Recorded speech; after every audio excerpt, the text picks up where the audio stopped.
Hello, Santier here with my Guild Wars 1 stream, and we're going to jump right in. Yeah, it's time to start. Gotta get rolling. So, I picked up a couple of Vanquish quests, Garden of Seborhin and Grenth's Footprint, both of which I believe I have not yet done. Let's see, the Vanquish for today is, according to the wiki, Jaya Bluffs, which I believe I have done on this character. I'll just quickly double check. Because it's a good idea to double check those things. It's going to be a lot easier if I do this in hard mode, though. Yeah, Jaya Bluffs. I just have Zendai Jun and Xingje left to do. I am looking forward to Pengmai Valley. I think that'll be a neat one. Yeah. Anyway, that's a future event. Both of these are not on this continent. So let's just go ahead and travel through Commodon first. I'm going to do Garden of Seborhin. Clear the Garden of Seborhin and Vabi of all enemies in hard mode. Still have Latenda Bog and the Plains of Jaren to do.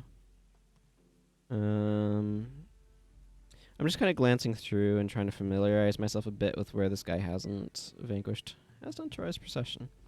Sulphur's Waste took a long while. Vegin Mines is a random interesting one to have done. I remember doing that one. Oh man, it's interesting too looking at the alkali pan over here. I said pan this time and not plane. But looking at the alkali pan, we can see that there's a lot of map there that I haven't uncovered. Yeah, definitely gonna have to cross over there and go in there too probably. Shattered Ravines and Poisoned Outcrops and Ruptured Heart are all pretty underexplored as well. I believe Holdings of Chokin is coming up. The Hidden City of Adashim is going to be kind of a pain, I bet. I'm just kind of glancing through. We want to go from T-Hark Orchard in order to get to where we're going. Good old Garden of Seborhin. As you can tell, I last did a certain village. Okay. Now, as is tradition, before I go in here, I do like to look at what's in the Garden of Seb... Yes, that would be it. Thank you. Auto-complete thing. This article is about explorable area. Yes. Yes, that is what I'm looking for. My guess is that I'm going to have a lot of plants. Yeah, okay. So there's Jinn. There's the cobalt thingies, the beasts. I'm not too worried about them. The Jinn, I'm familiar with what they do. I'll just want to make sure I have some solid condition control. More Heket, that's not a huge issue either. Okay, there are beetles. Apparently there might be some Seborhin pests. Yeah, the Miraja Bogas are the things I'm thinking of here.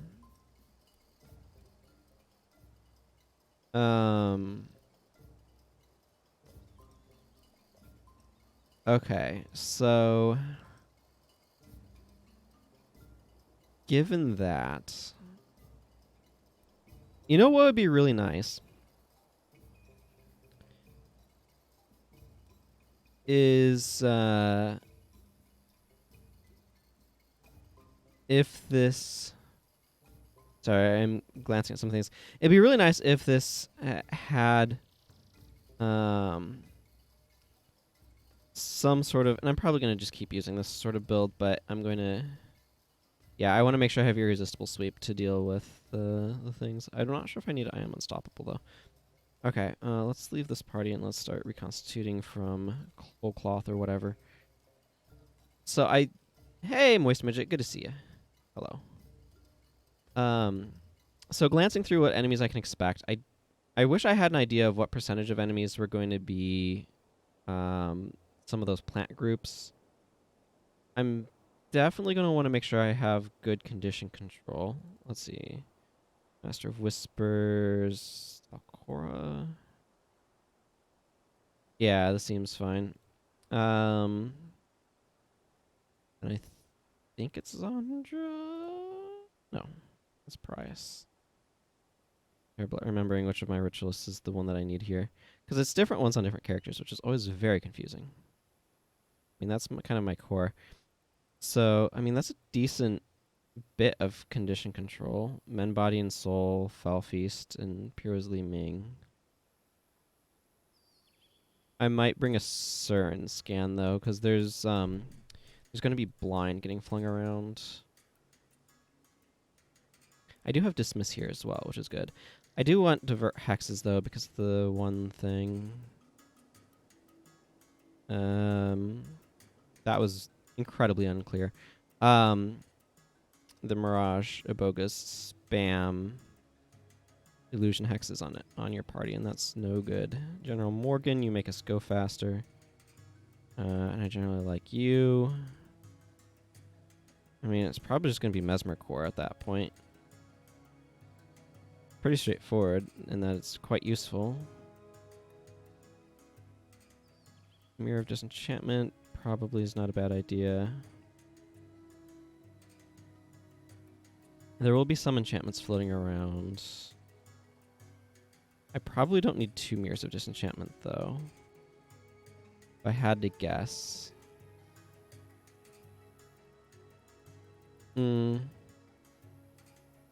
Yeah. I'm going to drop a Mirror of Disenchantment here in favor of... let's see. You have Unnatural Sickness and Spiritual Pain. I kind of just want Power Spike. Actually... No, I'm going to slot on Empathy here. Yeah, there we go.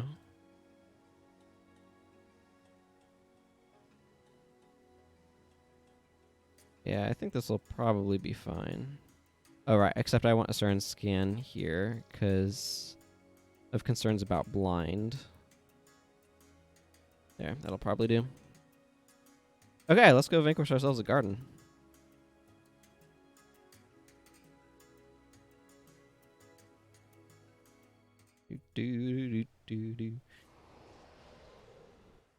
I don't know why the garden... it's because the immediate loading zone behind here probably goes to the Nightfall version of the garden. So I bet if you could clip through that wall, you'd always be able to go to it. I have to talk to this guy to be able to get to the regular garden.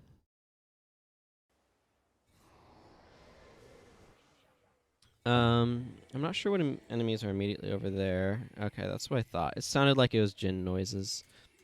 I want to go talk to this dude.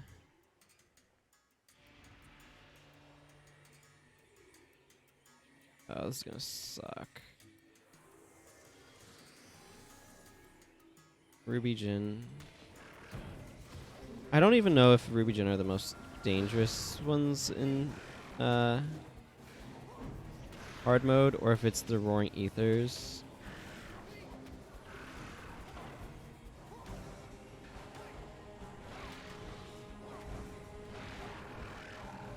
There's only so much I can do to try to compensate for him. Their E-Surge spam, though.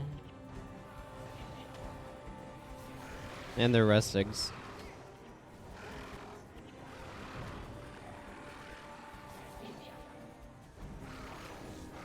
I mean, the good news is once you've used a Resurrection Signet, it's gone, so I don't have to worry about them, like, using it on multiple times, but...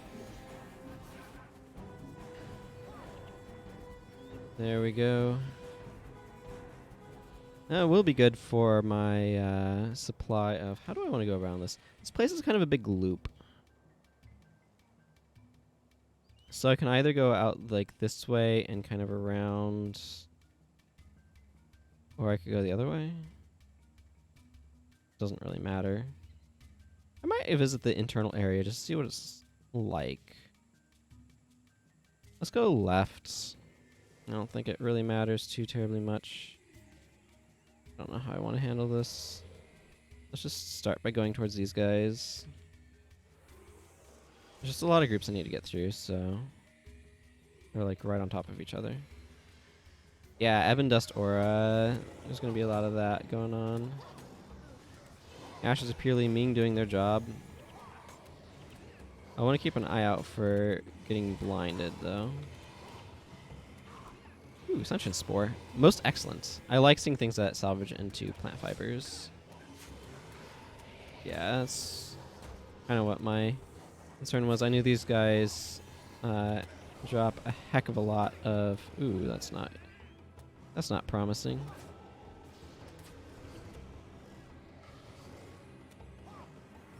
Don't know why I had a couple people die there. Orgu and Daedalon both looked like they kicked the bucket. Oh, I see. Daedalon had died. Norgu resurrected him with Death Pact Signet. And then when Death Pact Signet... Or then Daedalon died again and took Norgu down again with him. I see.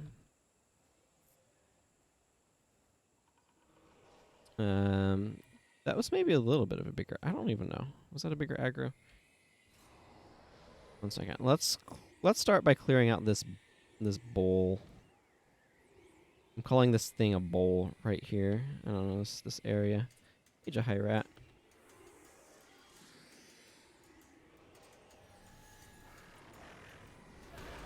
More Jinn. I think it's probably better to focus on the non-roaring Aether Jinn first, on the basis that they can't be resurrection signeted.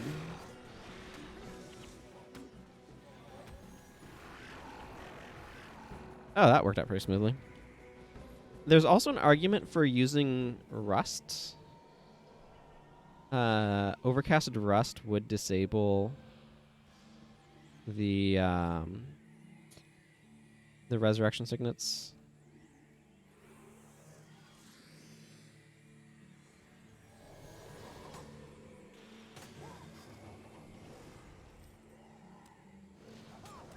Should I have brought a Plague? Oh, Plague Touch could have been good against these guys. Yeah, put enough in to move 2 conditions with it. It's like not that much of an investment. That could have been a good idea instead of a CERN scan. I don't know. A CERN scan does have the benefit of helping to erase DP. But come over here, you guys.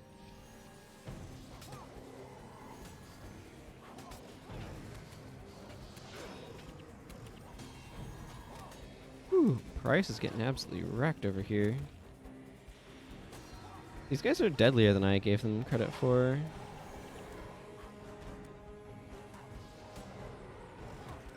Why are they hurting so much? I mean, they're just condition spamming, mostly. I guess they probably have reasonable auto attacks or something. Maybe I should have brought an RC. I know I'm going to want that divert later, but... what do I fit RC onto is the real question. I guess I could have dropped one of the E-Surges for an RC. RC being restore conditions. I don't know. What do I put? I mean, I could just put RC on a Mesmer.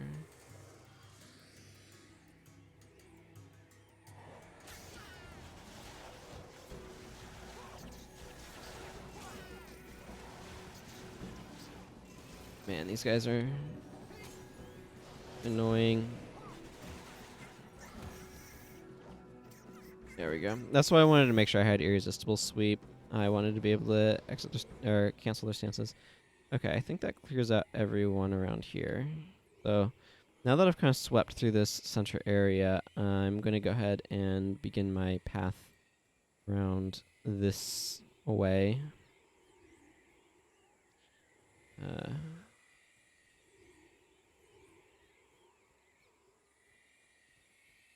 Yeah, that's what I'm going to do. I wonder if there's any cost for me to be a Lightbringer out here. Where's my Lightbringer title track? Wow, I'm getting close on Spear Marshal. There it is.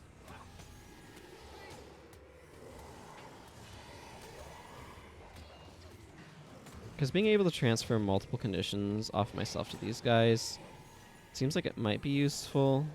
Master of Whispers, Foul Feast. Foul Feast, unfortunately, has kind of a longer recharge, so at 4 seconds, so it can take it a little bit.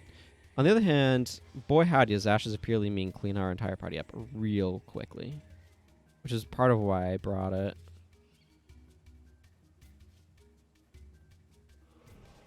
RC is still probably the best, like, counter to mass mission spam, but or like sustains, because it recharges more quickly.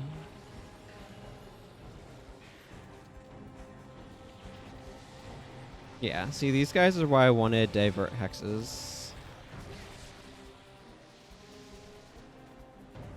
Still, like, the 5-second recharge is felt, but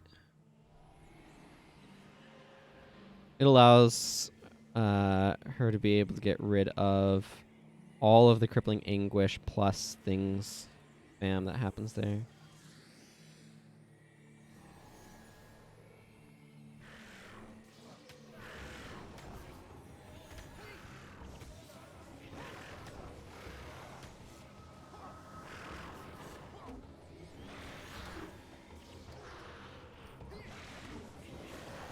See, go after these Diamond Djinn next. Again, I think these guys might actually be a higher priority than the Roaring Ethers to some extent.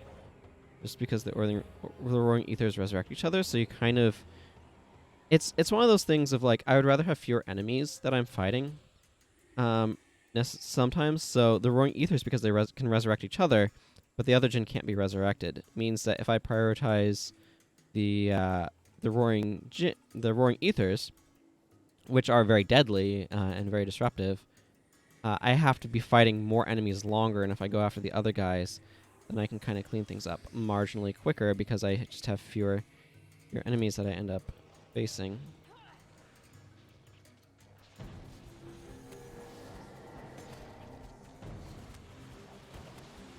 I could use the divert hexes here. Okay, it recharged. I mean, she can only cast it every 5 seconds, so... did I... I kind of wish I remembered to refill my... or to buy a second salvage kit. I just remember right now, which is a little bit late. But we'll have to see how many Mirage Aboga there truly are.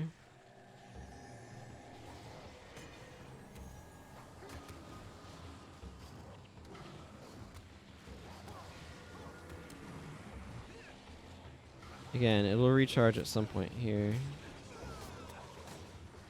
Are you cleaning me up? No. Well, now you don't have to worry about it. We are getting wiped by too many plants. I think these enchanted brambles are doing more than they should. And I think part of the reason is because I'm not properly prioritizing them with my heroes, and thus the ineptitude is... Oh, you know what? I should have looked at them. I bet... Hang on. Did I?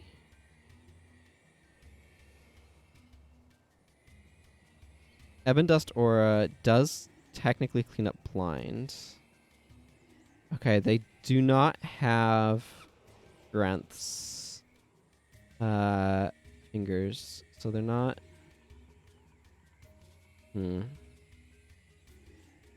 Might have been better to come in here with a Water Ellie rather than Norgu. And then I could have also brought... one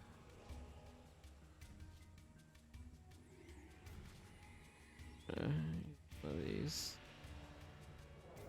And then I could have, if I had brought a Water Ellie, I could have brought Restore Condition on them. Or possibly...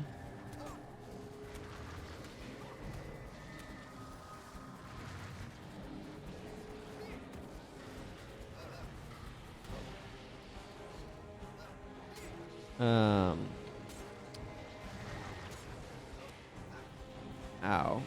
217 damage lightning surges is a huge problem as well.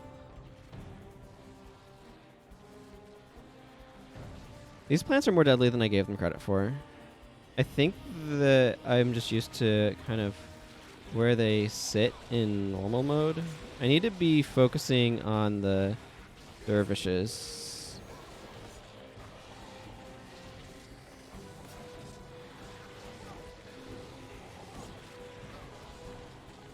And I'm beginning to think that perhaps I should have brought some wind prayer stuff. But I'm not sure.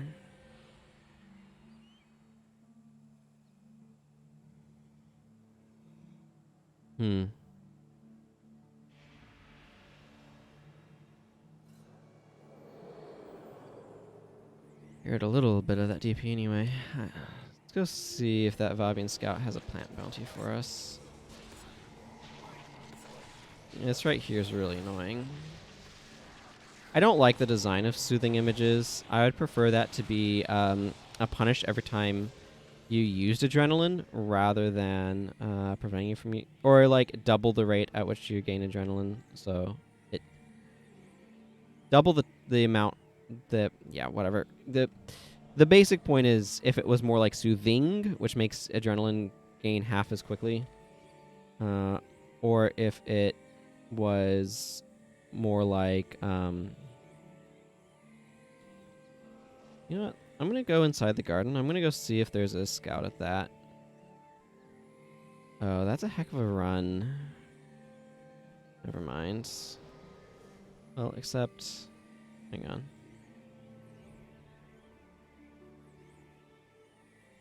Yeah, it would be good to have... I'm going to go check out the resurrection shrines inside of the Garden of Seborhin here. Where the like T-Hark Orchard mission and the because this is T-Hark Orchard and the other side. So we have this like central area. This area gets purposed for 2 missions.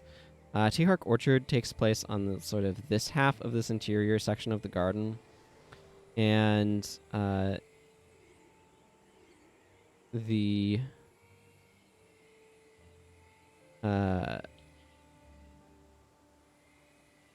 what's it called? The Generous Horde takes place on the other half.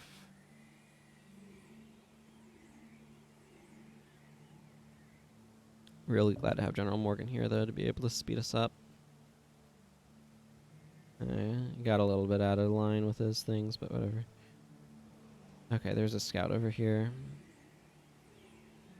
The horticulturalist Tinon is over there. There's some quests in the area. At some point in time, I want to kind of take some character through and just do a bunch of questing, because I think that'd be fun. Okay, so this guy gives us a Hecate bounty. Which is good to grab. And then if we go this direction, you'll recognize Generous Horde. I'm probably going to spend a little bit of time just trying to make sure I get mapping done in here, but I'm not going to focus on that too much right at the moment. What I think I'm probably going to do is come out the back here and go down this way and back around. But right here is in the... I think this is where the horticulturalist or the guy is. And Generous Horde is this way? Or maybe Generous Horde takes place just above this. Like on the other side of these stairs. That seems... No, I feel like you go up these stairs. I'm trying to... Because I've not really explored this side. Oh, we have a bunch of Seborhin pests in here that I need to take care of. Are you just a random... Okay. They have to rebuild Lys's temple. Scout. Okay, so these guys want us to take out those. I'm going to check out the other side as well, but... Up here is where... I think it's slightly different geography.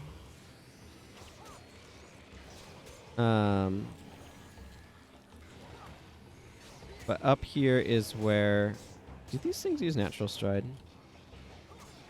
The generous horde mostly takes place like these side stairs. It's a slightly modified version of this map, I think. But you can see up here, like that's where the bonus dudes are on either side and stuff like that. So, because it isn't like the Nightfall version of the map.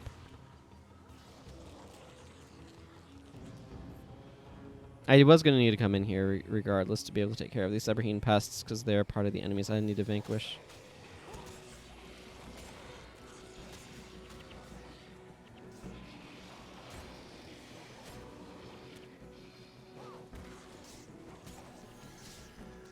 Okay, I need to reapply my Aura of Holy Might.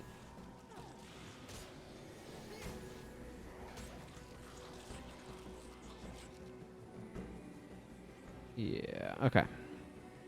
Let's go check out these guys over here, then check out that Resurrection Shrine over there for more stuff. Yeah, and then the Harbinger was over there, and another one was on that side, and another on that side.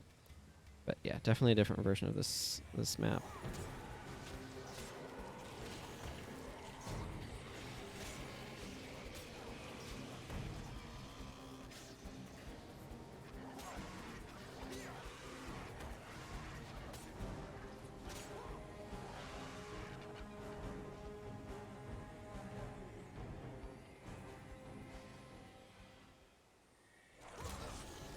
Like, I don't think that this wall is there in the Nightfallen version of the map.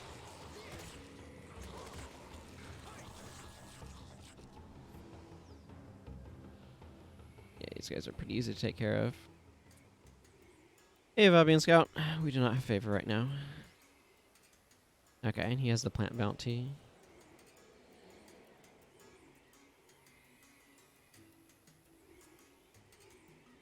I don't know if there's any more pests over back in there. It definitely looks different though. It's interesting to come back here because I don't really come back here. So seeing this place not in the Nightfallen version is pretty interesting. Just because I'm not used to it. I've done Generous Horde mission enough times now. I'm kind of used to how that one looks.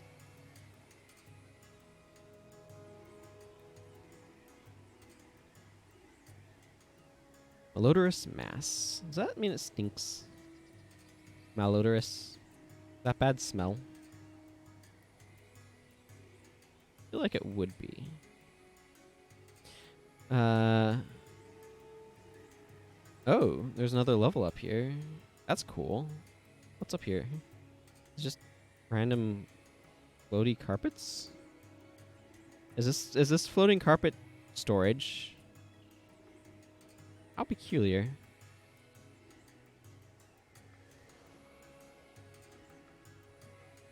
This is an interesting view down into that area.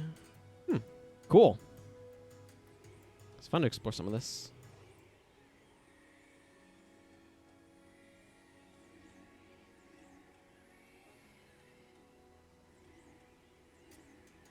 Alright, well, let's head towards the back here.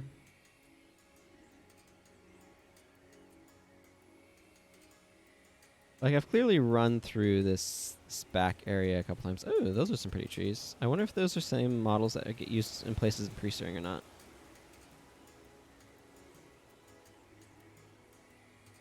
I think it's mostly... Oh, someone should have a bounty for the kobolds as well. There are not any of these enemies that I've got a bounty for just yet.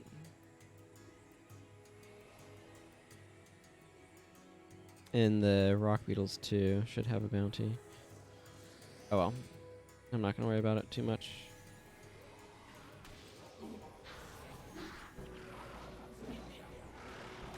It's possible also that I just don't have enough bar pushing.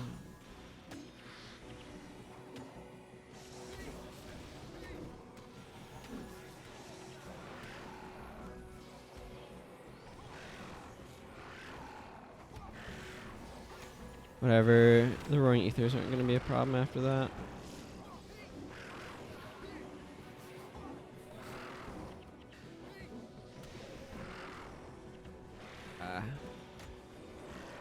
There we go.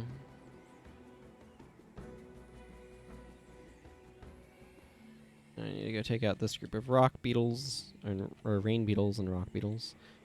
Rain beetles are rangers. Rock beetles are elementalists. They use Master of Magic.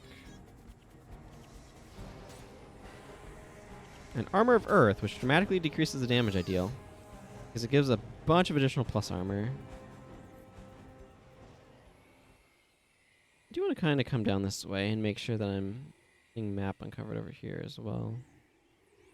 Again, trying to combine cartography with vanquishing always seems like a good idea to me. That is a heck of a lot of roaring ether. I should probably make sure shelter's up. Well, no, not you guys. I want to go after these Sapphire Djinn. The Sapphire Djinn in my backline are going to stay down when I kill them and cause a bunch of damage that if I kill them, they won't be able to cause. So it's good policy.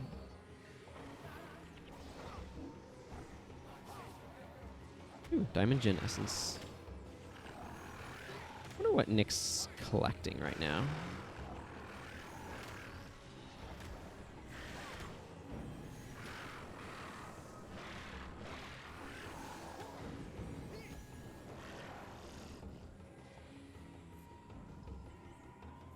He was collecting Ruby Djinn Essence, which is why I bring that up.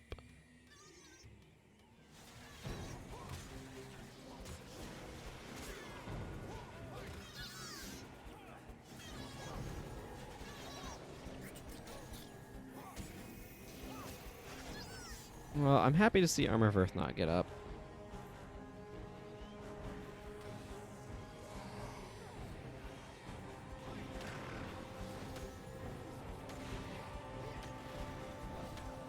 Okay, I need to not focus on that guy. They're kind of tanky too.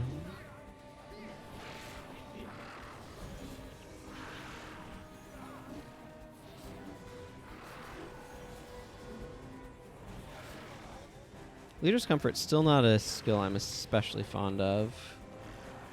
Usually self-heals I think of as being best in the situation where you are by yourself. I'm going to save any lockpicks I get for normal mode stuff.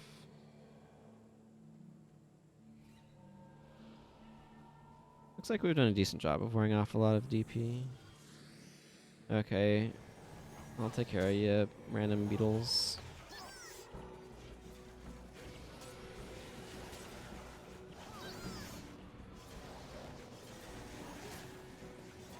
Technically, I guess I have a certain scan to get around the escape block if I want it. And to get rid of my own death penalty. I should remember that. Maybe Irresistible Sweep should have been the Hex Removal skill or the Plague Touch or something. The Plague Touch. But you know what I mean.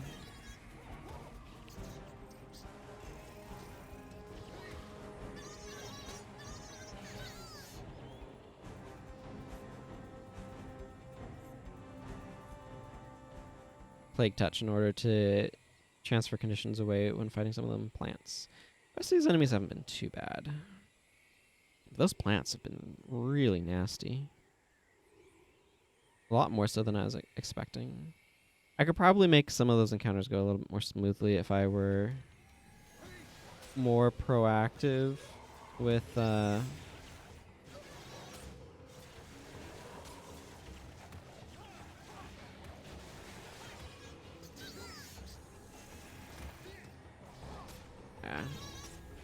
Well, mess up all kinds of orders of skills here. But if I was more proactive... Ooh, man, a bunch of lockpicks is nice. With dropping... Man, these textures are really stretched. They look okay from a distance, but... Okay, maybe that's a little generous.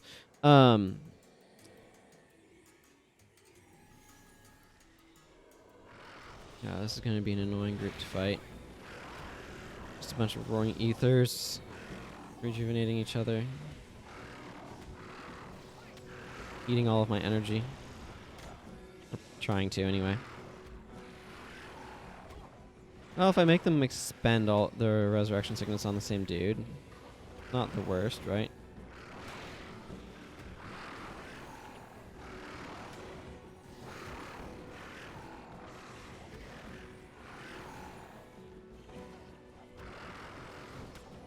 How many resurrection sickness do you guys have? Haven't you used them all up already?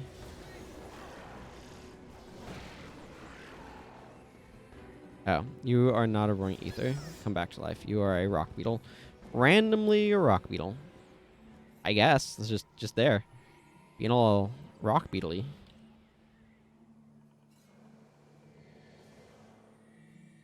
Is this the right idea? I feel like it probably was. I don't know. Who can say? Except we're trying our best.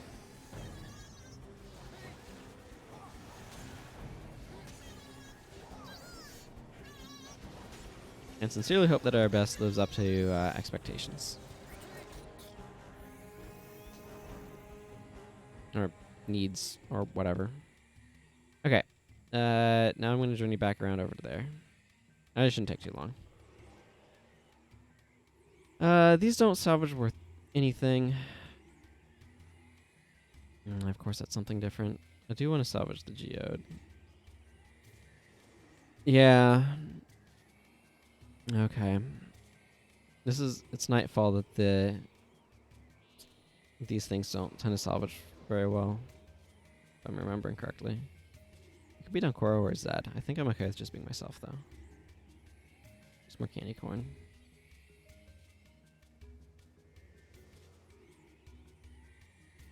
That's one of those statements that made most sense in the context of this game. Wow. 130 enemies already.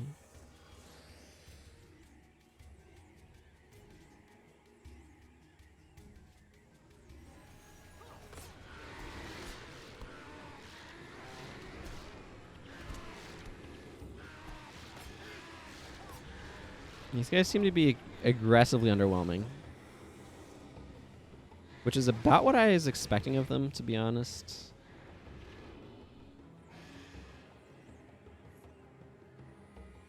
Looks like we're gonna finally start having some of them. Heck it. Right.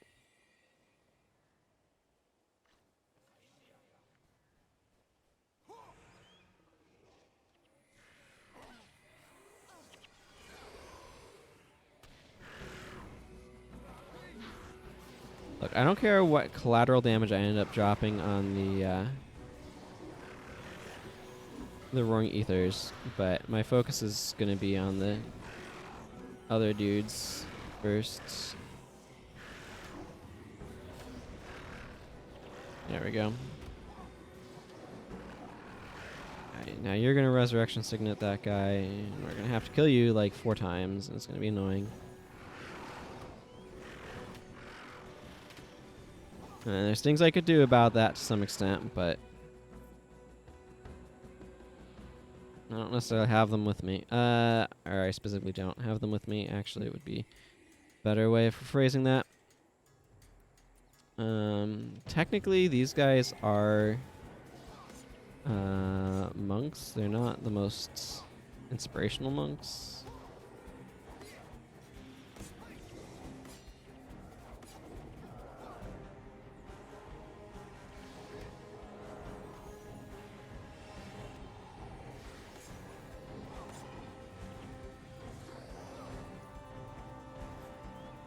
Ooh, Hecate Garment. Don't mind if I do.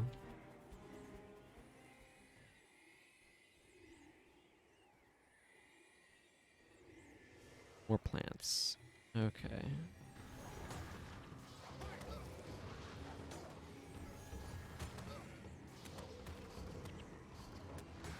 Trying to focus on making sure these guys are dead and not causing problems.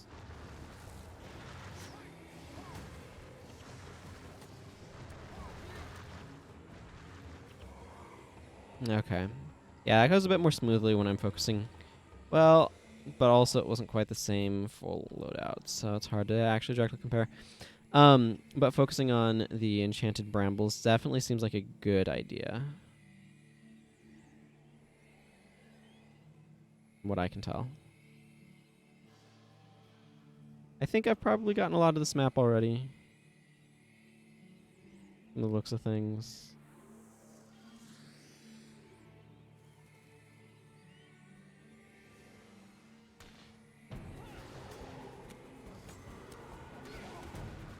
Yeah, like the yeah,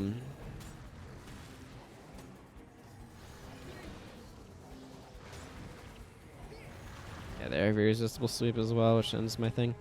The lightning surge is a lot less threatening when your hex removal isn't being overloaded with illusion magic, for example.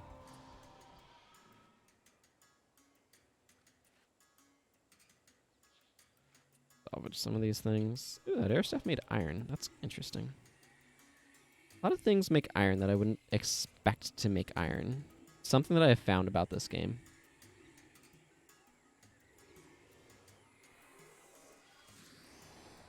I'm going to take care of this group first.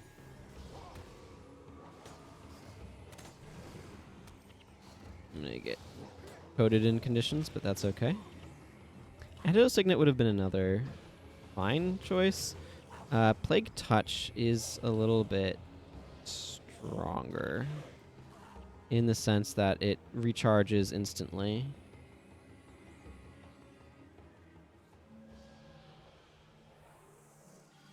Refresh that. I feel like Mr. Sharp Spear over here needs to go down on account of being a boss, and therefore dealing more damage than everything else. I could be mistaken.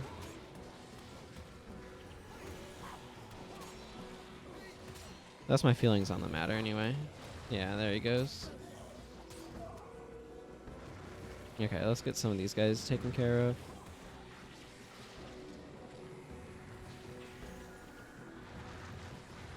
Sure.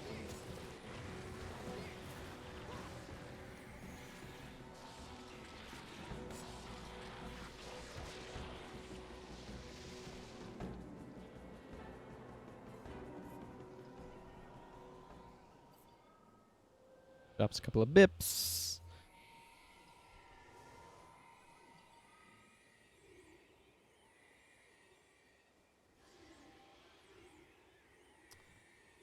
Wonder if a... Yeah, I don't know. I'm just trying to think through what might have been useful things to bring alternatively to what I did bring. I feel like a Blurred Vision Elementalist could have been nice to have with Restore Condition, but probably far from the most useful thing I could have had.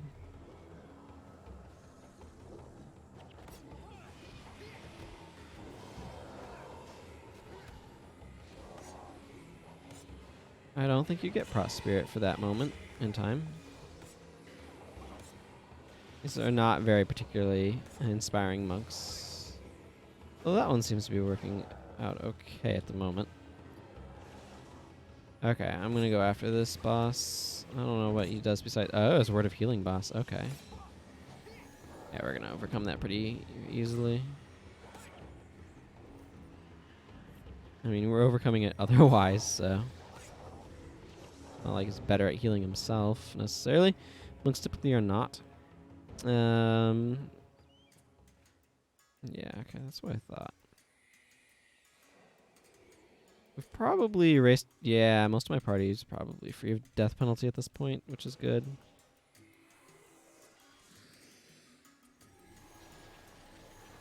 Ah, these things are so annoying, but...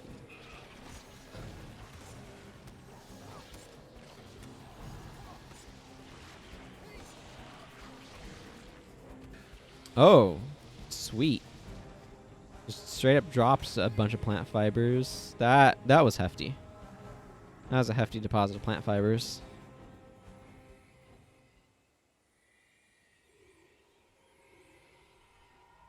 So I like the Gift of Health thing, but I probably could have used a different build that had more just straight healing on it.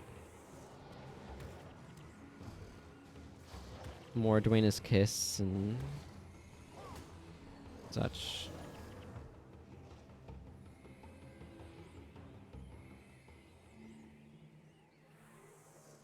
I'm just kind of going back and forth because I want to make sure that I'm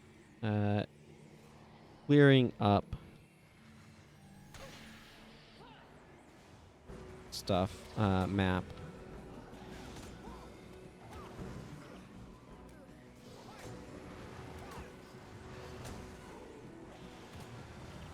That's why I'm kind of taking a zigzag, if anyone was wondering. I do feel like these Storm Jacaranda or whatever are less threatening than the Enchanted Brambles. I'm getting that distinct impression as I'm kind of fighting stuff. Yeah, going into areas that this guy hasn't uncovered on his map yet.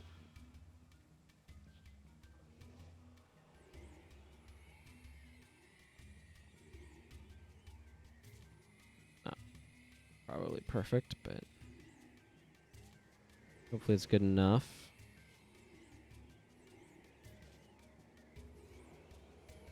I don't know if they made cartography any more forgiving in the later games. I'm not sure how they would, actually. Now that I think about it.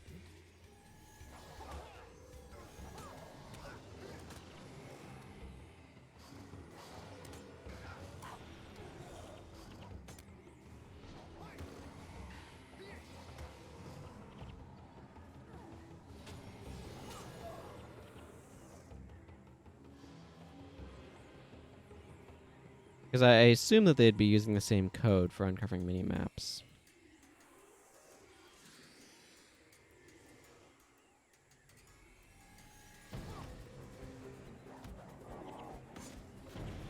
But they could have constructed the maps in such a way where, say, the prophecies ones and have more nooks and crannies that are harder to uncover, perhaps, than other ones did. I don't know. I don't actually know the answer to any of that. Just kind of wild speculation.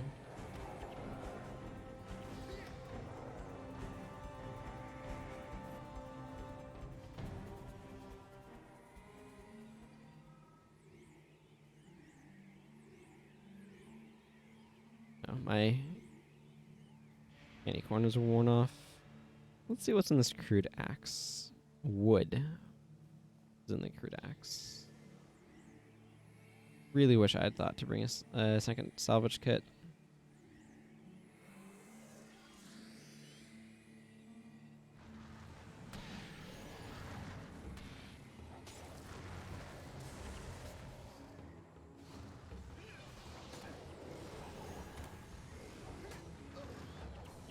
I want to focus these guys down because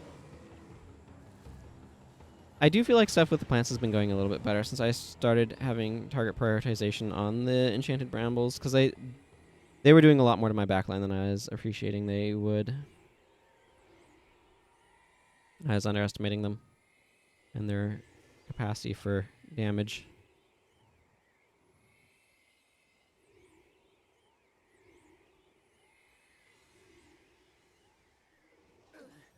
I might go back inside the garden area up here and kind of take the other exit out. Leap around a bit goofy. I'm thinking I might do that just for map uncovering purposes.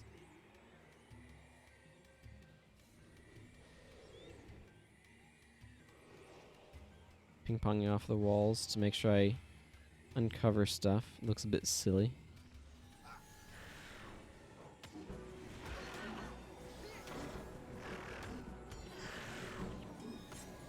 Yeah, I don't want you searing flames in my backline, thanks. There. Take those guys down. And this guy... And then this guy resurrects signets. The other dude... unless we stop him, which apparently we did, which I'm grateful for.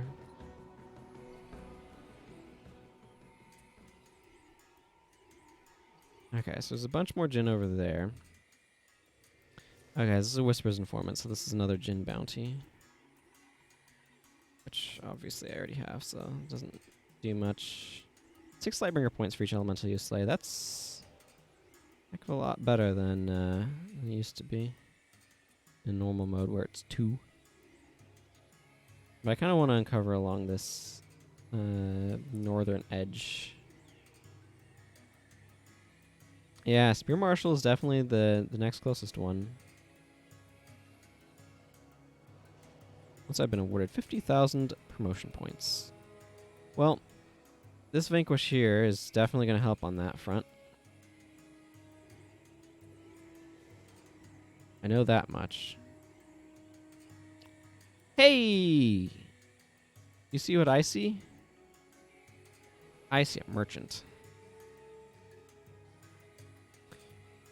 Huh. Well, I don't need any of this. That is a max Don't Fear the Reaper, but Don't Fear the Reaper is a bit of a specialized bit. Oh, such.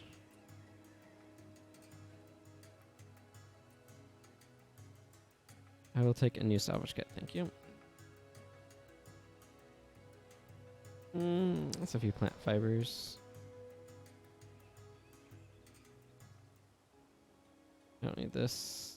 And I don't need this Diamond Gin Essence, I don't think.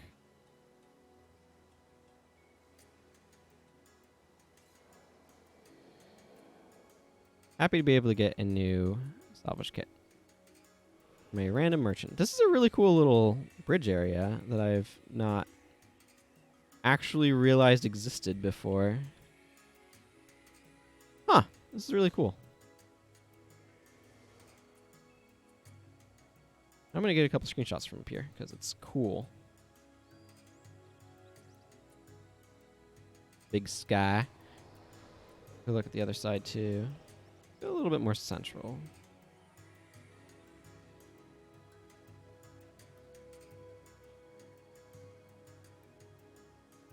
This is really neat. Like, I did not know that this giant bridge existed.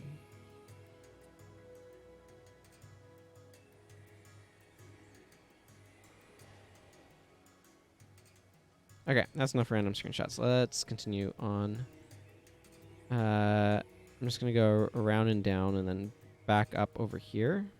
That's the plan.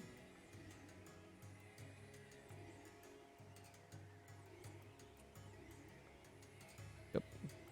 Back out of first person. Unfortunately, that requires a lot of running around, but here we are.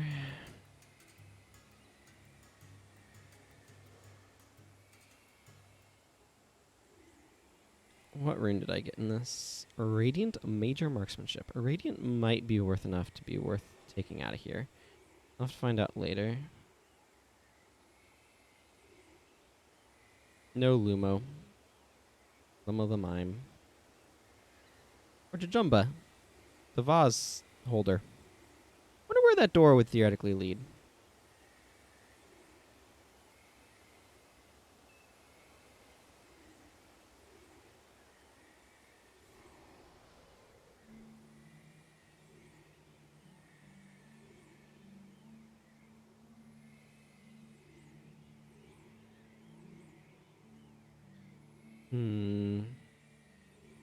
No frontal mod on Kieran's bow.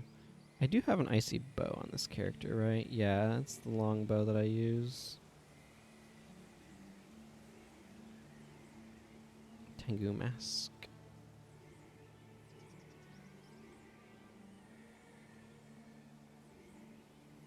Here we have the Hedge Wizard Mabai. I don't know what it takes to be a hedge wizard. I imagine it's some good plant skills.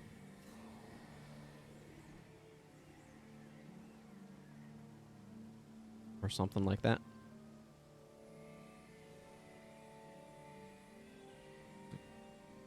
An interesting zone, the Garden of Seborhin.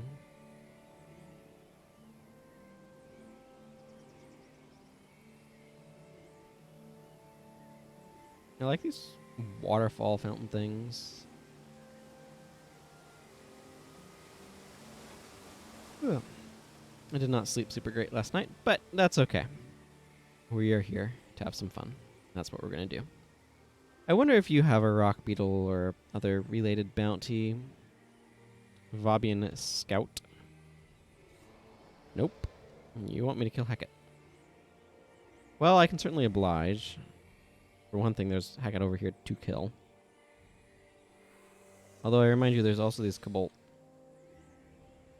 things. I wonder if they're named for that blue ridge along their back, because cobalt is something I think of as being blue. I can see that being the case. Ow. You counterblowed me. That's rude. Kind of. I mean, it's a perfectly reasonable part of the game. Business. Oh dear.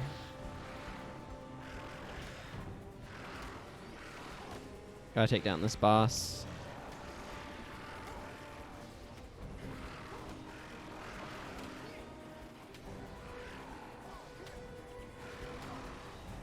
Kind of glad, as far as I'm aware, there's no vanquishing in the Realm of Torment, and I'm kind of glad for that.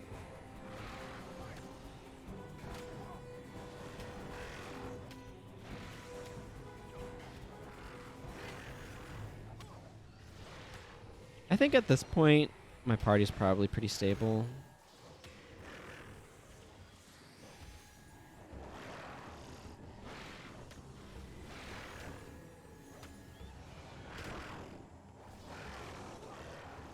Okay, well, we took down that elemental boss. Not too much difficulty. It probably helped that fighting the cobalt thingies got our spirits down. That way, boss E-Surges didn't just rip us apart. Okay, time to fight some Hecate.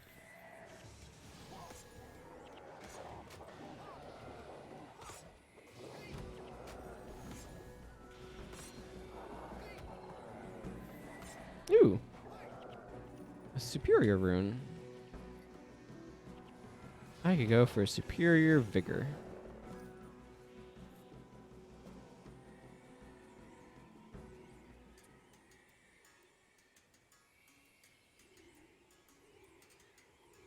Candy corn's just about to wear out. I don't think it matters that much. You can see here the walls of the Garden of Seborhin.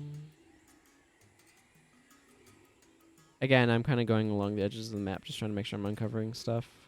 Looks like there's a watering hole over there of some variety. So that'll be neat to go look at. Wonder if it acts as a reservoir for the garden. That'd make some amount of sense. That garden requires a lot of water, so you need to keep it somewhere. They do have a lot of water in the garden area, too. So that's going to help.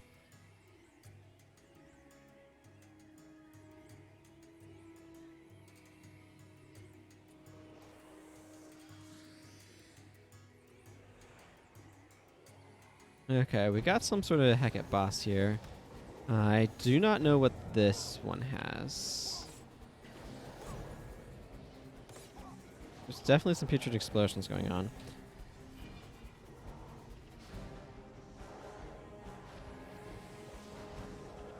I still do not know what that boss had. I'm going to guess it's nothing unique to this campaign, or at least not unique to this location, because if it was, I would have come up here to get it, because this character is a legendary skill hunter. Ergo, I would have had to come up here to get it if it was something unique to that boss. I'm not going to use another piece of candy corn. I don't think it's important or necessary.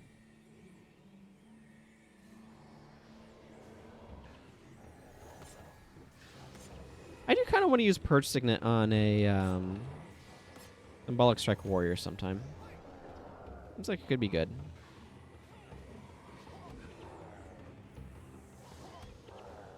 For various definitions of the word good. A fine inclusion, I suppose. I could also see actually using Signet removal on such a character.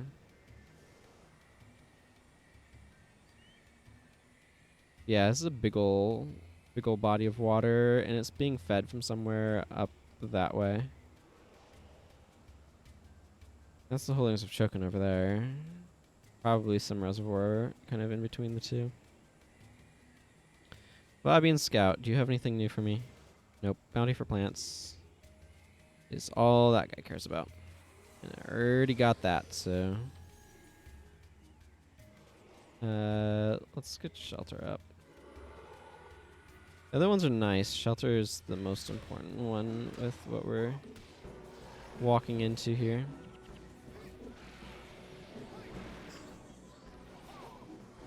I don't know why the AI sometimes bugs out and just stands still. It's a bit strange.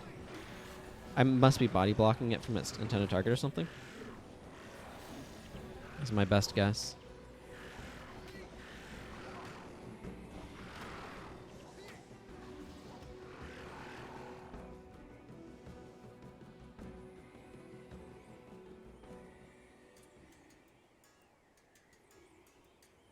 Kind of cool coming along here, though. I haven't really seen this body of water before because I don't think I've ever been up here on any character. So, cool to do so now. I think Ruby Jin are probably the biggest target. I feel like... I mean, the Roaring Ethers would also be pretty high priority, but... I mean, let's be realistic here. The Roaring Ethers just resurrect each other too much to really be an enticing initial target, as I have said previously.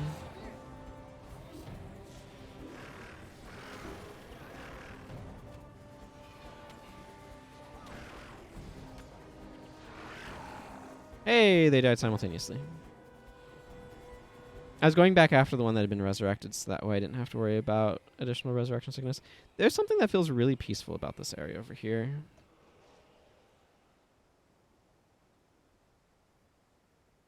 I don't know.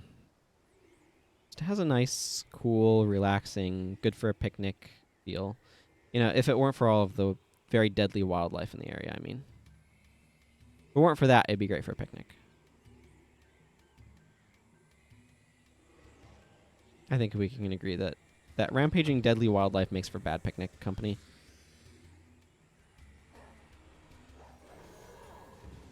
I like Charging Strike.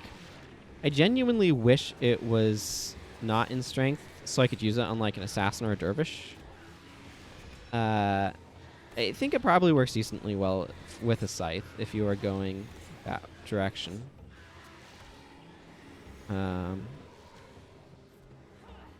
But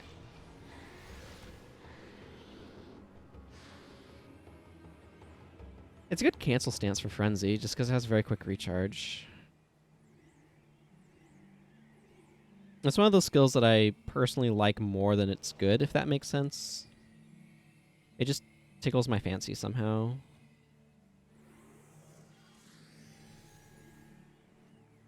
I do wish that Bull's Charge was in the same vein.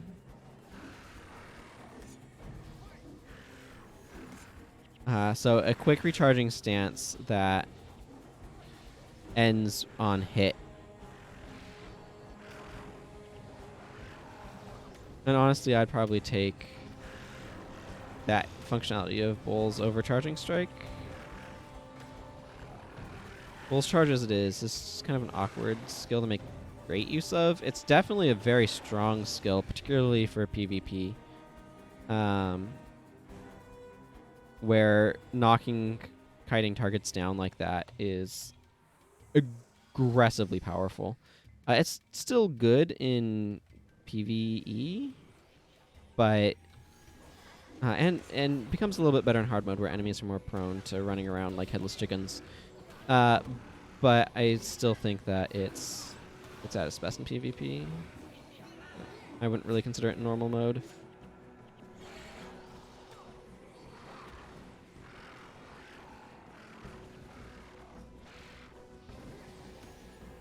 Hey, that was the last enemy.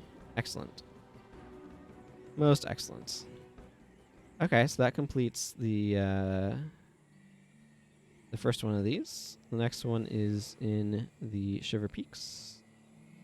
That one's going to be interesting. I'm definitely going to want to make sure I think about what I want there. Okay. And that uncovers that map pretty well, I think, as well. So that's good. Slowly creeping the things there up. I think Holdings of Chokin is going to be pretty soon. I'm definitely wanting to collect, because I was thinking about this. Actually, I should do this while I go to Embark Beach.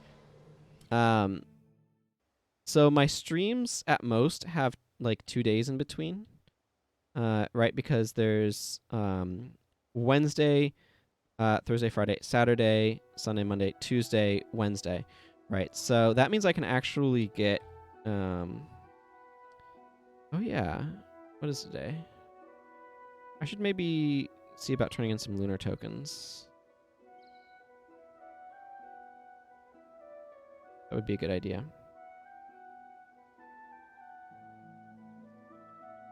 Okay, I'm going to make some more Scrolls of Resurrection. Looks like it should have. That's pretty underwhelming.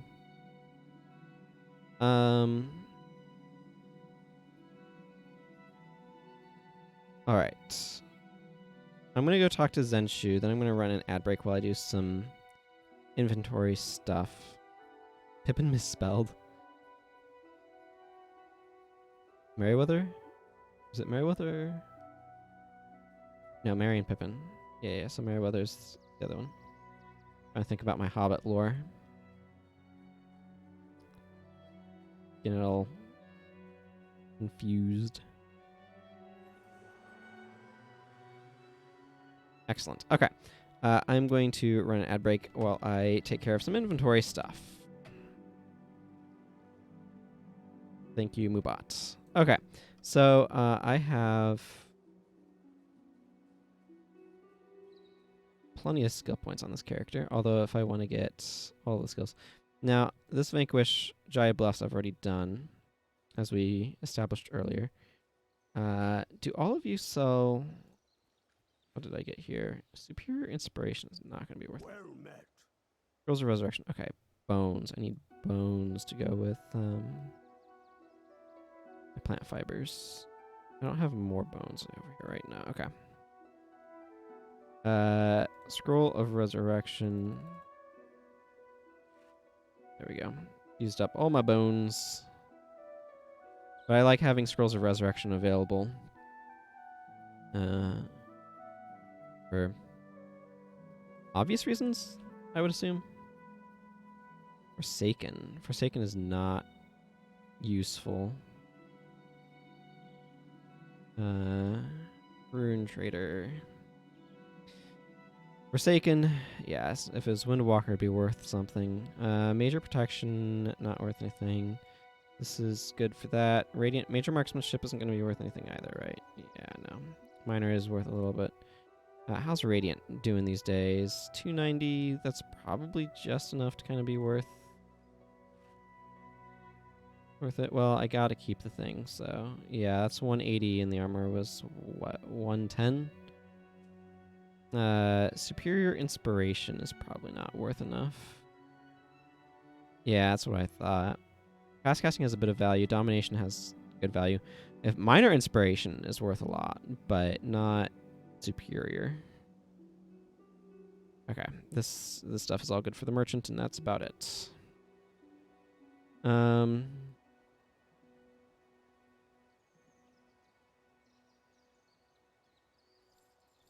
of these and those. Okay, and I just want to have another set of kits floating around when I need them.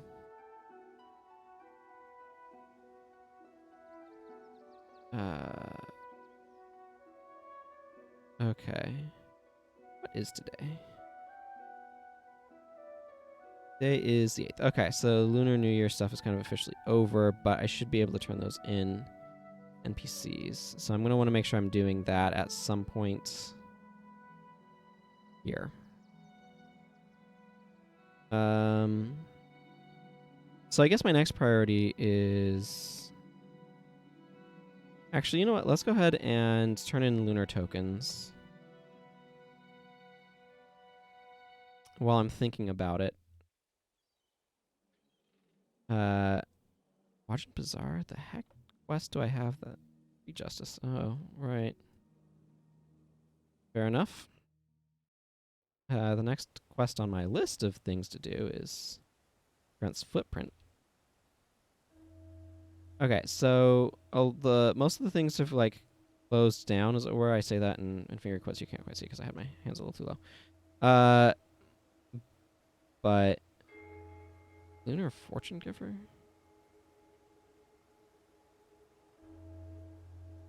What does this do?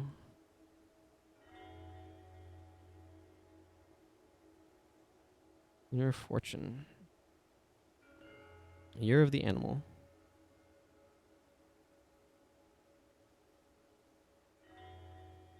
Oh.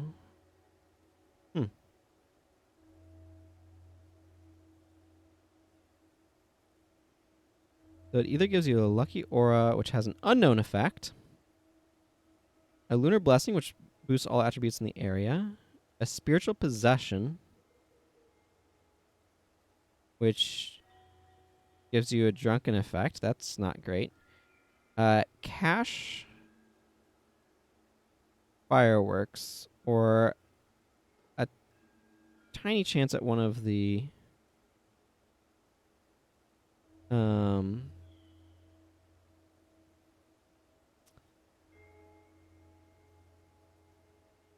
minis.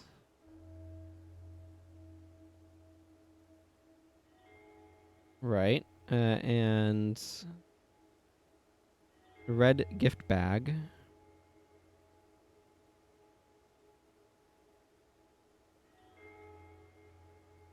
is... Okay.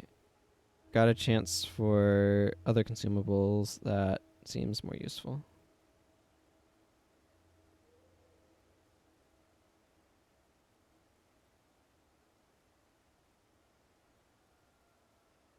Okay. Let's just get these. These seem more useful.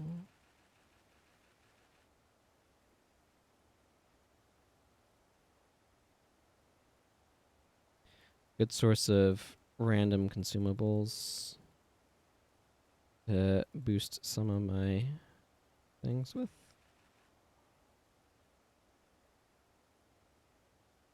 Okay, now I just have 2 random tokens left over, which, as far as I know, don't actually do anything.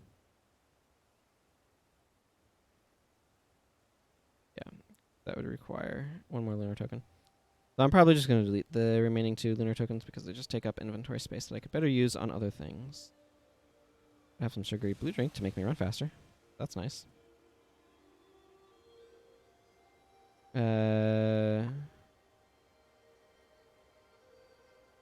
Get out of here. Yes. Lunar tokens are not hard to come by.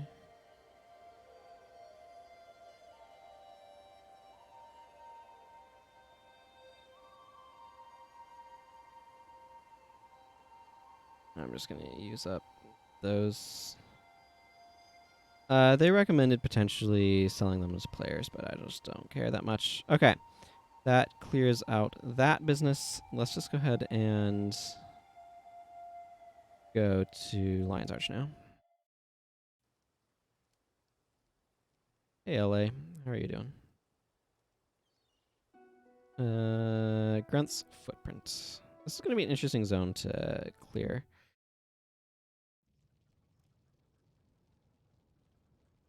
I mean, I'm going to want my standard core, obviously. Of, like, Talcora, Master of Whispers,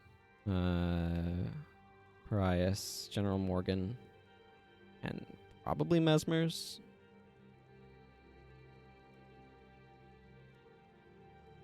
Okay. So I know some of what I'm going to be facing here. Okay, I'm still in hard mode. Grenth's footprint. I don't care about allies. Okay, there's siege ice golems, there's ice imps, pine souls, mountain trolls. While the mountain heart can spawn here, interesting. And about 238 to 243 foes.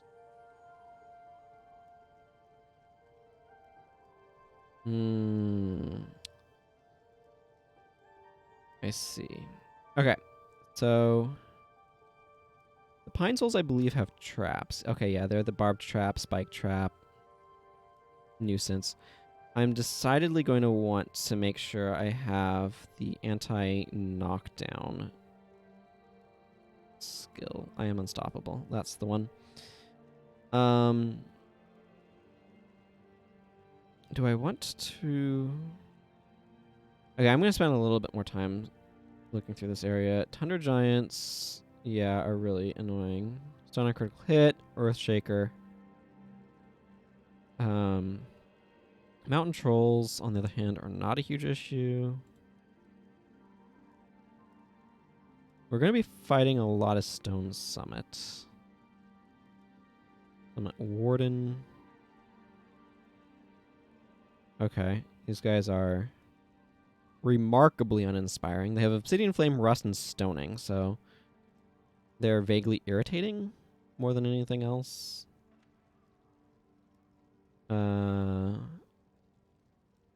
Taskmasters. Okay, we're going to have more Crippling Anguish type stuff going on.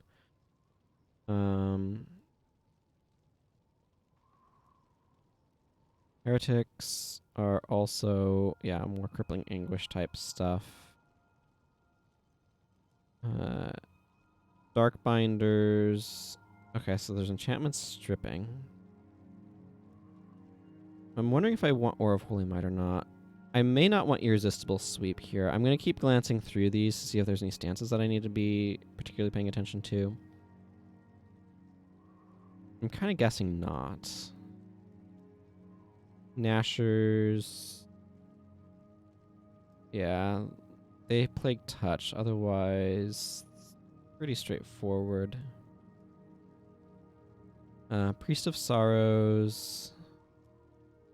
Resurrect monster skill and regular resurrect? The heck? These priests carry two versions of resurrect. They'll prioritize the monster version with the 8-second activation time. Okay, that's a decision. They also have Mark of Protection. Otherwise, they look remarkably similar to Dolyak Masters. Except they can be knocked down. Dolyak Masters are actually a little bit better. I think they have Heal Other. I don't think the Priest of Sorrows did. No, they don't. They have Mend Ailment, which is noteworthy, though. Because Mend Ailment can help with sacks of stuff. Surveyors aren't a huge issue, although that doesn't mean there's going to be a lot of bleeding floating around.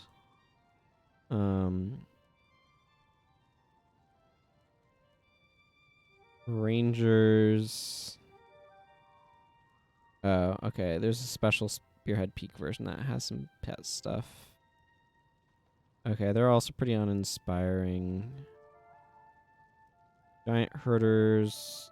Okay, yeah, they're just hammer dudes. Having anti-knockdown stuff is definitely going to be useful.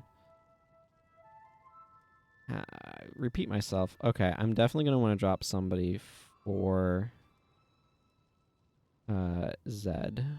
I think. Maybe. Actually think about that. Okay, counterattack, power attack, quivering blade.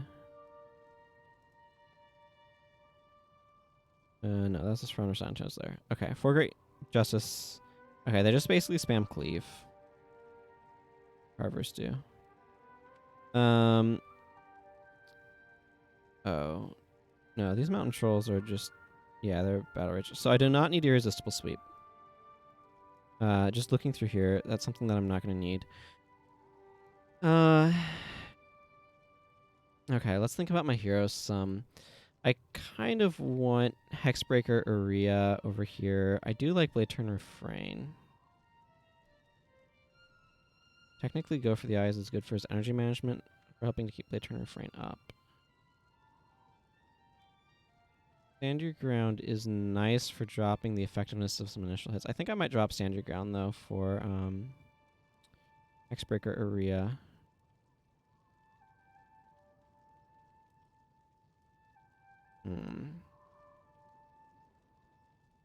I think I do want divert hexes. I almost feel like I want more hex removal than that. Instances of divine healing is nice, but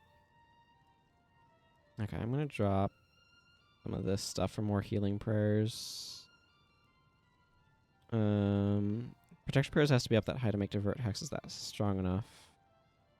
Because I want Dwayna's Kiss and this Signet, because this Signet is a much quicker activation time than this one.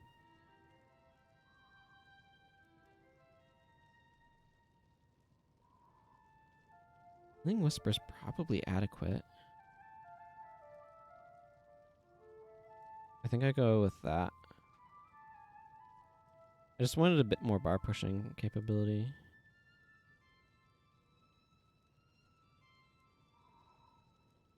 Let's see. Yeah, okay. I probably go with Zed. Okay, I have some ideas of how I want to approach this. I think the blind from ineptitude is going to be very useful here, but maybe not entirely necessary. Maybe I drop a bunch of this Mesmer Core? Hang on, let's think about this. So, what I want, and I'm going to drop Irresistible Sweep for something else, but I'll need to look at what that is. I want Zed Shadowhoof, and I want Zed Shadowhoof specifically because I want Ward of Stability. These are also really nice for helping to deal with some of those things. Unsteady Ground is also potentially useful. I wish there was an elite version of Ward against melee, because I kind of want Ward against melee.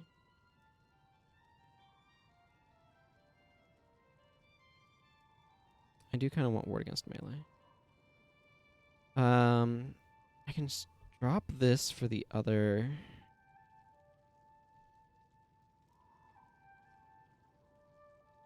Actually, you know what? I can just dual attune him. That works.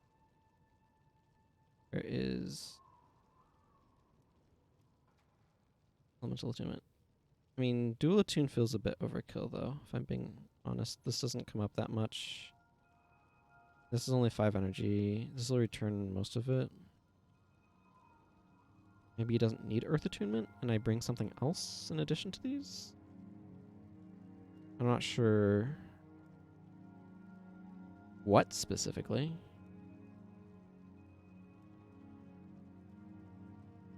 I could bring Ward Against Foes. Or Earth and Shackles.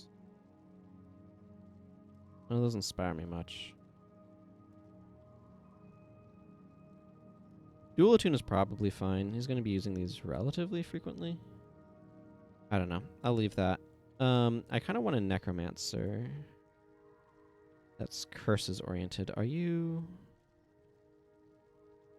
Okay, how's that compare to Livia? Oh, Livia's super death magic. Okay. Grab Elias.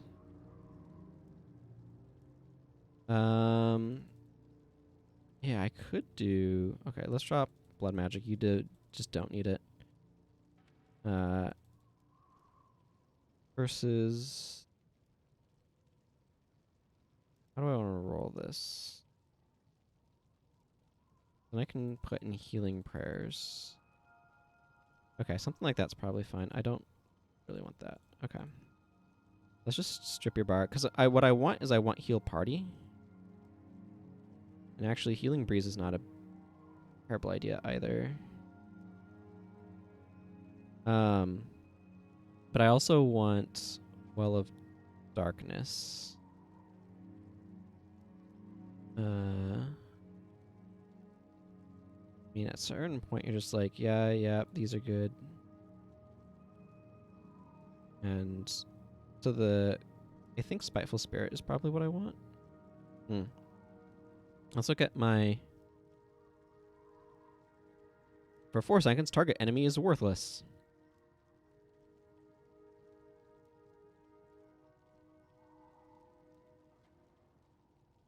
Yeah, I kind of feel like Spiteful Spirit is probably a bit better here.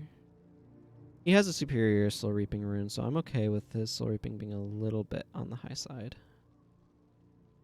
I do kind of want a Blanket Hex like Suffering. Or Shadow of Fear might be a good option.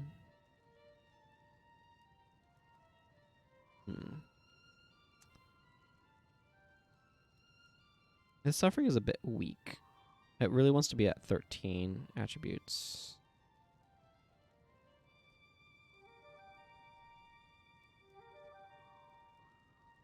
I could... Shadow of Fear has anti-synergy with Spiteful Spirit, which is the reason why I'm hesitant about grabbing it. Because it makes enemies attack slower, and enemies that attack slower deal less damage with Spiteful Spirit to themselves and their compatriots. So that's kind of the source of my hesitancy here. For anybody who might be wondering why I'm not just, like, slamming it. Something like Ulcerous Lungs is also not bad. If I'm inflicting bleeding with my party. Right now I'm not particularly. But if I were, then this would be a fine option. And I could potentially be inflicting bleeding with somebody else that I bring. I don't really need this, though, for dealing with shouts. I don't really think that there's a whole lot of them. I kind of like the idea of trying to make that work, though. So it will technically help with Iway. I do want to drop Irresistible Sweep. I don't feel like it's going to do enough. I don't know. Ore Slicer does inflict bleed. It's not the most exciting skill, though. Unless you're specifically getting more use out of it than just that. I do get another PvE only skill, but I'm not going to bring this or something. I'll think about what I want that skill to be. We're definitely going to be facing a lot of bleeding.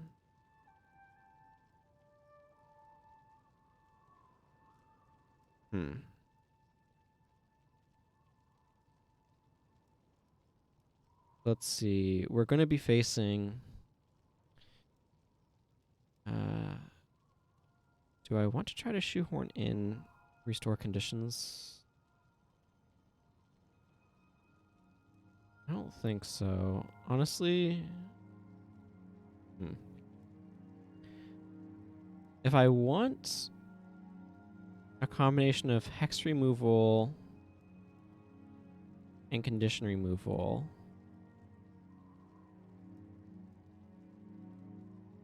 I mean, I could just bring another Necromancer and do stuff with them. Or I could potentially bring Hada. Hada I could do something interesting with.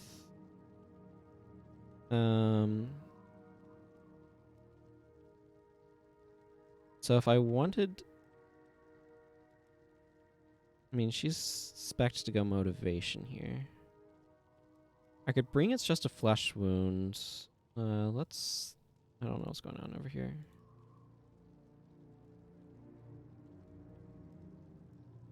This would give her a strong Signet of Energy powers. I don't know why she has Death Pact Signet over Signet of Return, though.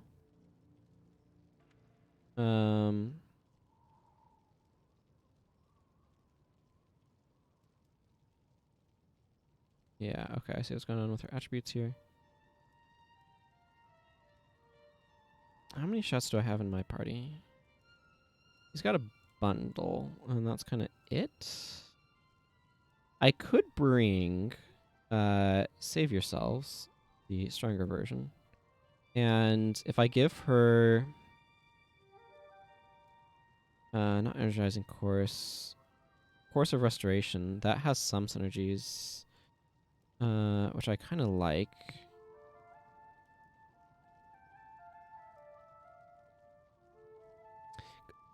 excuse me.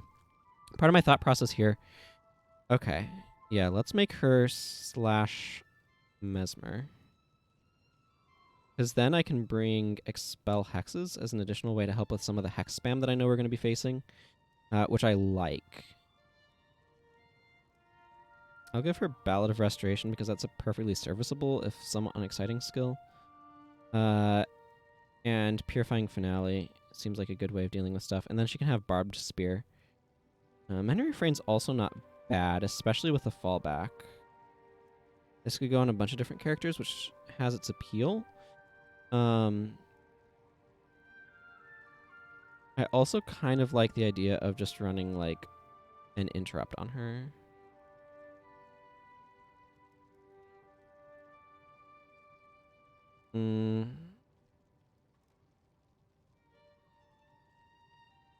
Is there anything else from Motivation that I really want? Lyric of Zeal has some appeal as well. Actually, I kind of like that. That gives another thing to trigger Purifying Finale. And works well with...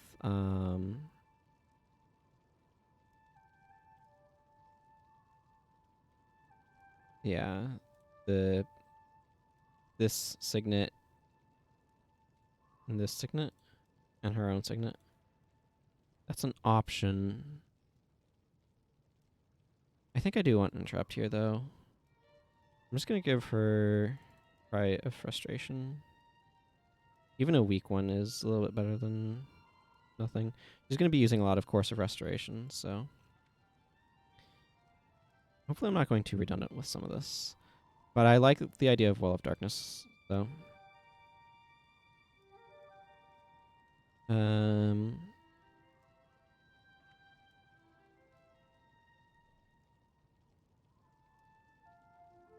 going to just use up all these sugary blue drinks. Okay, I feel like that's what I'm going to do for my party. It's a bit wonky, but I want to make sure I can deal with some of the hex spam that I know I'm going to face. And this will definitely help with some of the conditions spam as well. And help augment some of their powers here. I don't know, maybe I've gone a little bit too healing oriented, but... oh, this is also a shout that triggers healing off of that one. Okay, let's go vanquish ourselves a bunch of dwarves. Guess is what's happening here.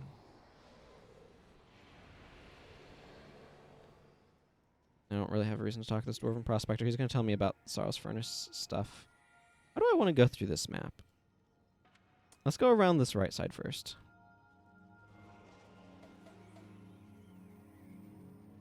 Do some champagne poppers. They're fun. They're all sparkly.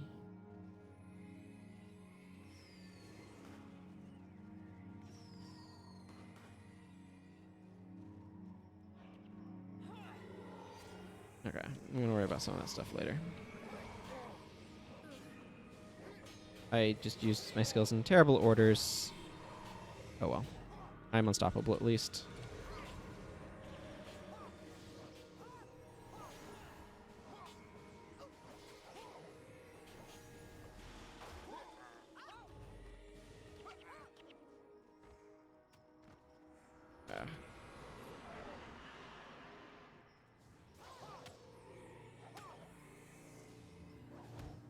Okay, Siege Ice Golem. Got you down. Let's see. Yeah, because I'm going to come back down that way. I don't know. I'm going to ignore those dudes down there and just kind of go after this Pine Soul.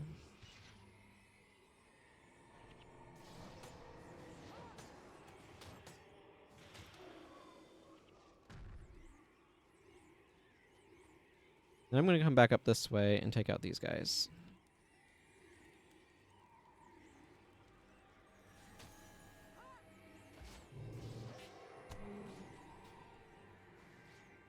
Yeah, there's that giant stomp. Ever popular giant stomp.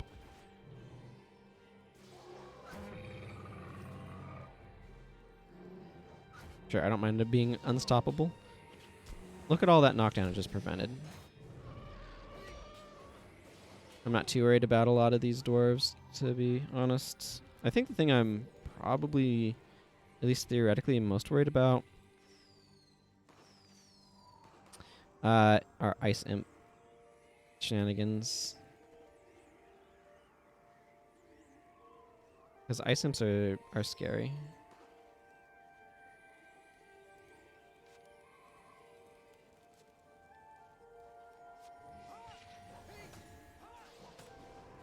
And I'm Unstoppable, so good against a bunch of the really annoying ranger traps.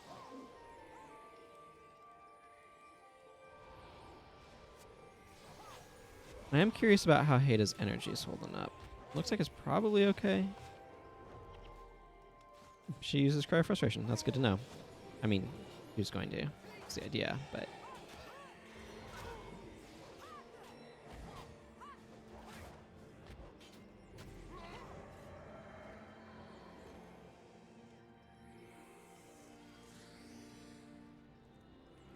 Dolyak Masters are kind of high priority targets.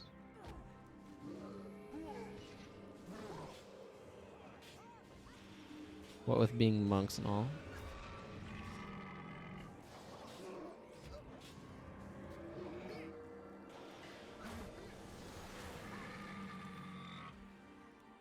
Yeah, this is the part where she makes use of even more hex removal, potentially. I don't know. I feel like she's probably doing fine.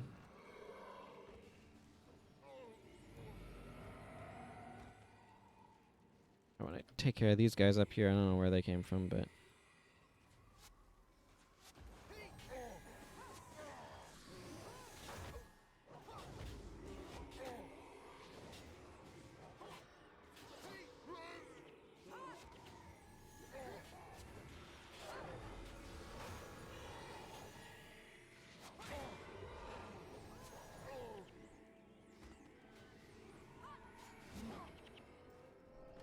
I think we probably have a... We're probably running a bit more defensive than we strictly speaking needed to be. Wish there was a bounty for stuff here, but I'm not sure what it would be connected to, so not really important, I suppose.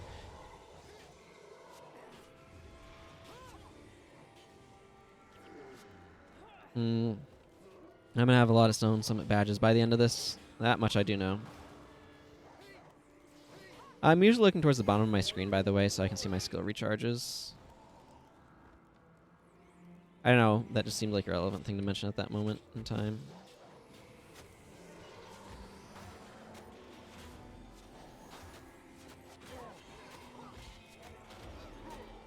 Ugh, brutal. Got my Twin Moon sweep disrupting whatever.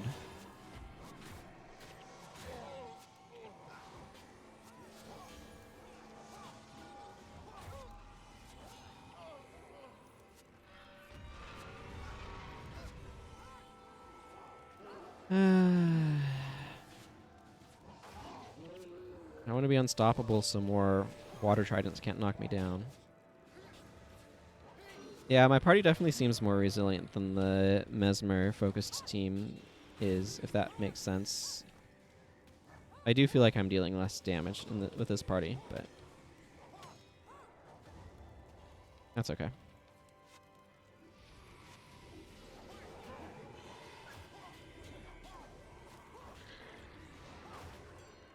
There's a Nasher out there. Yeah, right here, in fact. Just in front of my face.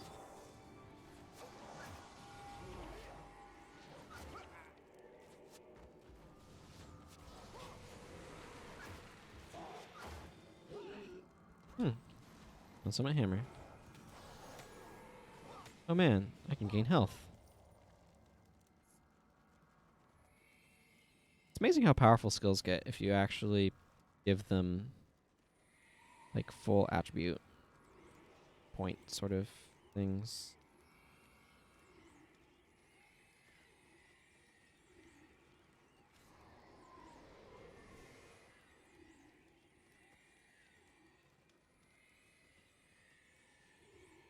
Yeah, there's all sorts of little nooks and crannies around here in Prophecies.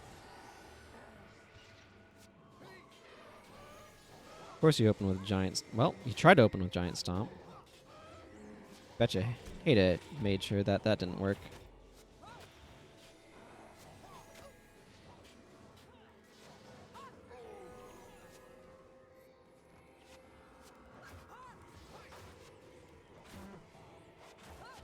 It's definitely better for the divert hexes to go off because it heals, but... That's one of the things, though, that I like about Paragons, is it's very easy for them to kind of just slot on random elites, no attribute elites like that, that have some useful utility.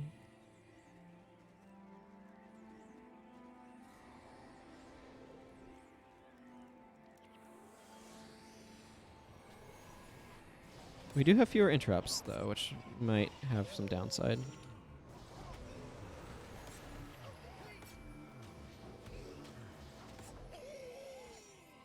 Hi, Pine Soul. Countered Spike Trap most effectively.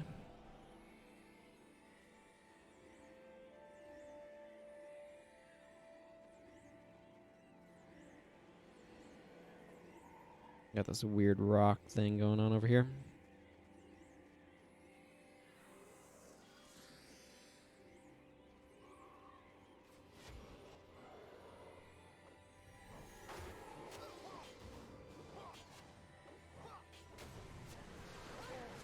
I'm curious if... Yep, Hada is getting opportunities to use her Expel Hexes. That's kind of good. Glad to see it doing something. Yeah, no, you don't get to have Mark of Protection on you. Mark of Protection is one of those skills that just, like, it exemplifies what I would call Prophecy's skill design sensibilities, which is all of these monk enchantments that have extremely powerful effects, except for the part where they last for freaking ever, and so their recharges are also ridiculously long.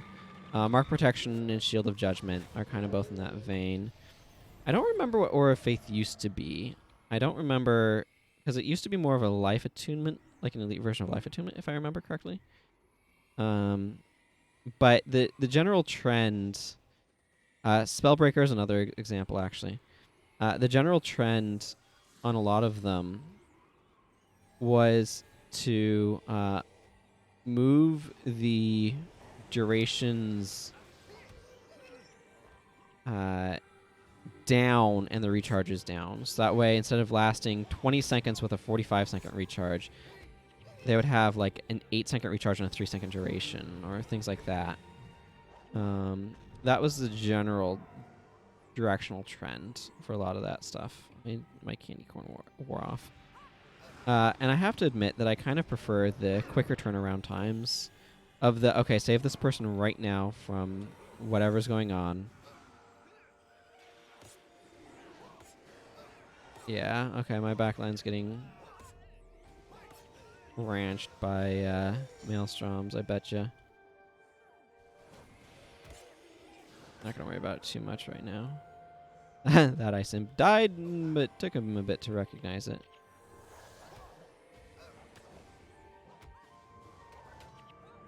They're getting back up over there, though. That was probably Maelstrom, which is why I fear the Ice Imp so much. Because Maelstrom does that to a party.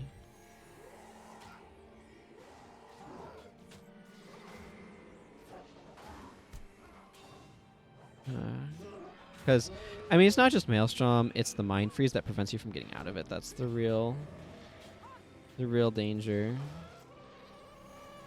But it means you can't properly resist pressure that's being applied to you.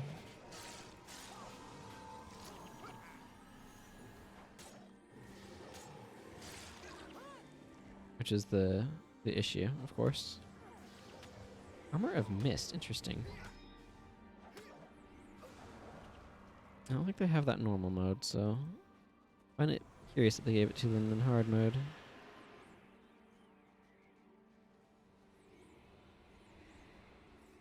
I'm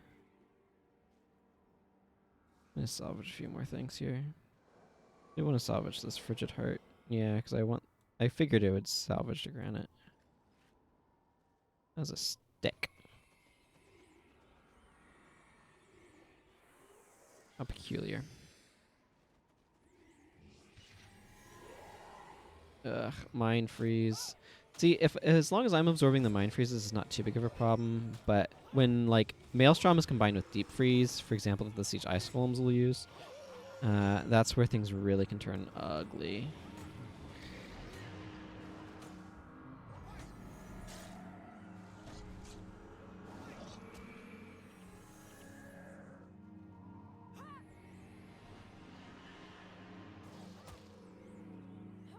Level 20 Bone Fiends are no joke.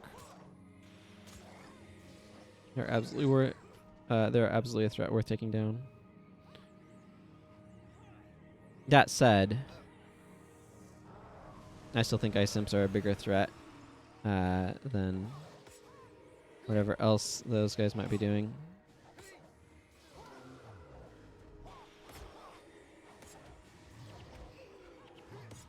Again, it's the Maelstrom.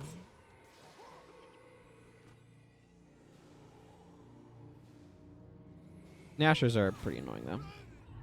It's part of why I have a well, but the real reason why I have that well is to provide kind of a blind option.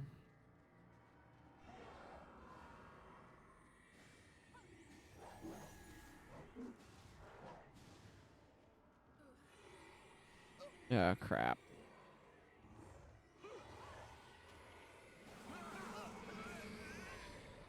Well, we have officially dramatically over-aggroed here.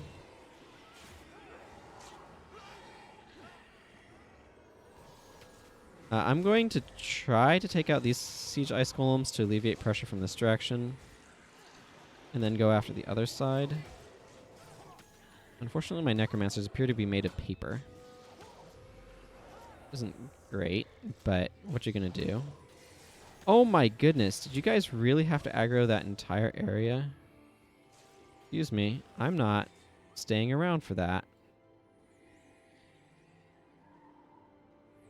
I have Scrolls of Resurrection, so I can resurrect everybody, but not while that's in the area. Really? Just one wood plank from the Earth Scroll? That's kind of pathetic. I'm generally going to be salvaging whites because I want the inventory base. Oh, that... need to take out that group.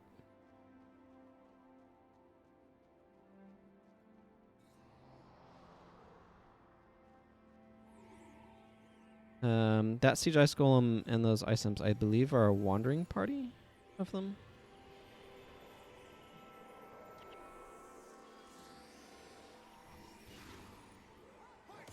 A bit rough to do this without... Oh, well. Great. Good job, everyone. Good friggin' job. Had to go and aggro all those guys by resurrecting the Bipper. Didn't you? I was warned of a group, a Siege Ice Golem and a couple Ice Imps on the wiki that like to patrol the area. So that's kind of why I was going after those. Okay, realistically, if I can take out this Nasher...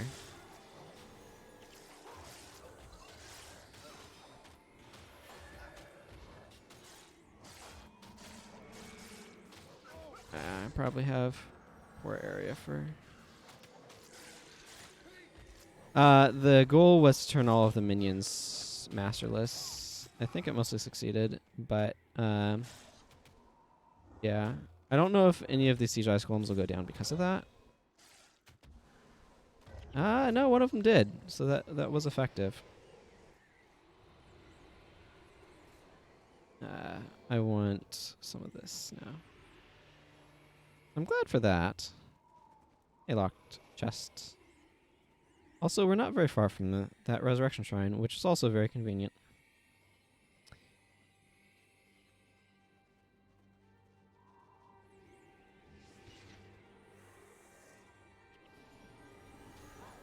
Yeah, I don't need to deep freeze here. What's the death penalty? Kind of bad on some of them. Well, hopefully Shelter will do its job and keep people alive long enough to wear off some of that death penalty and therefore be less at risk of dying. One can hope. I think it's better to go up here. And I kind of want to wait for...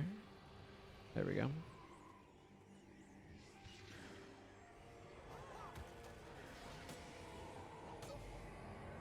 I wanted to wait for I Am Unstoppable to recharge just because of the potential for knockdowns in this area. A bit far from my party, so I don't think that really got them too well. Elias must have a ludicrous amount of death penalty at this point.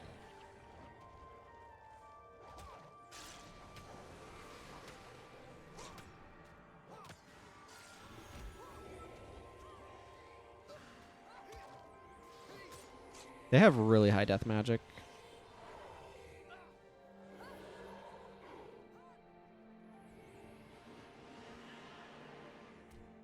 Actually, let's just pop everyone up.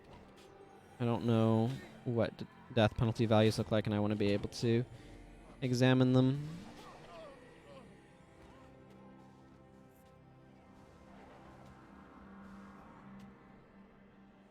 My goodness, Zed, you have a lot of effects on you.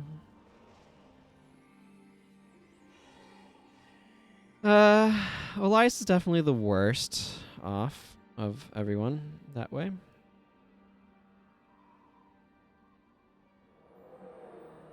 Work off a little bit of death penalty with a couple of those.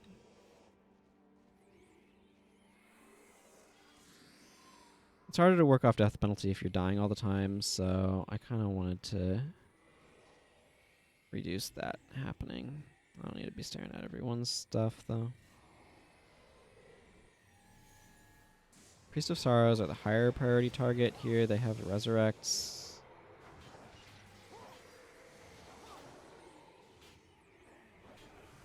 Okay.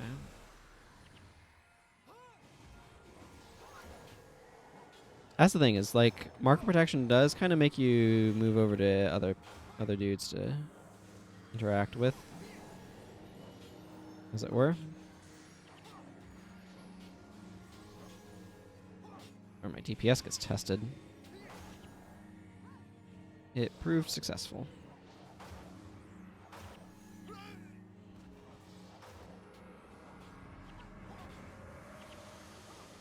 They do like their life attunement, though. There's another Dwarven Prospector that goes up to Spearhead Peak. Obviously, we're not going over there right now. And if I were to vanquish Spearhead Peak, which I will at some point in time need to, because I have not yet. Mineral Springs, I hope they put Tasca's Demise quest next to Mineral Springs quest. I'm going to need to actually check that on the wiki. But I definitely, for Spearhead Keep, be going south from the Granite Citadel or north from Copperhammer Mines. Not from over here. It's a little bit out of the way.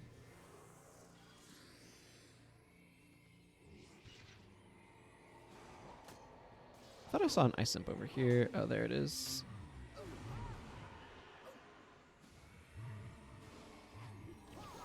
Good. Always glad to see that interrupted. Obviously, I'm not seeing that as much with this party because I just have fewer interrupts across it. Maybe that wasn't wise. I don't know. At least these guys, they use Rust, but they don't actually have any skills that give them exhaustion, so they can't get the benefit from it. Zed Shadowhoof does like his Obsidian Flame spam. You can blame him. It's his fastest recharging spell, and it's real good. Does a bunch of armor ignoring damage, which, given the fact that he's dual attuning, 130 armor ignoring damage off of that is pretty sweet. Maybe this is the patrolling group. I don't know.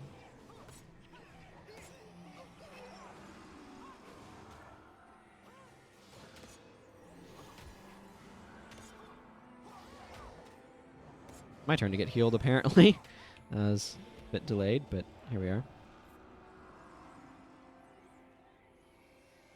Yeah, I think this is part of why Prophecies, in particular, needs scraping, is because it has all of these weird nooks and crannies and twisting paths that Make it hard to get some of the weird edges uncovered.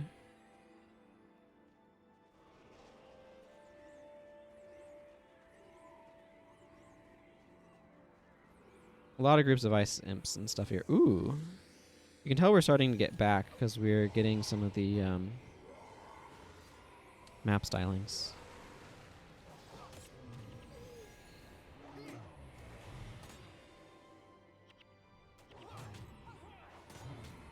The lighting changed. This is what I meant by map stylings. Sorry, that was a very ambiguous phrase. But some of the Sorrow's Furnace area.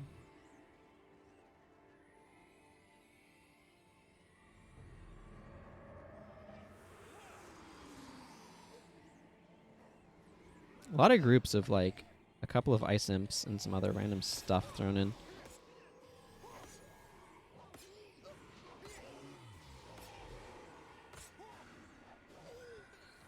Reinforced buckler.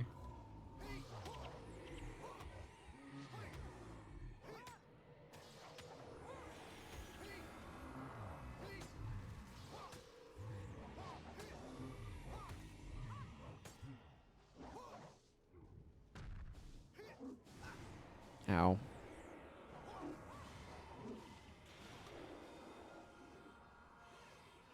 Oh. That's not good.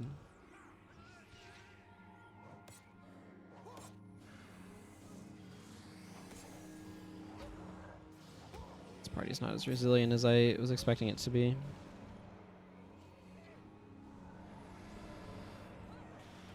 I think Ward Against Elements might have been called for. Well, we'll see how things go once I get to more of the Stone Summit. I was honestly kind of planning around them a little bit more than these.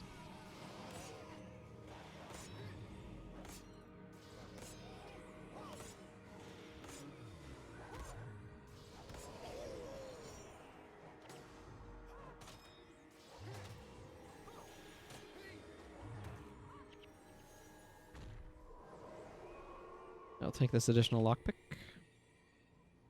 Yeah, Talcor's doing alright on death penalty. Part of the concern with high death penalty is what it does to a party's... Great.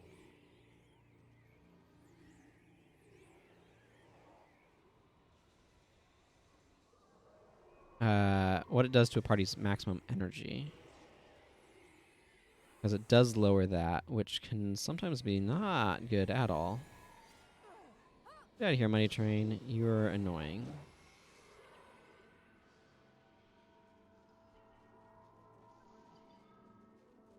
That's the best approach here. I don't want to take out this Ice Imp. Hey, my Mind Freeze got removed very quickly. Very nice.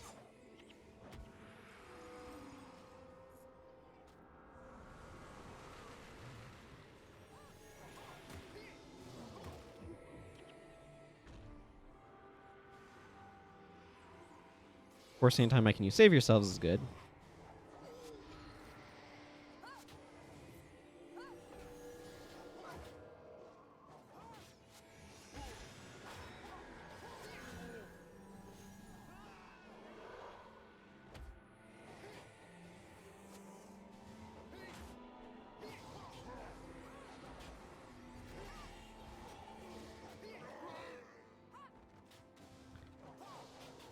Get out of here, Stone Summit Heretic.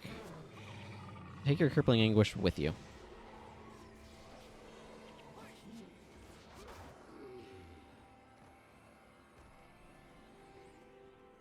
How do I want to approach doing this? Are there any more enemies up this way? Not immediately up this way. There are more enemies kind of around in that bends. I think I'm going to go up this way then. And sort of prioritize that direction. Man, some of these characters, Master of Whispers and Elias notably, just have legendary quantities of death penalty. Zed's not great either. Most of them are doing okay.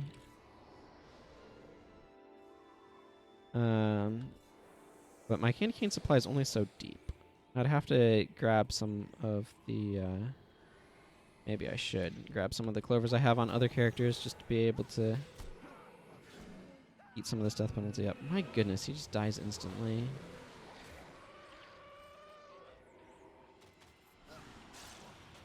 That's the thing, is death penalty tends to build on itself like that, because you die and then you stay dead, or then you die more easily because of death penalty, and like 15-20% is not great, but is manageable. But once you start hitting the 40 plus and you're getting one shot by things like that, it starts to become a real headache.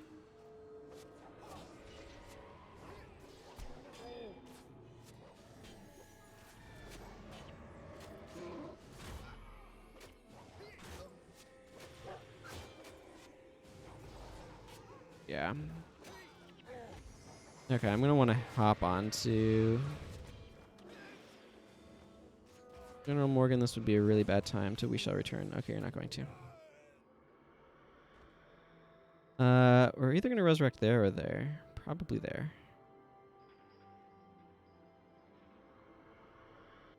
Yeah. Okay, so in retrospect, I feel like Ward Against Elements might have been more called for than Ward Against Melee.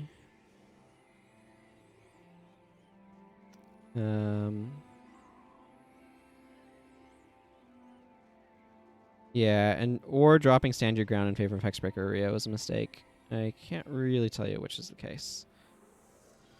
But I think I know I wish I had some more of those sort of defensive options going on right now. That Yak Slapper, it is. The good news is we have a couple of bosses here which will help with death penalty because of the morale boost they provide. If I can intercept most of the enemies, we should be alright.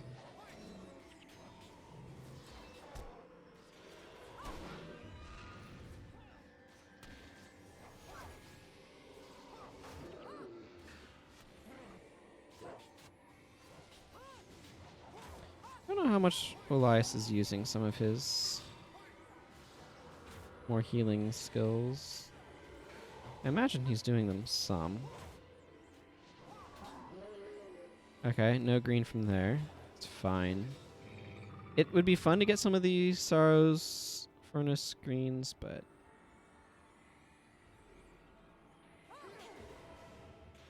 I don't know if it's a good idea to target Roth right now or not. Prophecy's bosses are just more durable than... Okay, well, I'm hitting a lot of other things, so that's probably not the worst. And if Mr. Yak Slapper here is focused on himself, it also simplifies things for me. Part of the reason why I'm targeting him is because he's a monk, and I don't want him healing everyone else. Oh, feathered longbow from something. My goodness, the sheer quantity of crippling anguish I'm getting slammed with is ridiculous.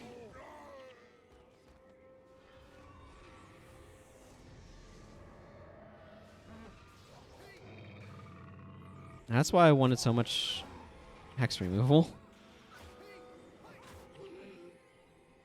I knew that was going to be happening.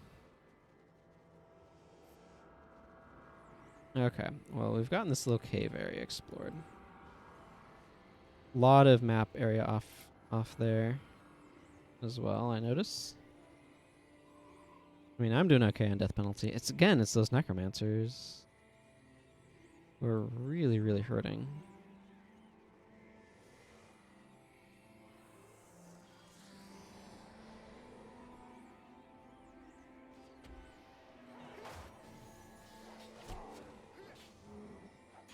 I kind of feel like I need to focus a good bit on some of these dudes who get into the back line and just kind of tear it apart.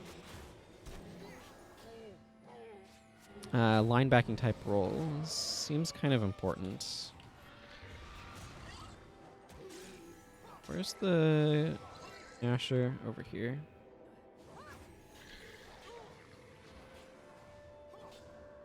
Okay, don't mind them taste for deathing.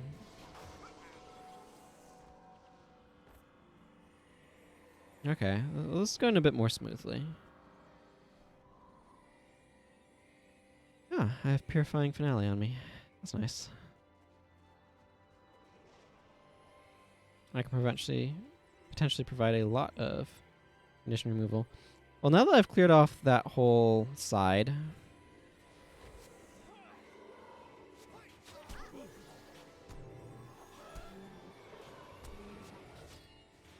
I can go over here and get these guys taken care of.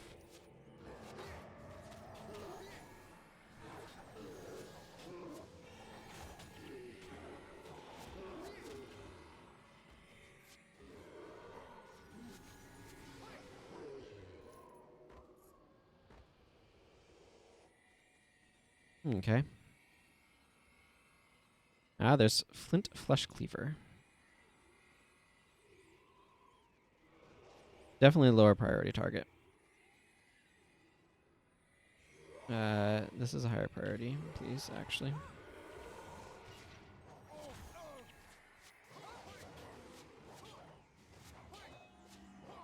Yeah, okay, that guy's gonna be missing. I don't know, Ward Against Melee is doing some good right here, but he's got a bunch of skills to help with melee, so I kind of feel like stuff to help with elemental damage would have been preferable. Or just bringing Stand Your Grounds. Could have brought Hexbreaker Aria on Hada somewhere instead. I don't know, just trying to think about how I might build things differently, or I to do a similar team composition. Stand Your Ground helps add a lot of a lot of durability to a team, especially when initially getting hit by some of the stuff. There's High Priest Elkar. Wargriff Shadestone. Well, we're going down this direction.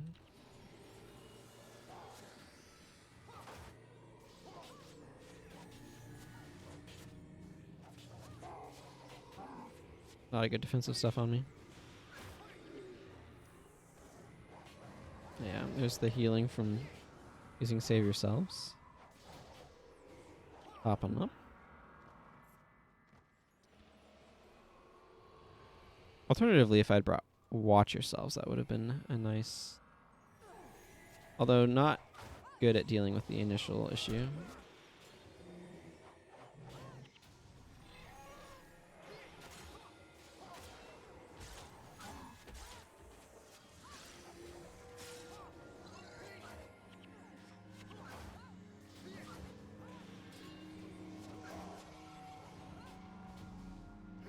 I mean, you get enough enemies balled up, Scythes can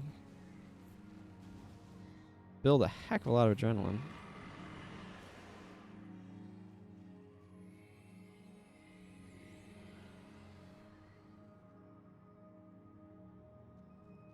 I'm going to take out this group right here, and then I'm going to go up and take out those guys. That's what I think I'm going to do here. We do seem to be performing better against the Stone Summit, which is, as I said, kind of what I was trying to build my party around more.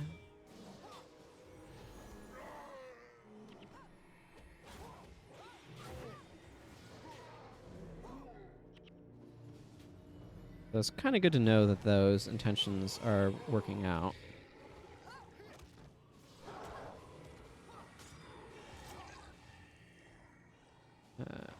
Part of it, too, is I'm just taking stabs at what I think the enemy composition is like.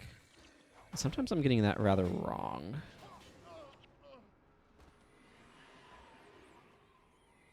Okay. Let's take a quick look at clearing up some of my inventory. Bunch of dust in that enslavement stone.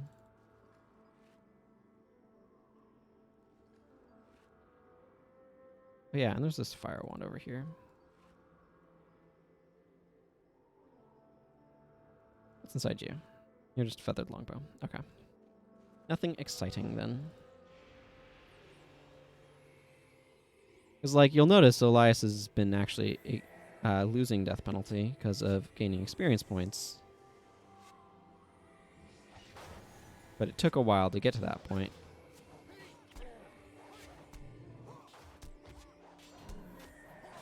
a while of not dying specifically.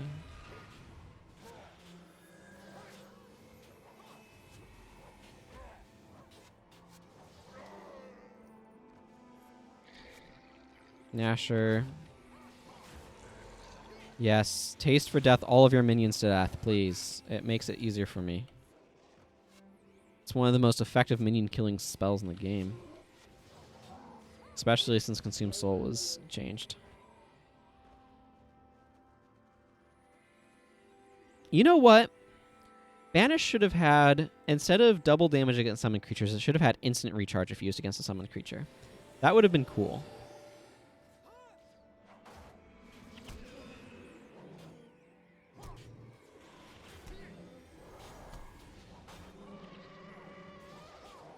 Because just imagine that, right? Instant recharge against a summoned creature means that you could just mow down minions and stuff. That would have been cool. No, you are annoying, and I want you gone.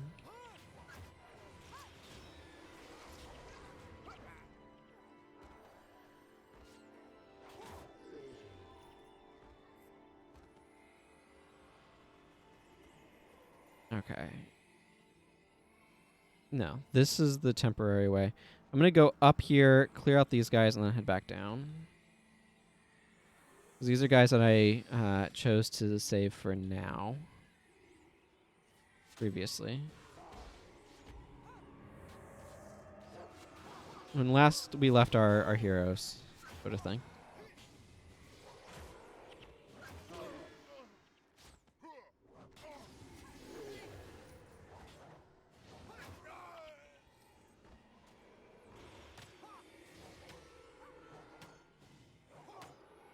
And Deep Freeze is a lot less threatening with Shelter Up, quite bluntly.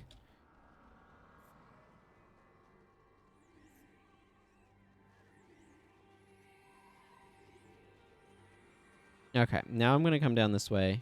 That was the alternate way down here. I've basically just taken care of the right side of the map.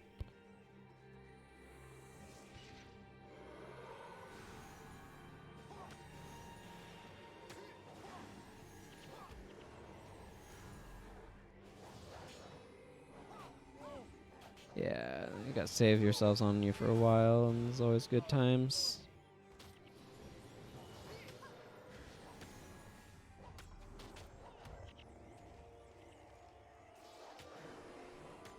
That's the Course of Restoration. Yeah, I can trigger that. Elias cannot. That's fine, though. We've cleared out a lot of this map. And you can see that reflected over here. It turns out this area has a lot of enemies in it. And it's just bigger than this section right here, which makes sense as well. So anyway, let's continue on. I really do hope I get at least one green, because that would be cool and kind of nostalgic for old time's sake, because people used to do runs through here to try to get greens. That was a big thing back in the day. Because this was the area where greens were first introduced. And as, like, drops from boss enemies, no less. Just like they are in future areas in other games.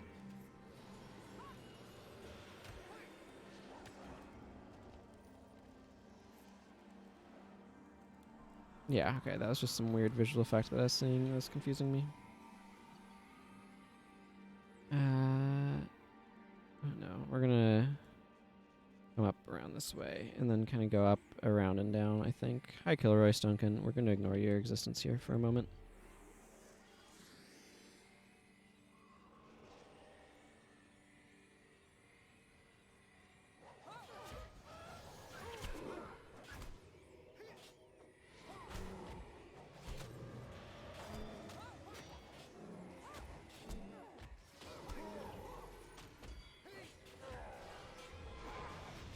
Good old Iway.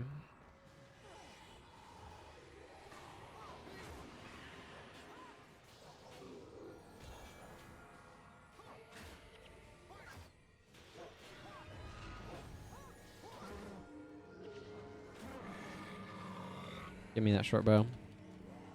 Get out of here, Stone Summit Crippling Anguish spammer. My goodness, that's a lot of crippling anguish spam.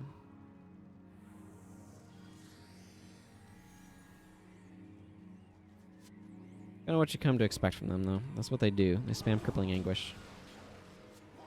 Nasher. I want you dead first.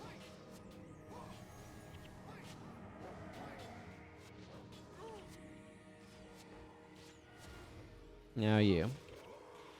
I don't need you messing with my backline.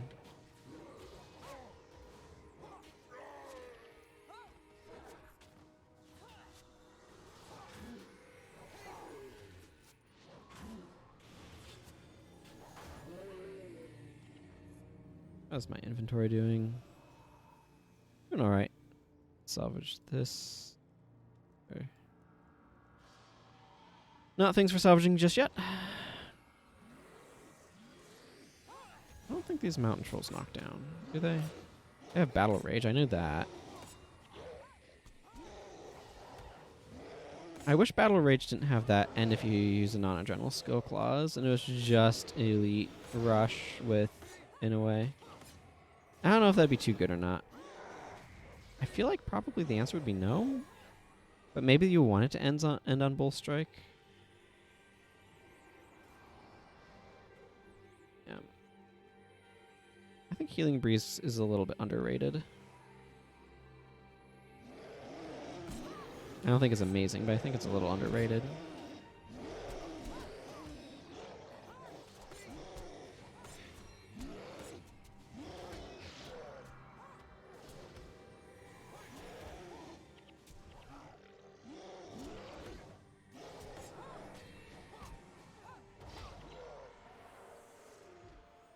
I wonder how well Elias recognizes that Ulcerous Lungs just works on stuff. I'm not sure.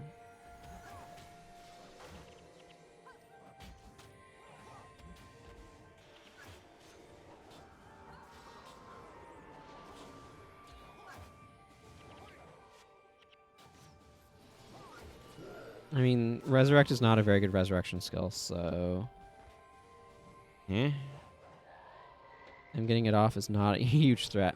Nick dances that way. We're not going that way, though. Resurrect resurrects with 25% HP and 0 energy, so it's just not very effective. I like how Purifying Finale is just straight up a dab. I don't even know if dabbing was a thing at that time.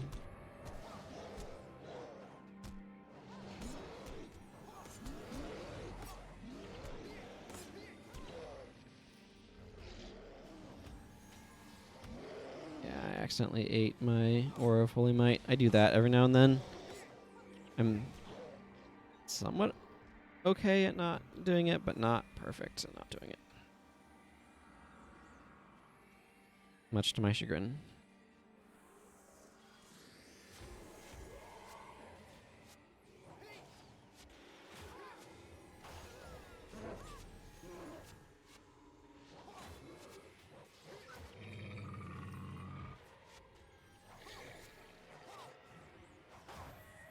Master Whisters may have quickly died there at some point. Taste of Death all you want.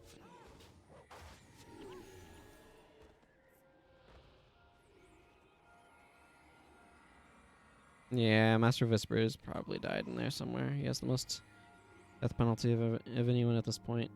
There's a couple of Nashers over here, which I'm not thrilled about.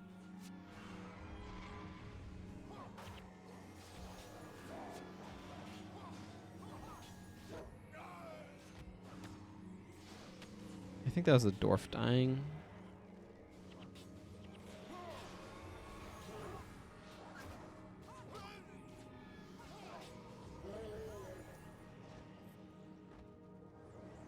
Here's Orazar Highstone, if anybody needed to know where he was.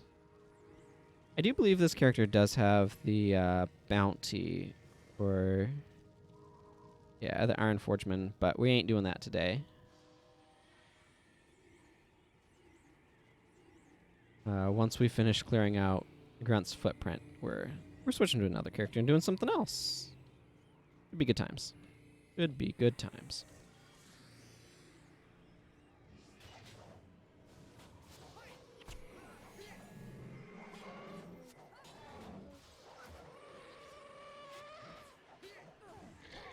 Actually, I want to fight everyone but Thorgal if I can.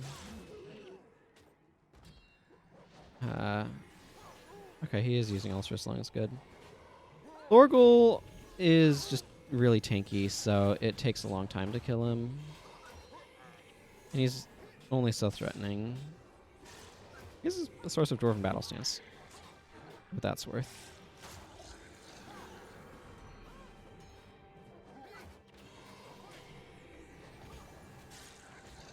Am I gonna get... He dropped stuff, but nothing terribly exciting.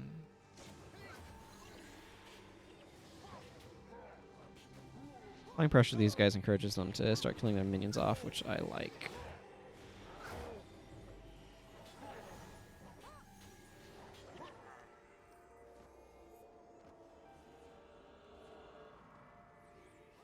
But if we seriously go through here without getting... I think there's like a couple potential boss spawns left, maybe? Tanzit, I think, might be around.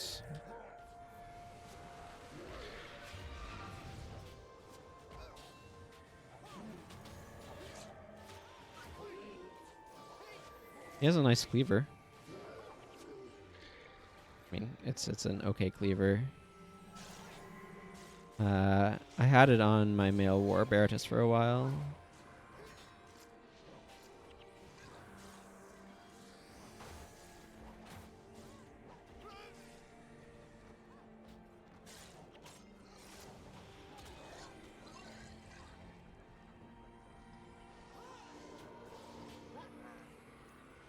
Close Elias's panel. He doesn't need to be open right now.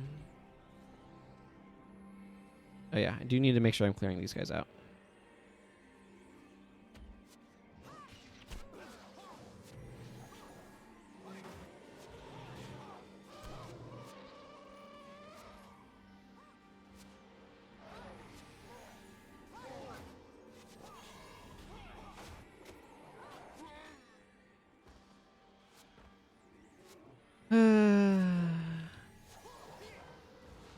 No, my candy corn wore off.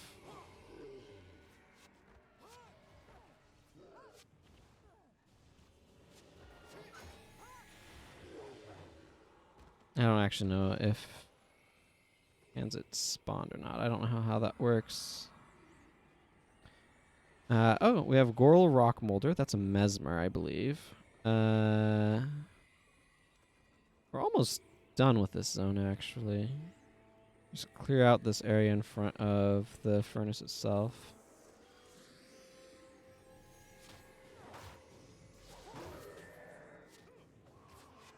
Part where I'm glad I brought as much hex removal as I did.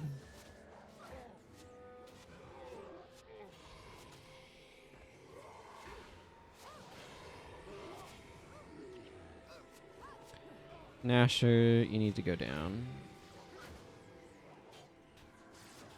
Yes. Eat your minions. Eat them alive. Can they really be considered to be alive or not? That's a good question.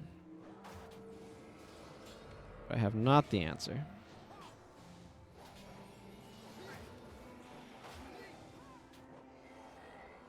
No greens from him either. Pity.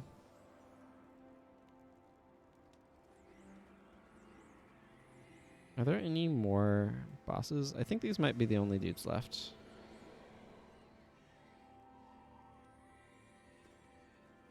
Hang on, I'm gonna go this way and wrap around. No particular reason other than I feel like it.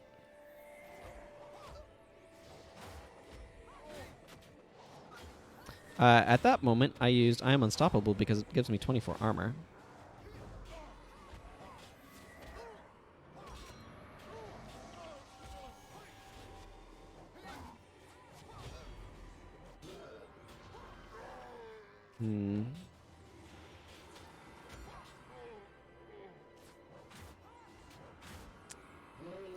You are a very ineffectual monk. I killed your entire party with you standing there. I wasn't impeding you directly, although clearly my party was, because your HP was pretty low. Okay. Almost clear.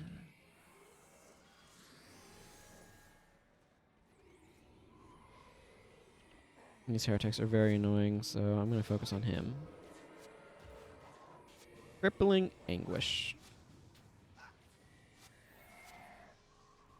There we go.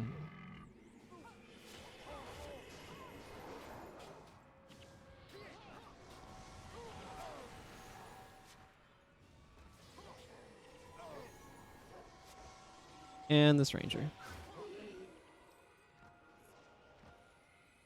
How much is this one worth? 150 Zaishin coins. Feels like it should maybe be worth a little bit more than that, but I don't know. Maybe I want Zaishin coins to be worth relatively less than they are kind of valued by ArenaNet. I wonder if any of these enemies could actually run into the entrance and drag you in to the Saros Furnace.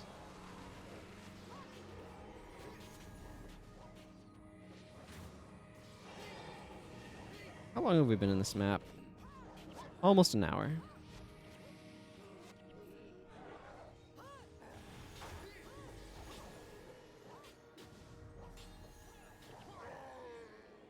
Hooray! Victory! Victory is mine.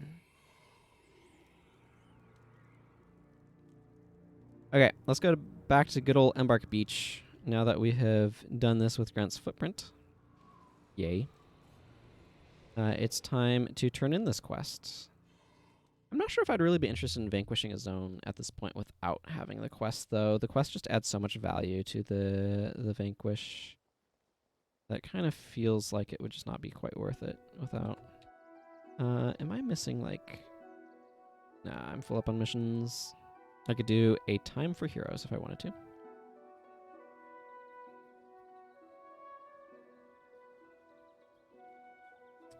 Okay, let's go talk to Zenshu, our friendly Zaishin Challenge Turner any guy.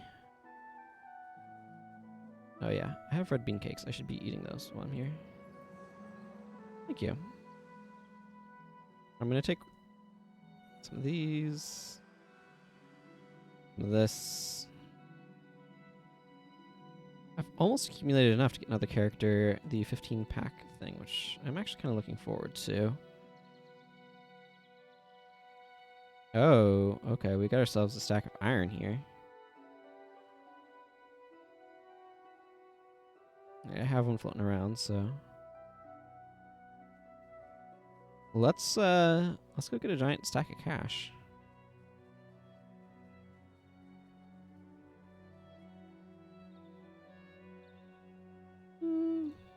I've seen it be worth more, but this is good.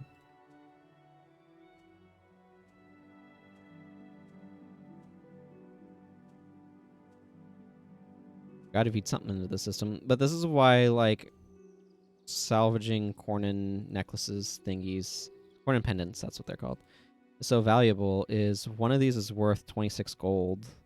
If you get, like, 4 out of it, like, 2 to 4, you're getting substantially more than it's actually been rated at value-wise. So, always worth it to, minor absorption and knights, Normally I'd run commercials during this, but I'm going to be taking a short break after I clear stuff out when I switch characters. So it's kind of not worth it. Yeah, okay. I'm just going to salvage this.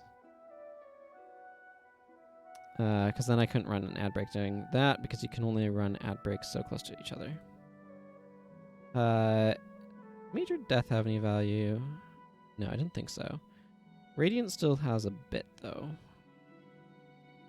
Enough to be worth salvaging from that, as I recall. And I gotta keep it, so we're all good. Merchant. Here we are. You can have those things. I'm gonna hang on to this. Well, that was pretty good. All right. So what I'm going to do now is I am going to take a short break. I'm going to switch characters. When we come back...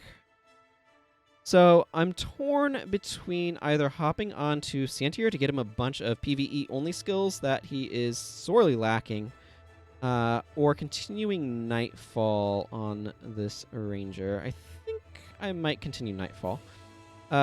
So I'm going to go ahead and update the stream with that information. And then I'm going to go ahead and take a short break here. So I will be back in just a couple of minutes. Please stick by, and I'll return shortly.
Okay, I'm back. Hello, everyone. Go over here. Now, as I've been playing this character, I have been liking to do... Ooh. Sorry, my brain just short-circuited itself because I saw... Oh, yes, I can drop these trade contracts in over here. I've been liking to do...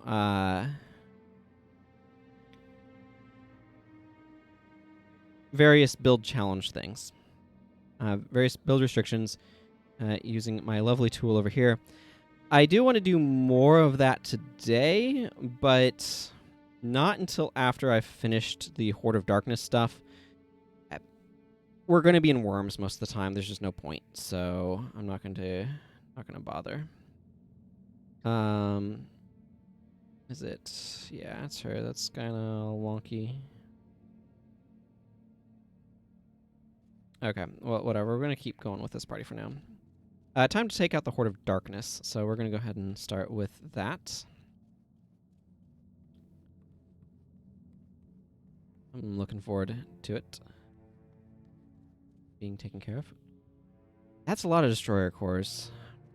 I like the glowy hands, but you need a lot of Destroyer cores. I want to experiment around with potential options for getting that many. Let's see. Yeah, we just need to hop into Worms here. Switch this axe. I prefer using the axe, actually. Which after we get in the Worms.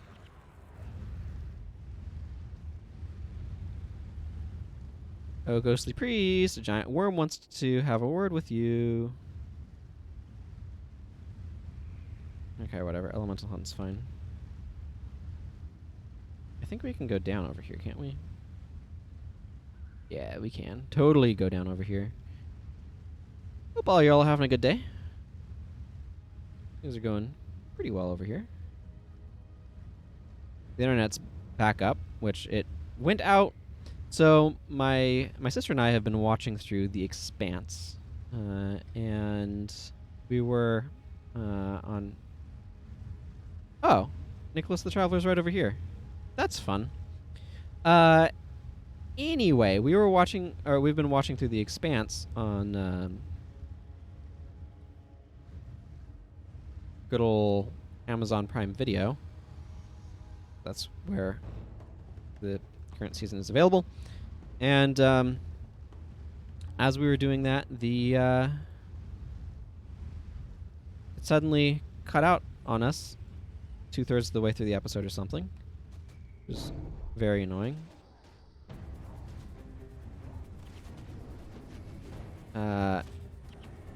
Because the internet went out. That was yesterday evening. So thankfully, it got fixed in the interim. But yeah, that made for not how we planned the day to go.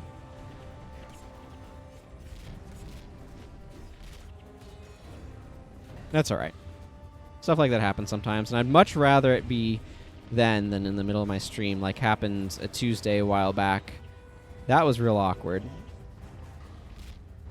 Then I couldn't like restart my stream or anything because it was just done.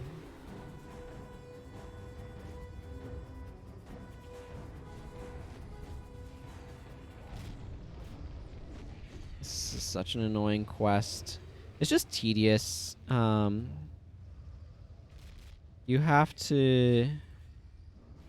They're only vulnerable to Jinundu Siege.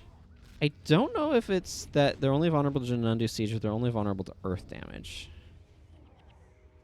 I'm not sure how that's actually set up. Obviously, it's kind of a moot point either way. I don't think we have any other ways of dealing earth damage, but... It would just seem peculiar if they had actually set them up to literally only be affected by that one skill somehow. They may have. But the AI is not smart about it. So they're like, oh, here's enemies. We're going to attack them. And it's like, no, that's not how this goes.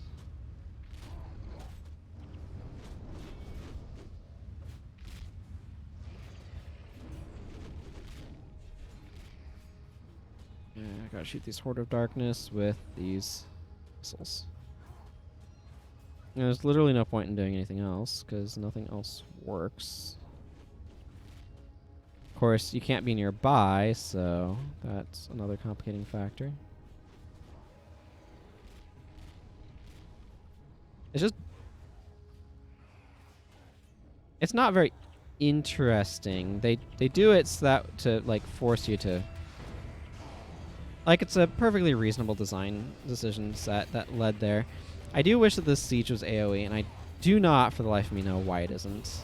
It's your frickin' elite, for crying out loud. That, of anything, should at least be allowed to be AoE.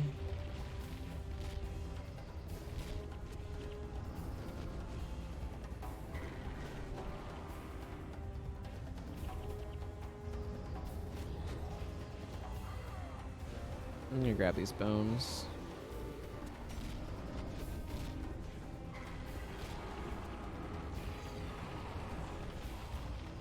Sandstorm Crags can't be knocked down. They have stun immunity because knockdown is stun inside the internal code or something.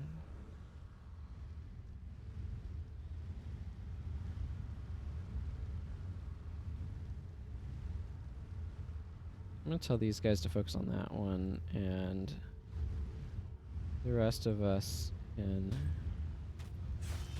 yeah, siege that guy down.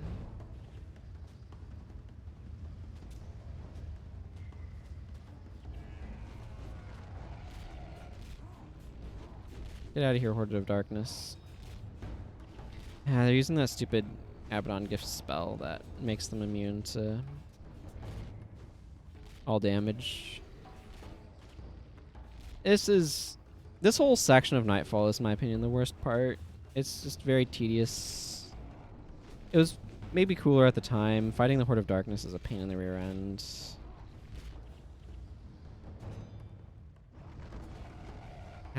Especially with heroes where you're just having to manually tell all of your heroes to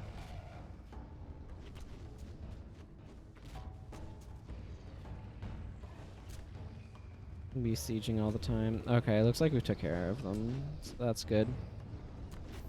Let's close all of these.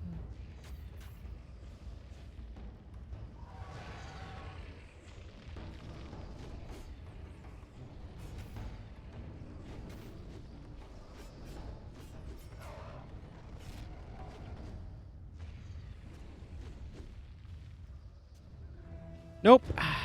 Too many desert worms in the way. One desert worm in the way is too many desert worms. Ah. I'm gonna cancel that cast. I want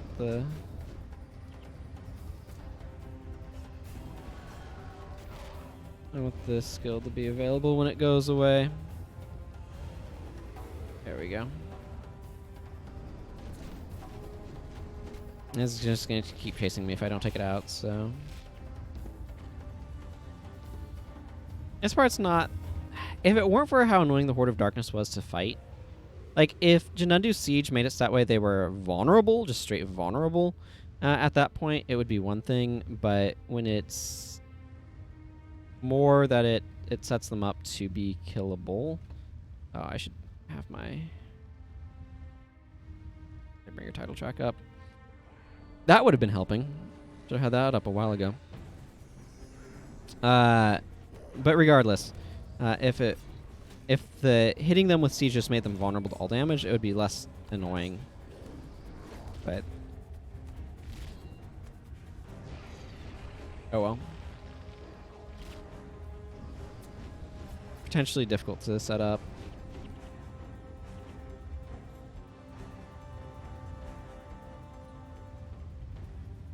Okay, this part's kind of cool, though. I like shooting down the solitary Colossus. 968 damage. Thump.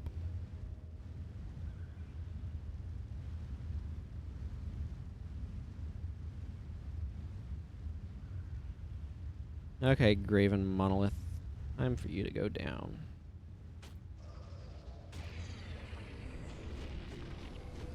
This... When it ends, all adjacent foes are knocked down for 3 seconds, and it ends if you use a skill. So beginning to use the Janundu Bite. I don't know if I've ever explained this, but beginning to use Janundu Bite triggers this to end, and therefore knocks down foes. So that way, if you strike a knockdown foe, you gain 500 health thing is triggered. It's a neat little combo that they built into it.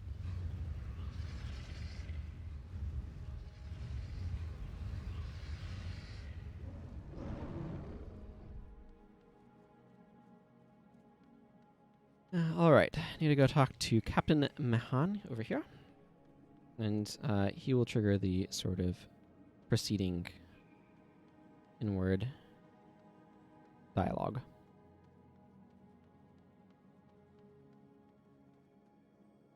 Those blessed by Abaddon feel the chaos sweep over them. The knowledge and the secrets are enough to drive you mad. I've seen its effect manifest in many different ways, yet this madness simply strengthened my resolve to stand by General Morgan during his darkest hours.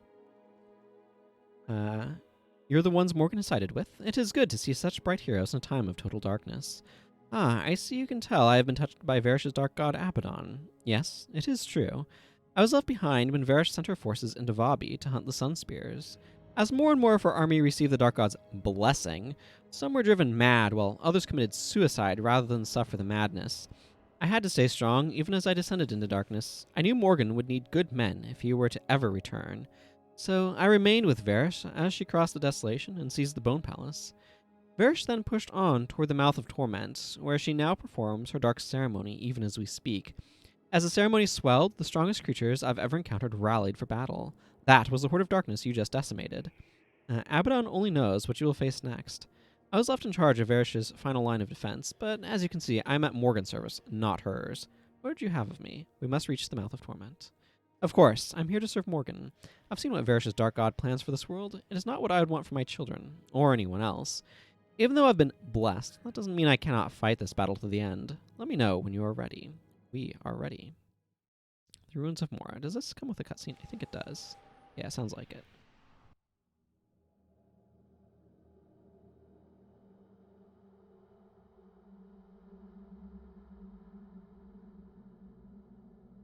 The Mouth of Torment. Varish's mentor Kayat spoke of it. It was here that the 5 gods defeated Abaddon. Here that the walls of his prison are the weakest. Here that Varish also will finish her ritual. She will turn the world into torment and unleash Abaddon into that world. Are you up for this? Yes. No. I just remember Varish as she was. She did so much for Korna. She was a good leader. She has been touched by Abaddon. We have all been touched by Abaddon. Our entire world. We must stop it now. When the time comes, you have to strike. I know. But I will strike her down, only because I remember what she was. I will redeem her memory. That will be good enough.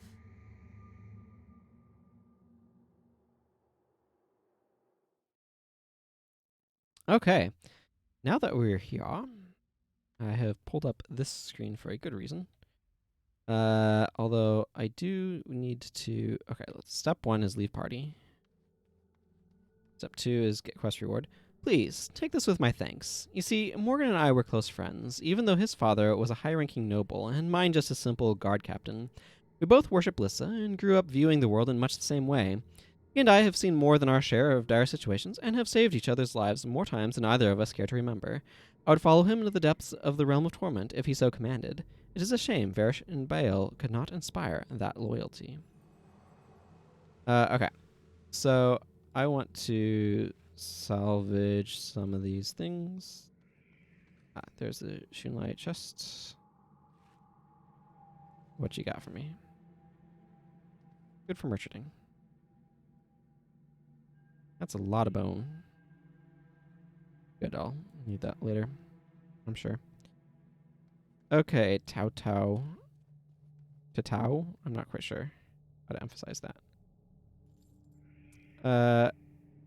I want to grab Milani and give her her proper weapon back. Well, I am thinking about such things. Get out of here, Hourglass Staff. Okay. Now what I want to do is I want to actually bring this up and go into Codex settings. I'm going to turn off include core skills and turn off allow PvE only skills. This is the settings that I like. I'll just turn that down. It shouldn't matter. Regular skills per attribute is 6. Elite skills per profession is 5. Those seem like fine settings. Let's generate a codex. Oh boy. Now I'm going to have to process this codex. What I'm going to do is I'm going to just grab this and see about updating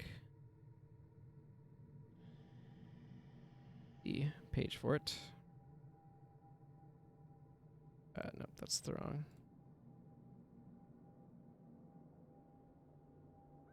There we go. Update. Updated. Good. Now, if you all want to be able to look through the list, you can go to this page and take a look at it. But anyway, Codex time. So what do we got here? First of all, what are our elites? We have Skullcrack, Soldier's Defense, Dragon Slash, a couple of Strength elites that I'm not thrilled by. Skullcrack is alright. I'm not sure how useful that is going to be here. Illusionary Weaponry, Sign of Illusions, Arcane Languor, Psychic Distraction, and Symbols of Inspiration. Okay, none of those really blow me away. I do have Glass Arrows, Strike as 1. Trapper's Focus could be interesting. Did I get enough traps to actually make a trap build, though? I got piercing trap and tripwire. I'm going to go with no. No, I did not. I got trapper speed and trapper's focus, but only 2 actual traps, so it's not much good. Lander's arrows is reasonable. Burning arrow is reasonable. I got some decent ranger stuff. Ooh, I do not like Scribe's Insight. Did I even get any signets to use this with? Technically, yes, but they're smiting prayers, so that's unexciting. I did get Vengeance and Light of Dwayna for resurrects. Did I get any other resurrects? Not that I'm seeing here. Aura of the Lich is not really what I want for this mission. Virulence could be interesting, though. I'm just kind of glancing through to figure out what my elites are right now. Sandstorm, Shockwave, Ether Prism and Ether Prodigy, and Savannah Heat. Okay. Dark Apostasy, Locust Fury, Temple Strike, Shadow Prison, Flashing Blades. Those are somewhat reasonable. I did get at least one... Okay. I've gotten enough dagger skills here that I can actually put something together in terms of some sort of dagger combo if I want an assassin. I don't know that I necessarily do. I also got Vampiric Assault, so that's interesting. Sign of Toxic Shock. I'm looking here to see if I got any sort of ways of really applying poison. I guess Virulence technically applies poison. So that would work with Signet of Toxic Shock if I wanted to.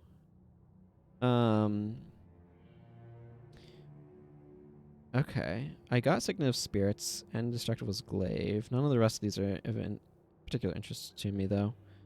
Ebon Dust or Arcane Zeal, Avatar of Melandru, Grenth's Grasp.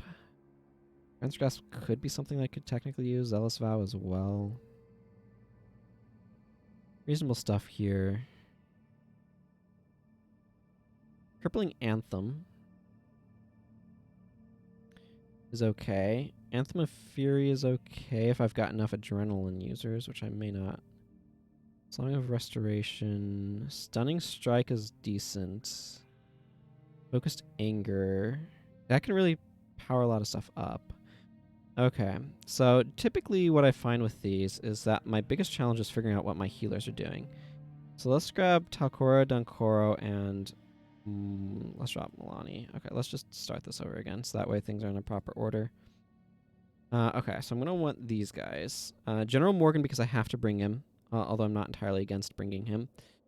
I don't know what you're doing, but probably not this, because I doubt you got all these skills. And then Talcora and Dunkoro, because they're monks. Did I get... Ooh, okay, I got Revealed Hex and Inspired Hex.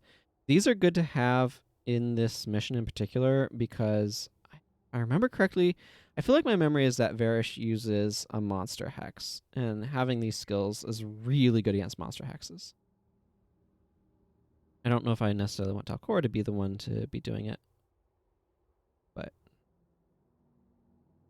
Okay, if I ran an elite...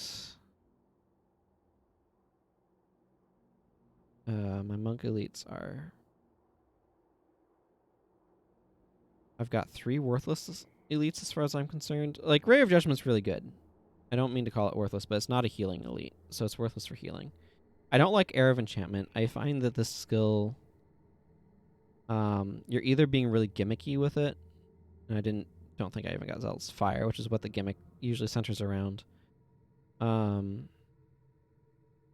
I just don't like the design of Air of Enchantment at all. Scribe's Insight also is super underwhelming, especially without Signet of Devotion to go with it. Or Signet of Rejuvenation, or both, preferably. I don't like this skill much either, though. So... he's more Protection Prayers focused. Okay, I'm going to drop her Inspiration Magic. I'm going to bump her Healing Prayers up all the way. And give her some Protection Prayers. Okay, let's strip her bar of stuff. I think I'm gonna put the inspired or revealed hex on a different character. So I'm gonna give her. Yeah, because this is one condition. I want it up at 2. I'm gonna give her Aura of Faith. I feel like that's probably pretty reasonable. Mending Touch is really the only hex removal that I have, or a condition removal that she could be using that I have any interest in. I think I'll give her Shield Guardian as well. Let's see, that's heal other. It's interesting because I've excluded all of the core skills. It's dramatically limited my pool of what I can use. I do like Vigorous Spirit. I'm going to want heal other. I want something to push bars up. Ethereal Light's alright, but I'm not thrilled by it. Words of Comfort kind of feels like a filler skill. Which is this one? Spotless Soul? Yeah, maybe. Because things like Healing Breeze and other stuff, like there's a lot of things that are core that she then doesn't get. I feel like I want Ethereal Light and Healing Whisper.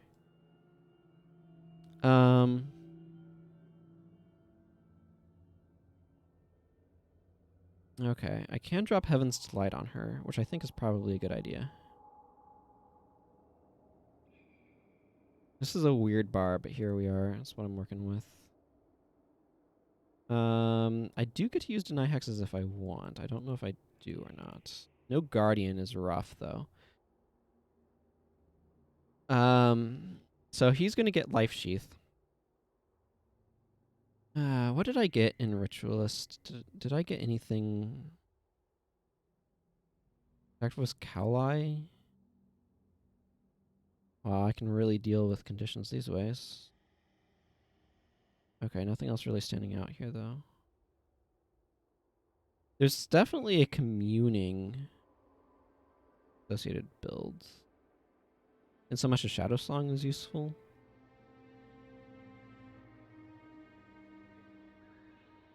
Let's see, that's Wielder's Remedy. Wielder's Remedy is pretty good with Ghostly Weapon.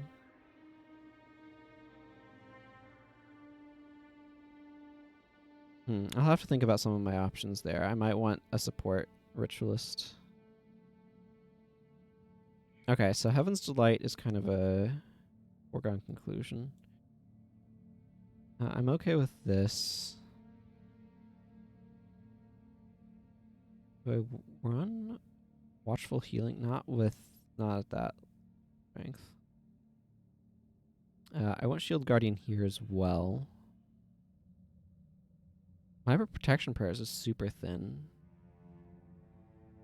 I can drop this some, though. I need at least 12.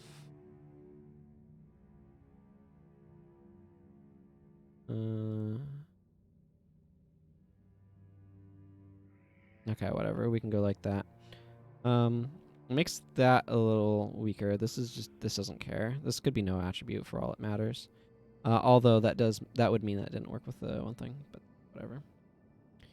I get Castigation Signet for some energy management and reversal of damage if I go this way.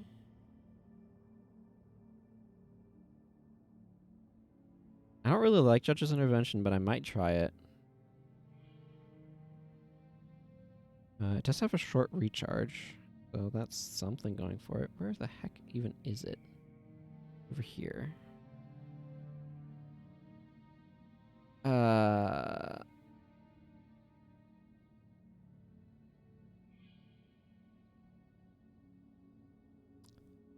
What else do I even have available? Spell Shield is not a skill that I'm fond of in any stretch of the imagination.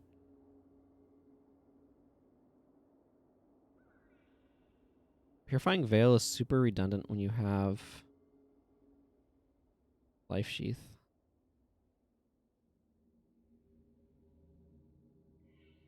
I could just straight up bring Smiter's Boon for the reversal of... That seems stupid, but I mean, we're working on a constrained situation here. Okay, what do I want to be doing with General Morgan? I don't think there's any elites belonging to other professions that I really want. Yeah, I don't think so. Anthem of Fury. Anthem of Fury could be worth it if I have enough adrenaline attackers. Or adrenaline users with attack skills. Not sure how many I'm going to want, though. Song of Restoration might just be okay. Sign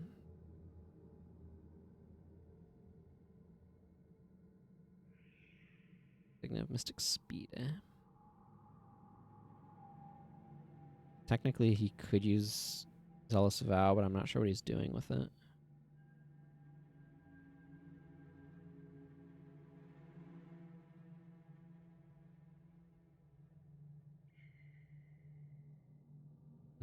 I could go more of a motivation-y route with him. Did I get... No, I did not. That's understandable and fine. Bling Anthem doesn't care that much, but does care some. Let's drop these attributes around. I want more Spear Mastery on him. He has a command rune. That would give Blade Turn Refrain, Never Surrender. Motivation stuff is just a bit better right now, unfortunately. I'd like Hada for kind of doing that. He's just kind of set up for general use of the thing. I don't know if there's anything that I want to use with command that uses just a little. Because I kind of want Signet of Synergy for a little bit of healing support.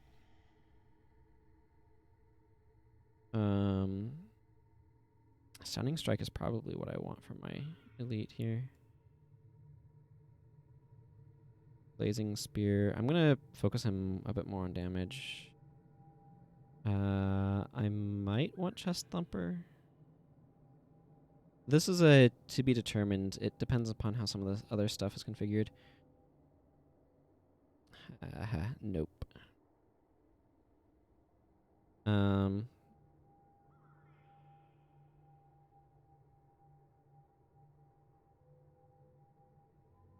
Purifying Finale, Lyric of Zeal. I just don't have that many signets available to me, so it just looks a little underwhelming. I do have Hexbreaker Aria. I do tend to like that one reasonably well.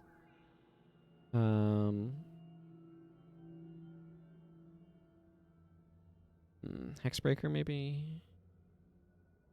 There are going to be deep freezes and stuff. What resurrection skills did I even get?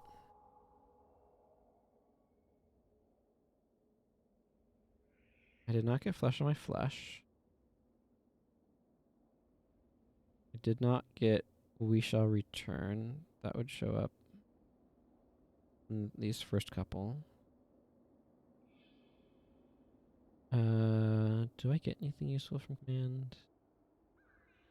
That's not a terrible Never Surrender.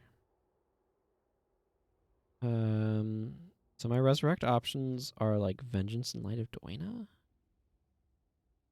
That's rough. Yeah, because the rest of them would be like core stuff a bunch, wouldn't they?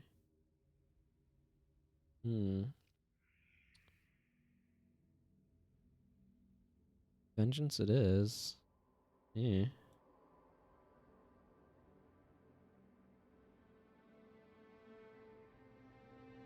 That's not something I'm thrilled about, but here we are. That's what we're looking at. You have Awe. I don't foresee myself really using that. How good is his Blade Turn Refrain?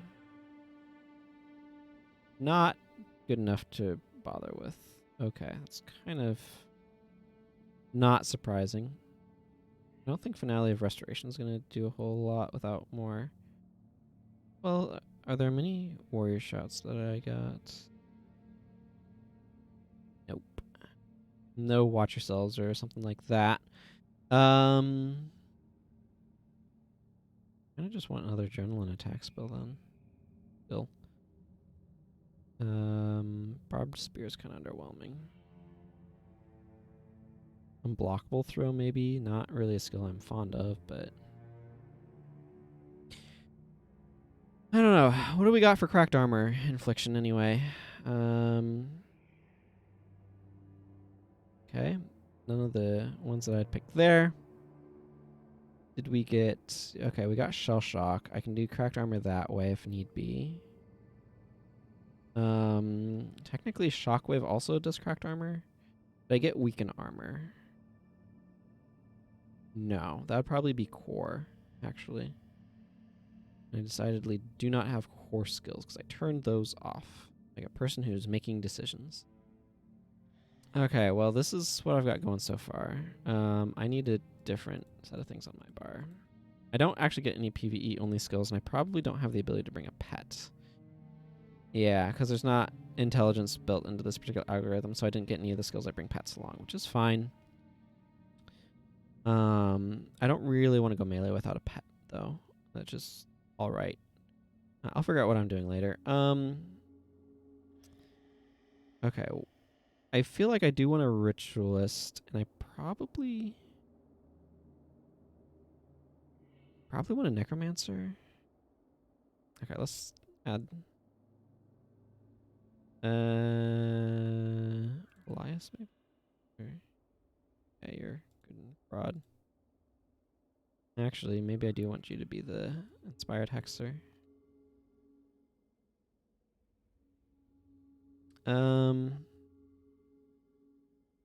Yeah, because I kind of want virulence. What do we have here? Vocal minority. Also, hexes foes near target. They can't use shouts or chants. That might not be a bad idea in this mission, honestly.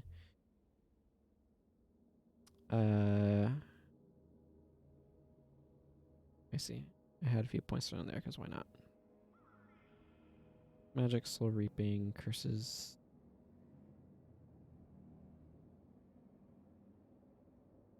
Or not slow reaping, death magic. I think I want that split. I want slightly stronger death magic. Okay. Rising bile. Okay, first let's grab vocal minority, and then let's grab rising bile. Excuse me. Virulence.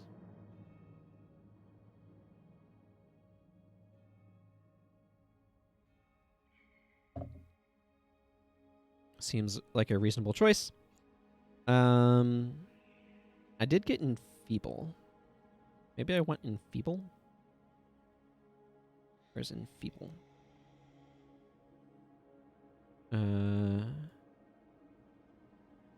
As an option for like a starter and all that good stuff. As Rada's stuff is not worth looking at though. I got a really awkward pool of things here. What other inspiration magic did I get? I got either Phantom, either Signet, Inspired Hex, Revealed Enchantment, Revealed Hex, and Waste Not, Want Not. What enchantment removal did I get over here? Any? I did get Signet of Lost Souls, which might be worth looking at. Yeah, not Hexer's Vigor, though. Maybe I'll bring both Inspireds, Inspired and Revealed. And, Reveal Enchantment while I'm at it.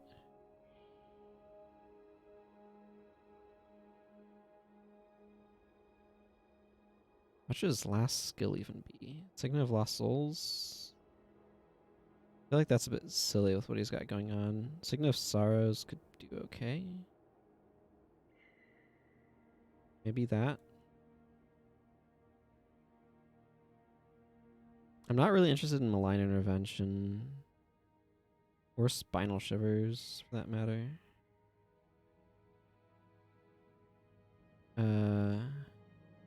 Yeah, okay.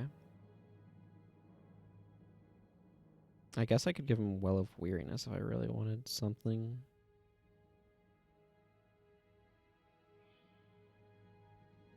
Okay, well, this is going to be our very strange Necromancer bar. I'm going to have to freaking run Light of Dwayna, aren't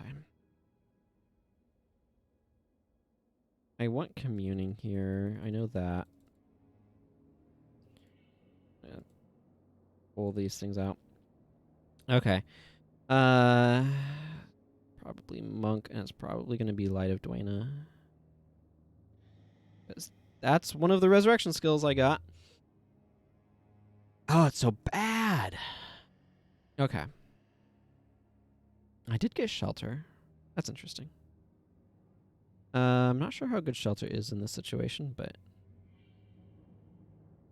Okay. Painful Bond. Shadow Song. Painful Bond. I do kind of like Gaze from Beyond.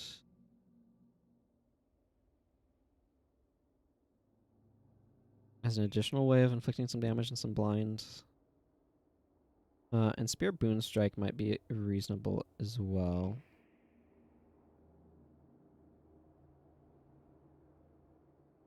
Okay, at this point...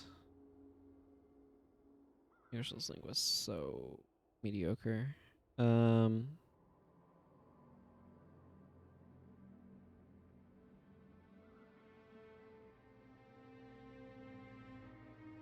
could bring Wielder's Remedy and Ghostly Weapon. I don't think the AI is smart enough to understand how that combo works, but... Oh, I did get Ancestor's Rage. Maybe I'll bring that. And... Attacks interrupt attacking foes. It's not the most exciting of options here. Did I get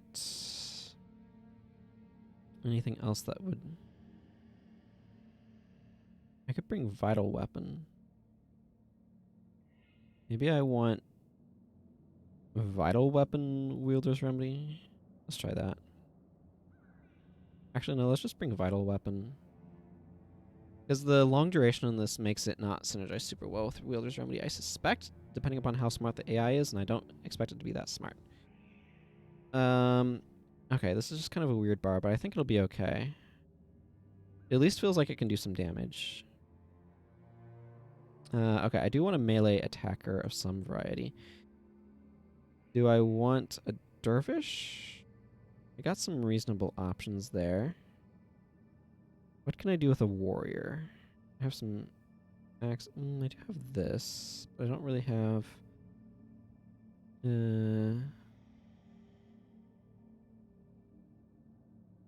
slash, standing slash... Taking out core skills really limits some of your options, doesn't it?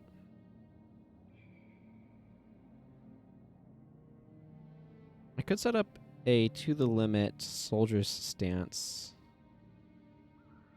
warrior.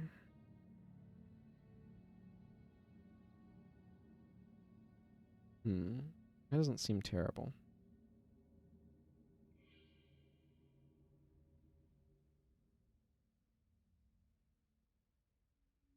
Okay, let's grab costs.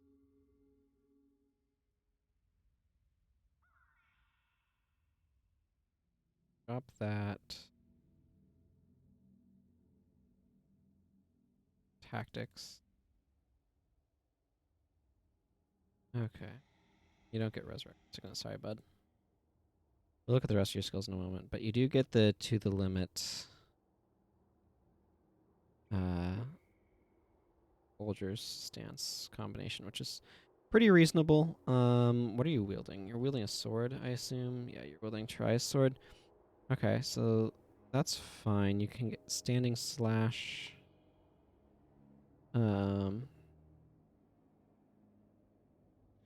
Soldier slash would have been really nice here. Okay, well, Silverwing Galrath.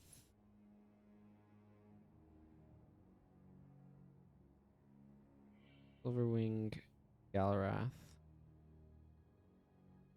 Do you get anything useful in strength? You got Griffins and Leviathans? That doesn't surprise me. I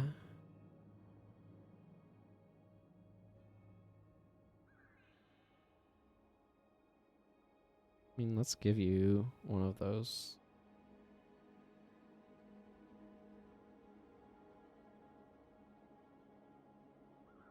I'm trying to look to see if there's any no attribute skills that seem like they would be handy to have. Huh.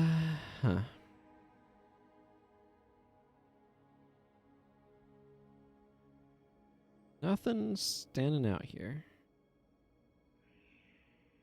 I probably want an elementalist for my last slot.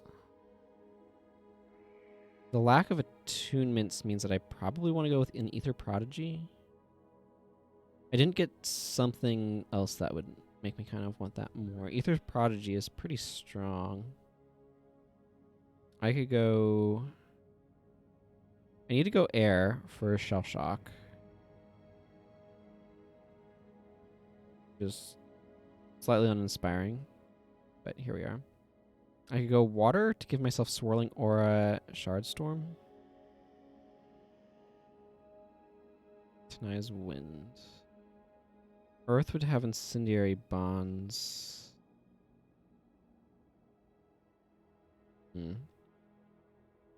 Or fire. Fire would have Incendiary Bonds. Meteor Shower is cute, more than good. I am inflicting weakness. Do I have... No, of course not. I don't have Epidemic. That would be too convenient. I Will Survive is not what I consider to be a good skill. I do consider it to exist, but not a skill that I really want to bring.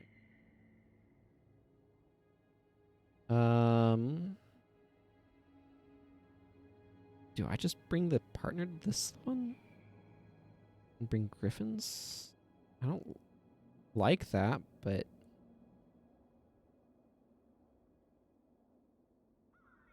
I'm gonna give you Vengeance as well. That's one of my 2 resurrection skills. Sad to say. And then I guess I just give you friggin'... Because I don't really like I Will Survive. I Will Survive is the sort of skill that they give you to show you that warrior is not good at taking care of conditions.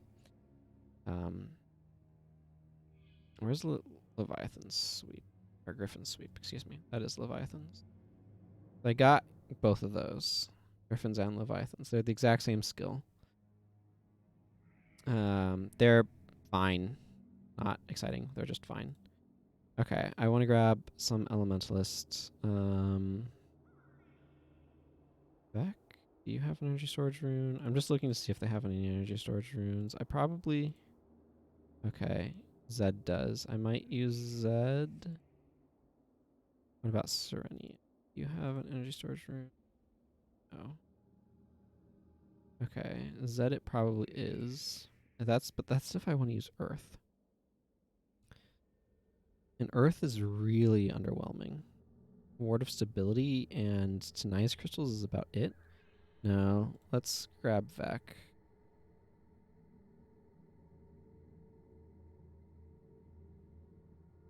The real question is, do I need to go /monk here for a resurrect?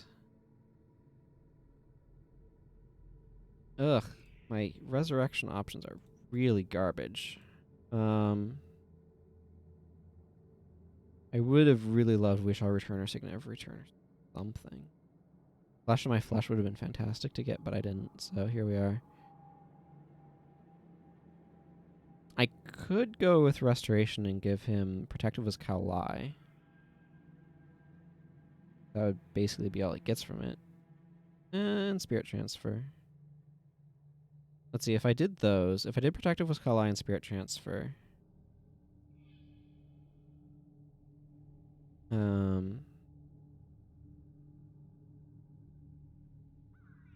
How do I want to roll this? Part of it, too, is... Like, I don't have very much air magic. Shock Arrow, Chilling Winds. Chilling Winds is... underwhelming.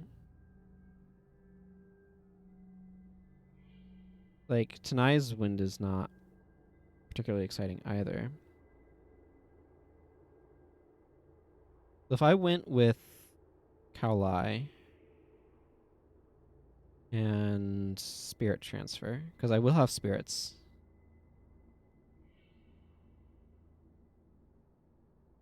I guess I don't need as much energy storage as I would think.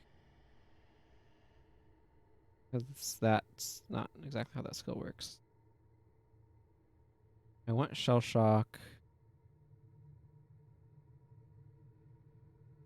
Maybe Tanai's Wind.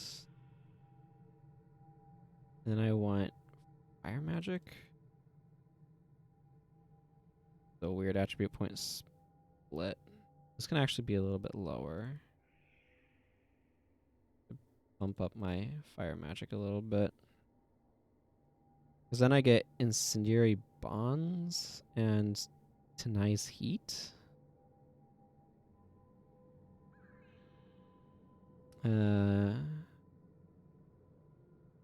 Nice Heat, Incendiary Bonds. Yeah, I really want to go get him a minor Fire Magic rune. These whole processes are always really challenging. I don't tend to do codices very often because, as you can see, they tend to be very slow processes to get put together.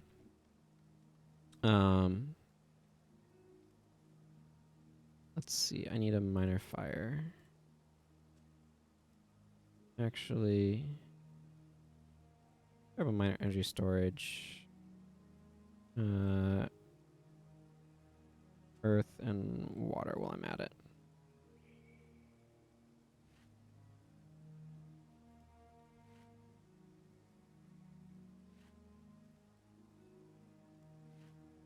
There. Get him runed up a bit.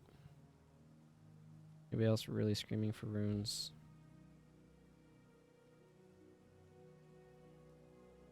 A couple of divine favors, but those are very expensive right now, so. Or at least last I looked, they were more expensive than I want to make use of.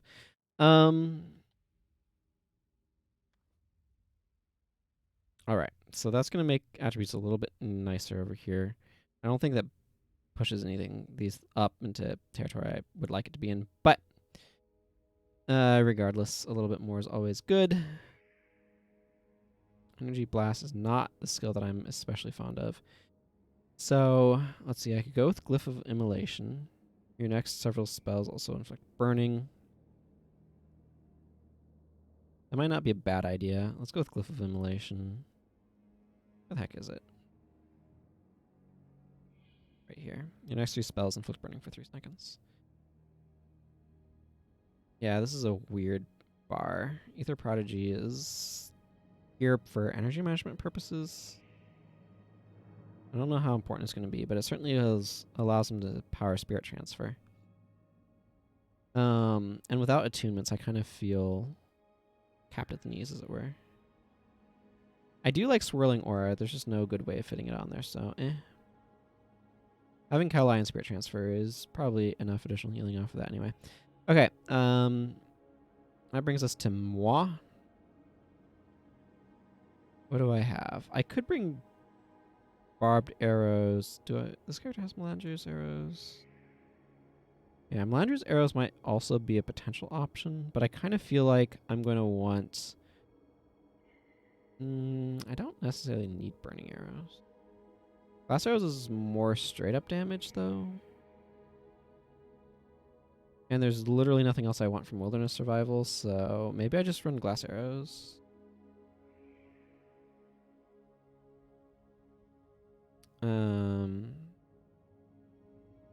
I like that plan. Glass arrows, arcing shot. Arrow, arcing shot.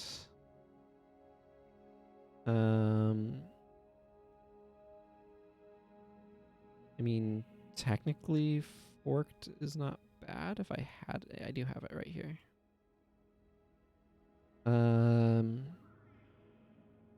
I can bring Screaming Shot if I want it. What is this? It's not the worst. Then I get like I can bring point blank shots if I want. Let's see. Yeah. Point blank and Zojins are the same skill. No interrupts. I could bring Marauder Shot, but disabling all of my non-attack skills is not entirely desirable. Just because it disables glass arrows, so I have to be careful about when I'm using it. There's a lot of weird stuff over here. Okay, maybe I just go with like Zojin's Shot, point blank shot on the back end. Whoops, not that far there. Point blank shot, Zojin's Shot. Man, I'm just bringing a bunch of arrow attacks. It'll be okay. Bring Zojin's Haste.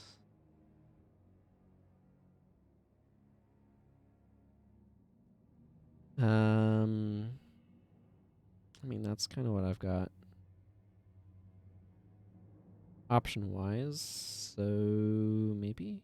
I could also alternatively bring Seeking Arrows if I really want it as an alternative option. I don't know that I do.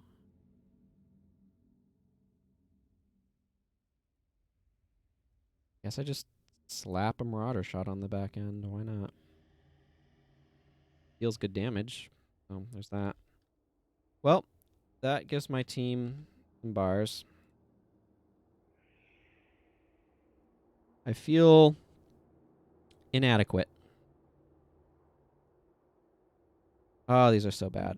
But this is what we're dealing with. Okay, challenge prep. We've done that. Game. That is what we need. Nightfall. Here we go. And this is, yeah, being saved for a different character. Cool. Good thing we're doing this in normal mode, because this would not work very well in hard mode at all. Okay, Captain. Those blessed by Abaddon feel the chaos. Yes, for Ilona. You have done well to pierce through Varish's rear vanguard, but that's partly due to luck. She's been in a deep trance, orchestrating a grand convocation with Abaddon. Because of this, she has not struck back with force. However, the Horde of Darkness is a sign that the bounds of the Realm of Torment are now pushing into our own. End this madness once and for all. Once you are ready, I will help you slip into the crater, hopefully undetected. We are ready. I'm glad I got Signal of Spirits. That's probably going to be a key part of any success I hope to experience here.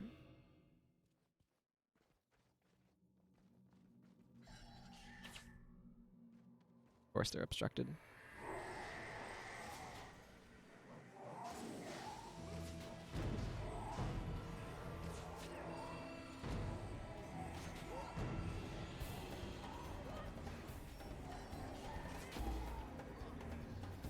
Okay, I want to... Okay, yeah, sure, that one's fine.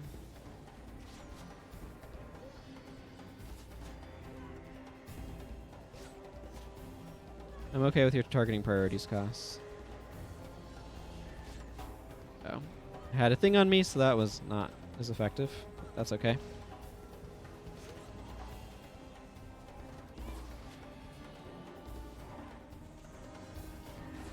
Okay, Marauder Shot maybe is performing a little bit better than I thought it would.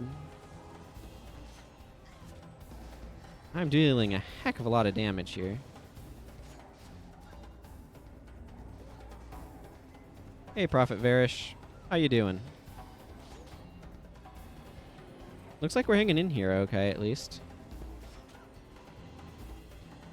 Plus 42 damage off of these, plus the 21 damage from glass arrows means that I am hitting like an absolute truck.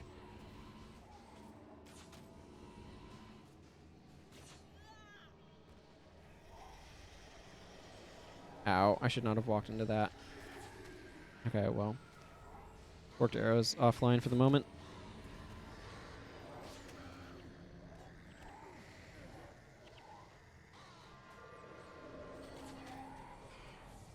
Whew.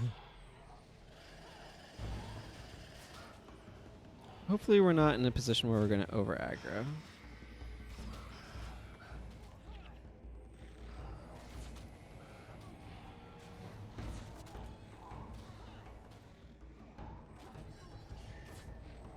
Well, that thing's bleeding.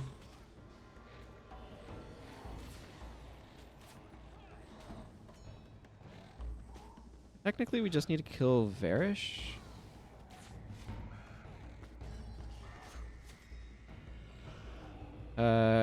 Costs. You do understand how to attack, yes?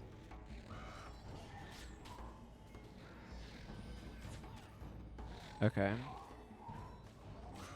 Let's try to end some of these torment creatures. Plague upon us.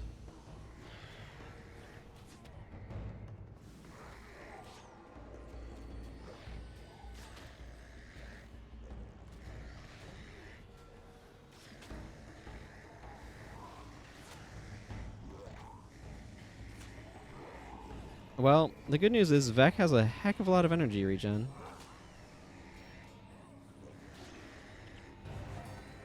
Turns out, Ether Prodigy is a hell of a drug.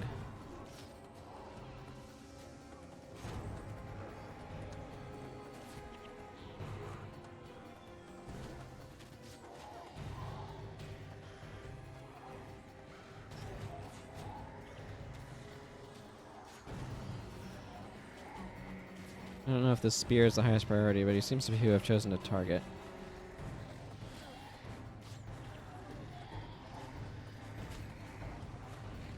Actually, this is probably a higher priority. I am legitimately fairly proud of my team for surviving this long. We are legitimately not an impressive team.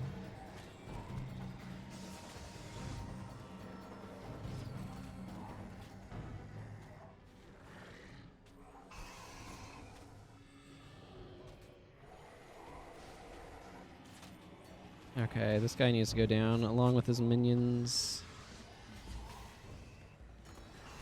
Yeah, well, that's not doing as much as I would like.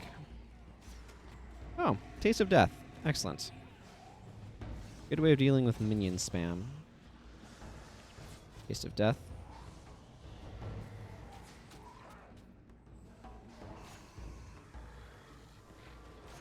I mean, at this point, I'm just applying conditions to this guy. Who's making sounds like that? I think having a couple pairs of hi Takora. General Morgan is doing his best. This is not going to be fast enough for Masters, I'm pretty sure.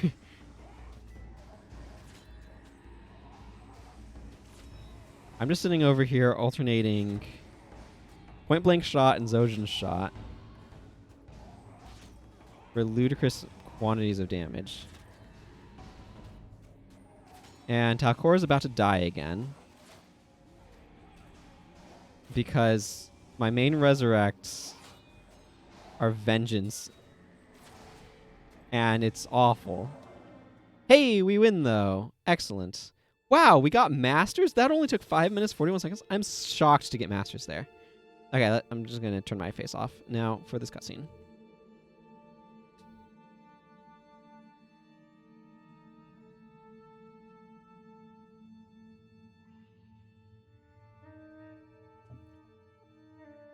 I am sorry, Varish, both for you and for Ilona. What now, Morgan? We stopped the ritual. Does it end with Varish's death? I don't know. Each part of the ritual at Gandhara, at the Temple of Lissa, and now here, was to weaken the walls of Abaddon's prison.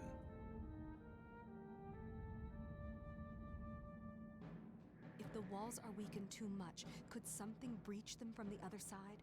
From the realm of torment itself? I don't know. Answer is yes. Everyone, out of the area, now!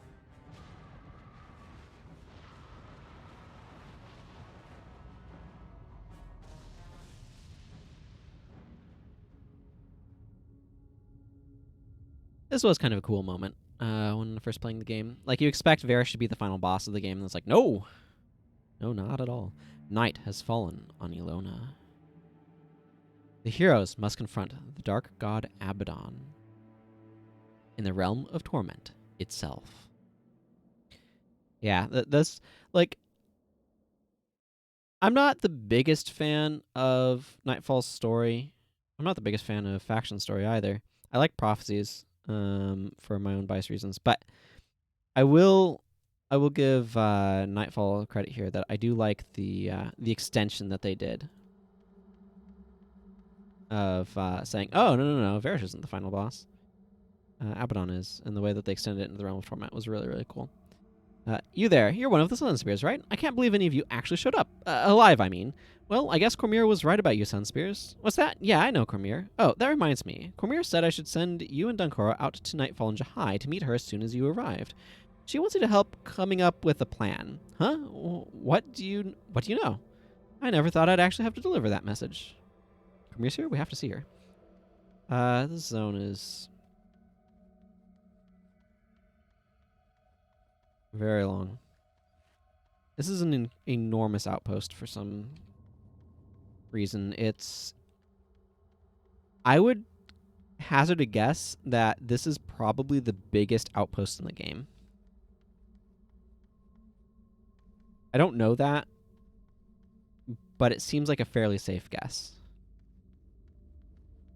I'm going to want to at some point begin looking for elite skills, but I think I'm going to worry about elite skill hunting after I have beaten the rest of this campaign. Random player just AFKing right there. That's kind of cool. I don't see a particular need to change my team.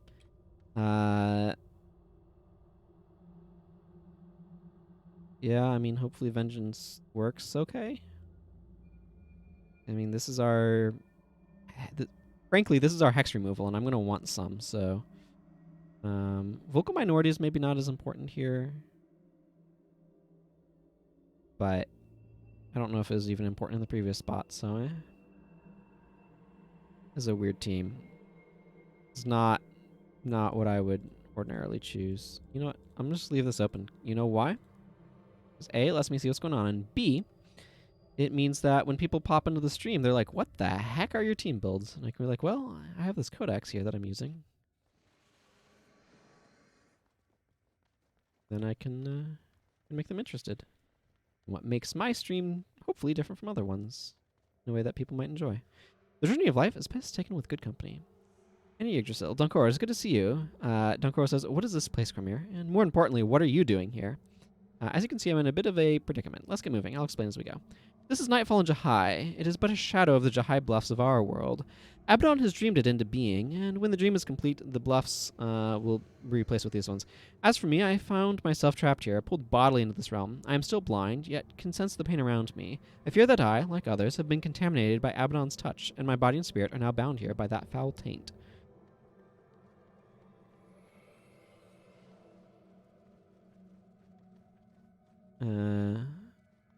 Sometimes the dialogue moves a little quickly, and other times it's not. There are definitely useful elites to be had here. Unfortunately, my spamming things back and forth is not going to work as well. All those who come into contact with Abaddon are fated to come here. It is the only way to prevent their contamination of the rest of reality. As long as Abaddon, the Dark God of Secrets, was contained here once and able to harm those of our world, but he has begun to break free, and he moves the walls of his prison outward. Unless we defeat him, he'll return all of alone in a nightmare realm like this one.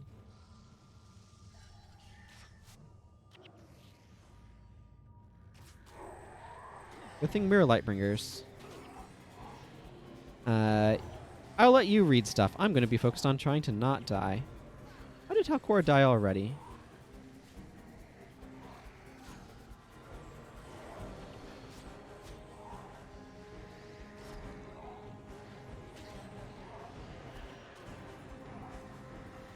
I know why she died again. Herald of Nightmares probably has enchantment removal.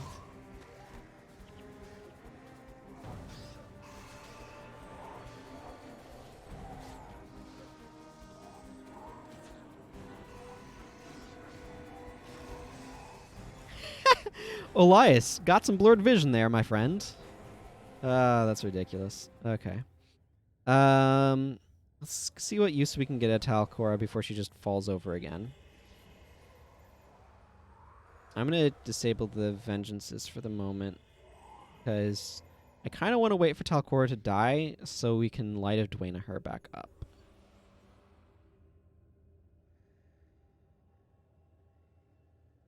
Vengeance is about to end. Dead. Light of Dwayna. There, she's alive. Not in great shape, but she's alive. Light of Dwayna is such a bad resurrect. The We Shall Return is just strictly better. Just strictly better. I don't know why she died. I wasn't watching her. But she apparently went down like a load of bricks. These guys are probably higher priority targets. Ow. Well, he freeze ruined that plan.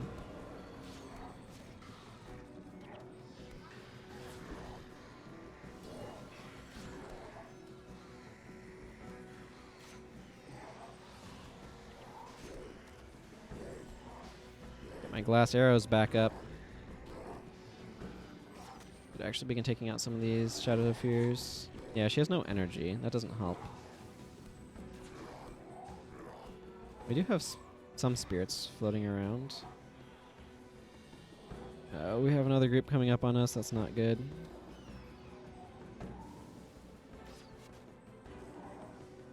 Okay. Cleared him out. His team is not as strong as I would like in an ideal scenario. Turns out turning off core skills really, really kneecaps ya in a lot of very useful effects.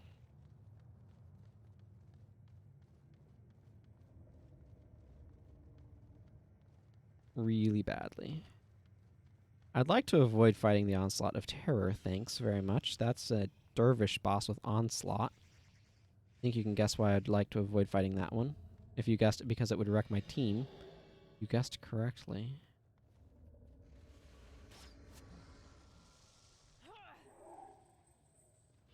Okay, I admit that's speculation, but it seems pretty safe speculation.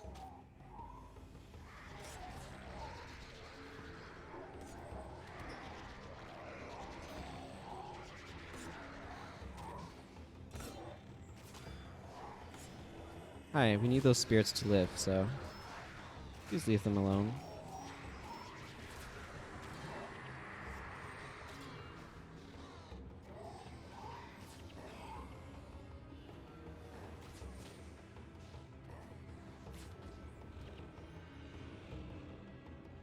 Okay.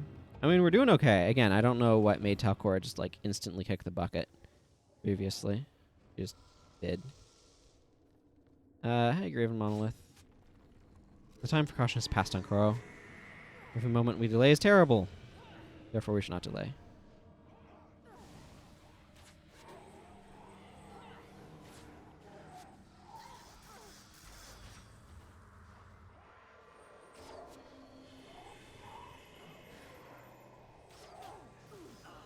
Oh, hi, Margonite. You need to go down. There we go.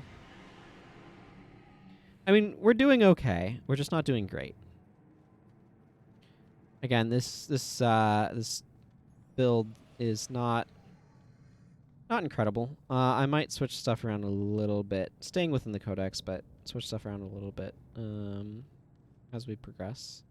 I don't know how much I'm going to worry about trying to get masters on some of these. That feels a bit risky, if you ask me. I may swap out Vital Weapon for Shelter on Parias, though. Feels like it might be a good idea.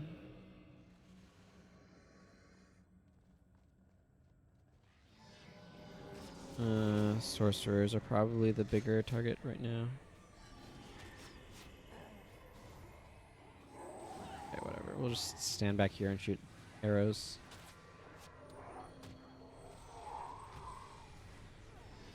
What's going on with me that I need that?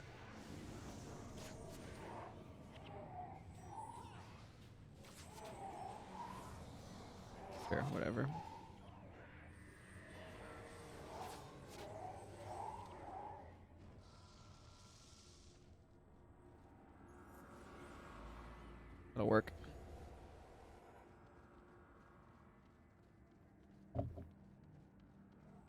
I need to kind of go around here, right? Or, yeah, that's not a thing that goes anywhere.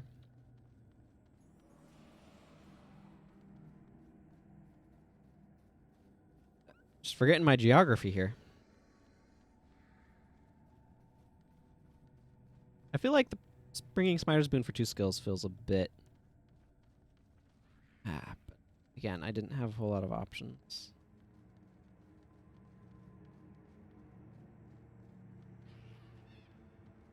I still don't think Shelter is very good without Soul Twist, though. Still, probably better than Vital Weapon. And Spirit Boon Strike will help it, technically. Oh, Madness Titans. They're all going to be bleeding, because if my attacks get blocked with Glass Arrows, they cause bleeding, but... if you can get up to unblockable throw. We have decent hex control, I guess.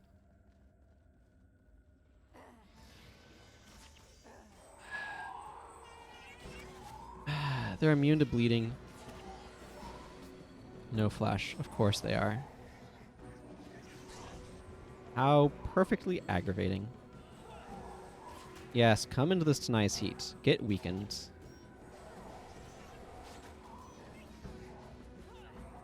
Oh, the 3-second longer recharge on Arcing Shot is really annoying.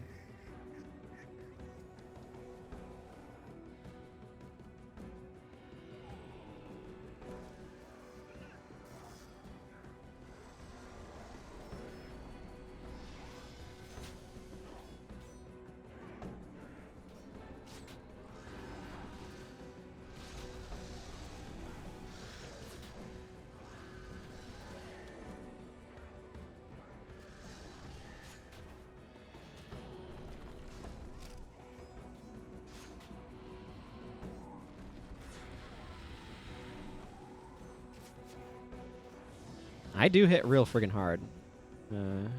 I do enjoy that about this weird nonsense.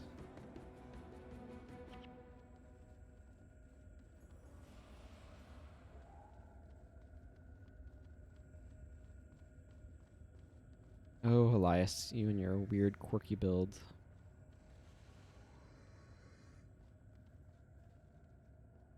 Uncharted territory. Yes, we are ready.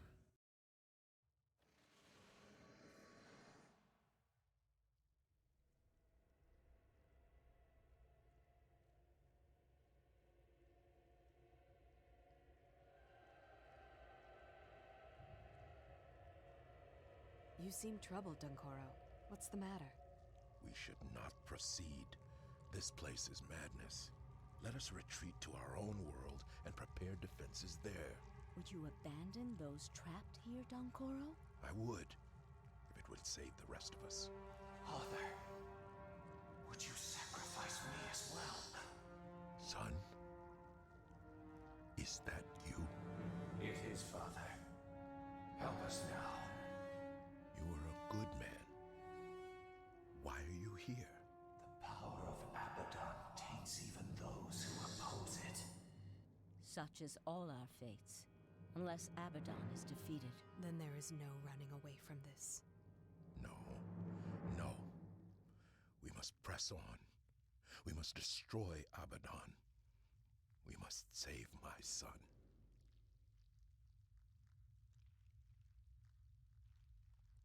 Yeah, that's an important moment.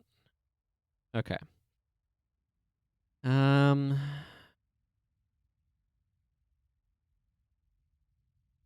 don't necessarily feel like I need to keep trying to use Virulence, especially if a bunch of enemies are non-fleshy, which seems to be the case. I'd also like more interrupts going into this. Let's see, what is this? I feel like this bar is important to what my team is doing. I'm going to look at what my other Mesmer options are. Over to this. Power Lock. I do have Psychic Distraction. Psychic Distraction's not incredibly good, though. Tools of Inspiration. I don't think the AI knows how to use that one. Power return is something that I would have access to, though.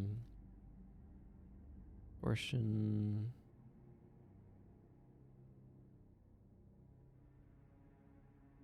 Signet of distraction is an option as well. I don't like arcane languor. And this is such a miserable pile of options.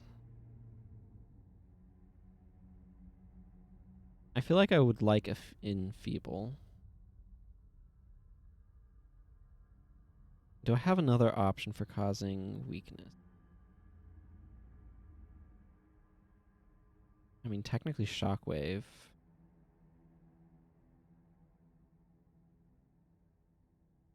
Okay, so if I wanted...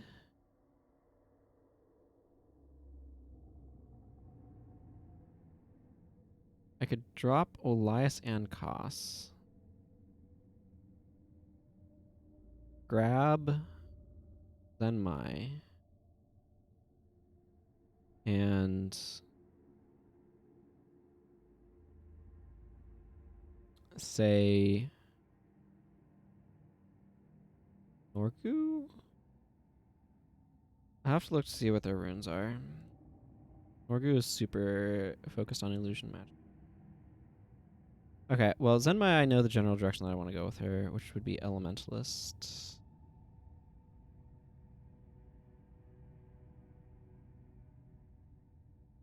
No, none of this nonsense.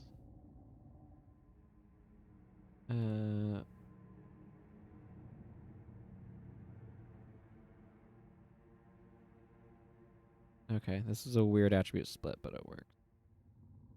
Like 11, 6, 12. The critical strike string allows me to kind of get away with that. So let's see, because I want shockwave, sliver armor, probably. Earth, Stone Striker is a really weird skill. I generally don't have use for. It's a weird gimmicky build around thing. I got a decent number of assassin things, as I recall, so that's why I'm happy to go over towards assassin with her. My lead is definitely Black Mantis Thrust.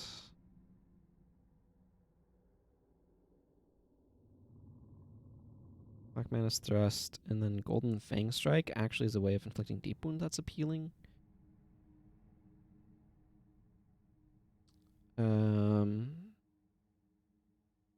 Golden Phoenix Strike and Blades of Steel also are nice, I guess. Deadly Haste. What does this do? Your half-range spells cast and recharge faster. I'm pretty sure this is not a half-range spell, though that'd be really sweet if somehow that worked. I did get critical defenses, which seems really solid. Let's see. Art of Shadow. I also got Jagged Strike.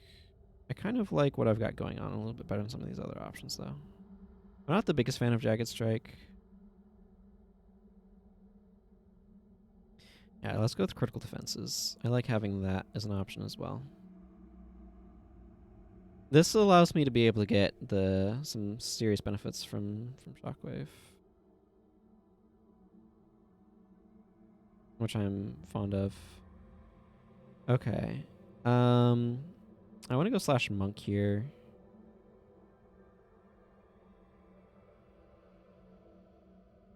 I definitely also want some inspiration magic. Drop illusion a little bit. That'll allow me to be able to... Yeah, this will be fine. Power return, super important.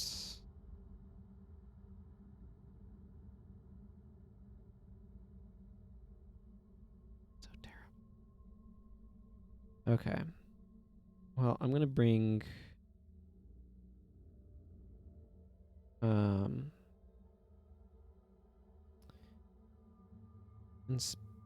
Revealed Enchantment.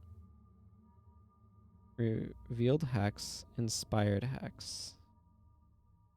Those are nice control elements. I don't really want illusionary weaponry on him. Images of remorse. Images of remorse might be alright. Accumulated pain. Frustration. Let's grab frustration and accumulated pain.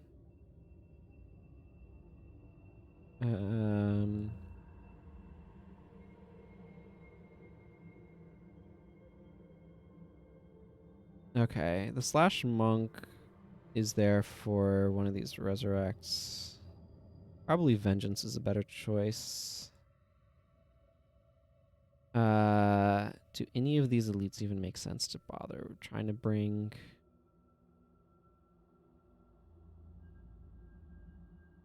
Arcane Linger just does not do anything at all remotely useful here.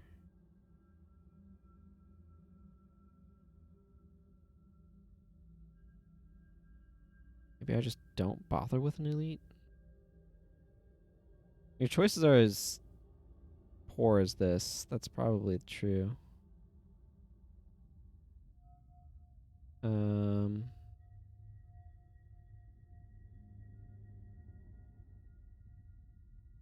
just going to bring a Signet of Distraction. It's not the best Signet of Distraction. But honestly, it's an interrupt a spell on a 15-second recharge. That's what I need here. So, yeah, I mean, I didn't get any... Psychic Distraction is not a great spell. If I had Power Block, I'd absolutely bring that, but not Psychic Distraction. It's just too awkward to make use of. Okay. I like these tweaks. I feel like that's going to be relevant. Oh, yeah. And I want to drop... Because I got Shelter, right? Yeah, I'm going to drop Vital Weapon for Shelter. Yeah. Because I feel like that's going to be really important for helping us survive in here. His energy sucks, though. Do I have any way of helping him manage it?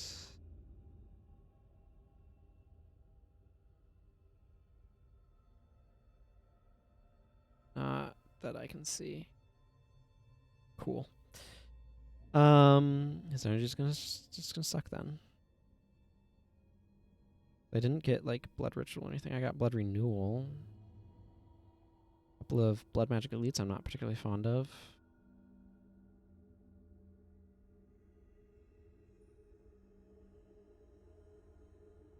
Well, he's really important to keep alive too, because he's the Light of Dwayna. So over to the end. I just like having my resurrects at the end. Okay. Well, let's go back into it. This is awkward. But here we are. Organite masks. What do these salvage for? Has a few. 4 ingots. Okay, that's more than the thing is worth. Okay. Let's take me and my stupid build and let's go in here. Anna Yggdrasil. Cormir told me you would be coming. She's gone ahead into the Domain of Pain to scout the area. When you're ready, you should catch up with her. The battlements are heavily guarded, so you should be careful. I should be. The Margonites have dammed the River of Souls, preventing it from flowing to its proper destination. They're harvesting souls for their own purposes. It's an abomination. You need to find a way to bring that dam down. Yes, we are prepared. As prepared as... So... It turns out, turning off core skills is just really debilitating. It might be fun sometime to do just core skills.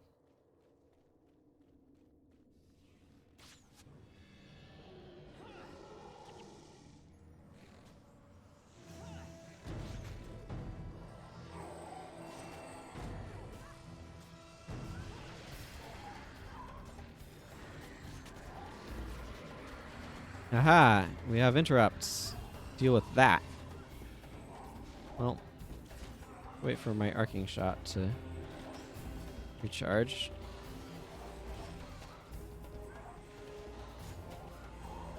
This is plus 32. These are plus 42. They hit harder and are cheaper and overall better.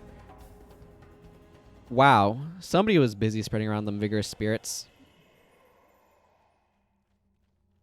Yeah. I guess 45-second recharge isn't awful.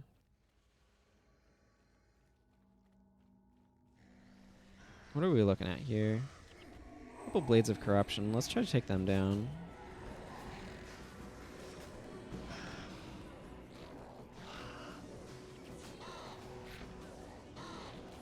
Yeah, QZ is a huge problem. Where is it?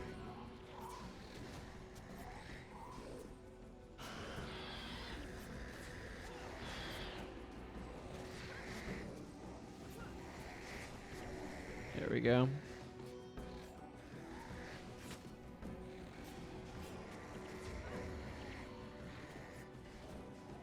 Didn't need that floating around.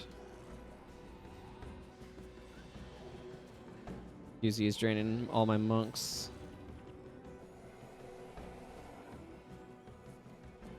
Ooh, boy. Vec, my friend, has no energy. Although the bigger concern is Dunkoro having no energy. It is interesting how you have to kind of spread healing around when you have some of these ridiculous restrictions, like having the Signet here. No synergy. Or having like Protective Ally and Spirit Transfer over here, or things like that. Make the attributes work.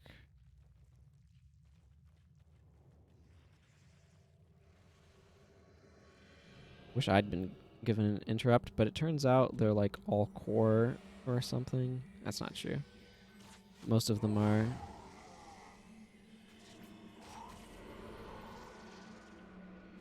Okay, good. We had interrupts available to stop that.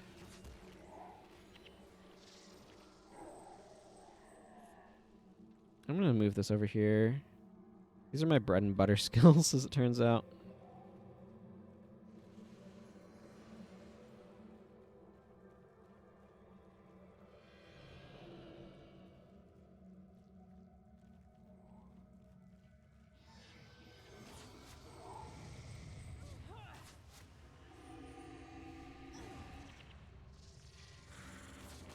Wow. Now Norgu has a bunch of... I'm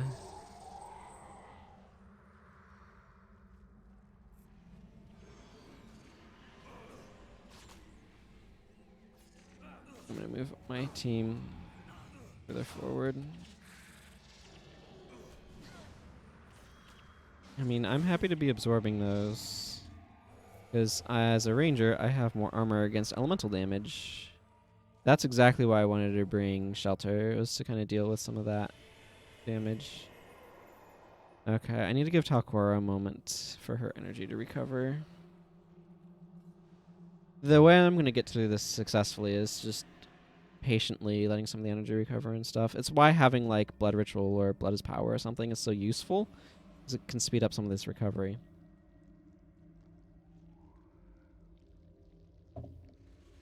Okay, that's probably enough.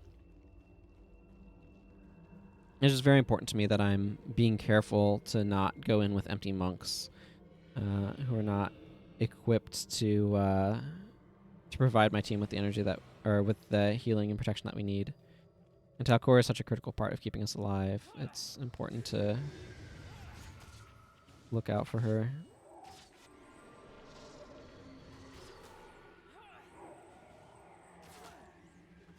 He has a lot of our healing.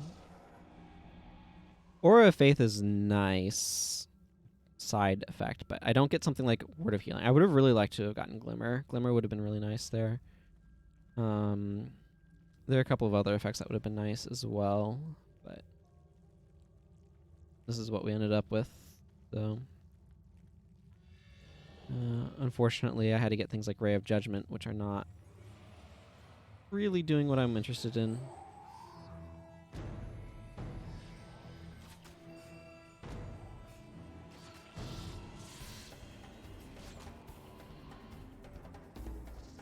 Okay, that went decently well.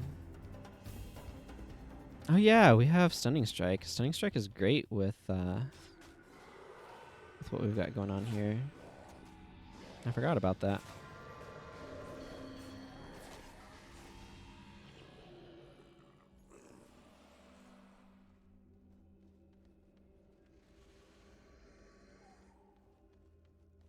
Should I try for the Masters? I feel like it's risky. I definitely want to kill these Terror Webs so they can't come up behind me.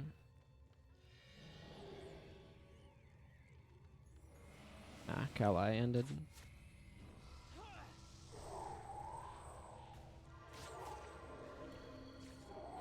Good. Both meteor showers stopped. That's what's important.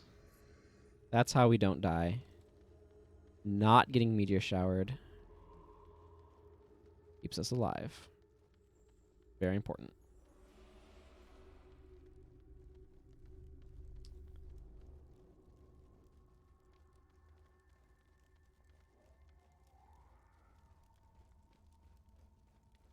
This is a spot where if you're going to do this sort of thing, you just need to be patient and kind of wait for these mobs to move around a bit.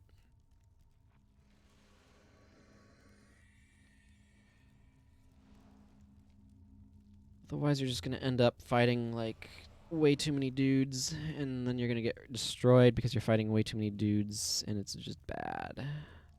Just bad.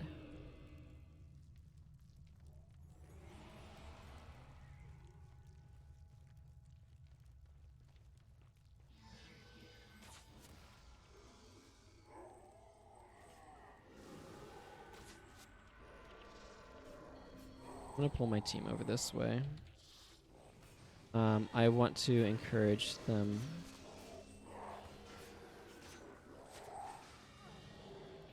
Okay, good. That was stopped. Away from meteor showers.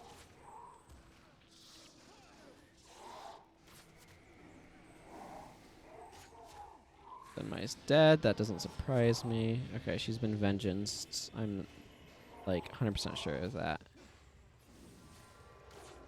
Vengeance does mean that she'll deal more damage for a short period. And then she'll die. It will be awkward. So I need to disable my vengeances. Pull my team over to here. And wait for the inevitable deaths. We have the one vengeance, is that correct? Okay. Now Light of Dwayna can get her up. Light of Dwayna actually has a pretty quick cast time. He must have gotten a quick cast on that too. That seemed a little fast. I'm not surprised Zenmai died there. She was kind of in the middle of a lot of pain and suffering, so I don't have any sort of issue with that. I really want her for weakness and cracked armor, so gonna do. I could run Zed, but then what's Zed doing? Like, my elementalist pool was really garbage, so not garbage enough that I couldn't make like a build out of it, but I don't favor trying to make a second one. I don't want to rush in there. I kind of want to wait for this western group to come back because it was clear that they're patrolling back and forth. Actually, you know what? They've patrolled far enough that way. Maybe we can... Are they coming back?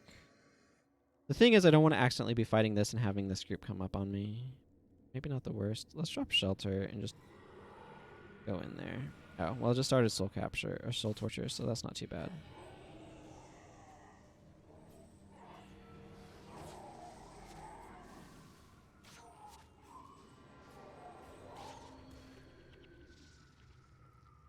There we go. I need to get over to that bridge.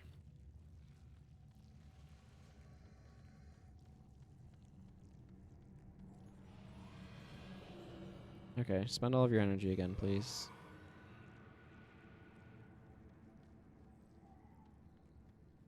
Most of his important stuff is Signet of Spirits, which is free, so...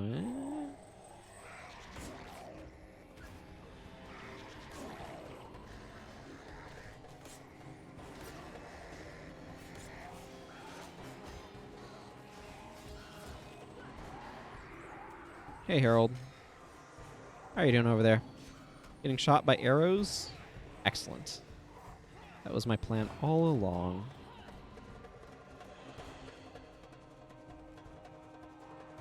Okay, this guy's using Torture Soul, so we can approach him without too much immediate risk to ourselves. Ow.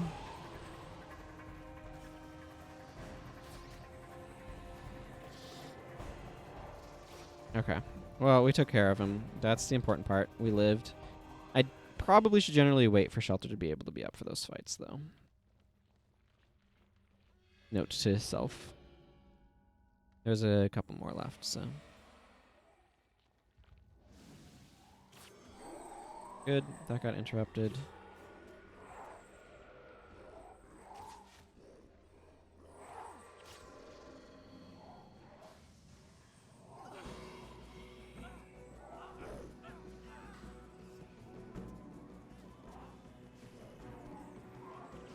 I'm more concerned about the Terrorweb Driders than I am other things. Also, this is really awkward. He's my only Light of Dwayna, so that means he's going to be constantly dying and having to be vengeanced, and he's just have to be vengeance walked through the entire rest of this mission.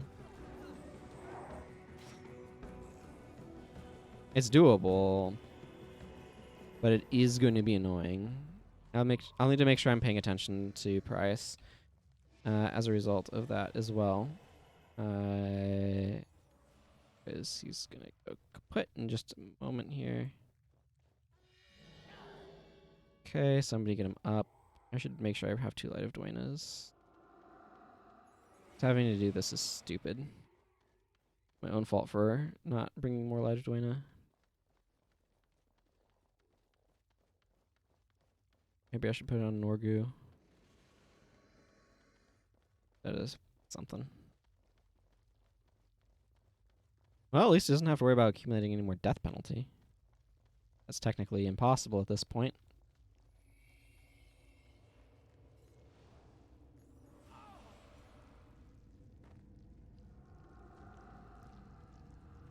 Deaths incurred while under the effects of vengeance do not cause death penalty.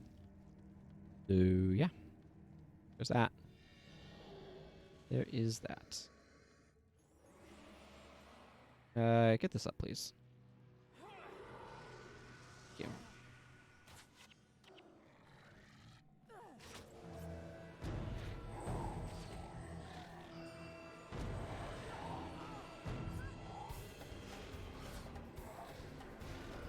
Of course, having him constantly dying is clearly less than ideal, so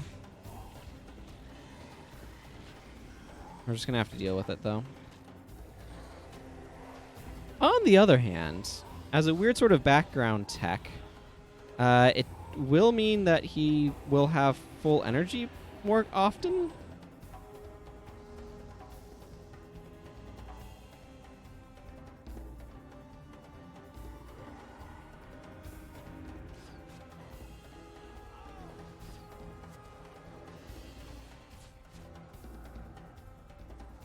Ah, crap.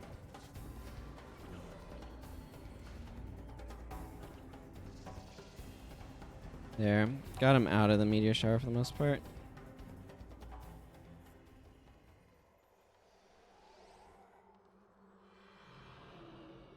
I don't want to go over there until I can drop Shelter, so I'm going to wait for him to die and get resurrected. This is so stupid. This is what I've done to myself. Thank you. Okay.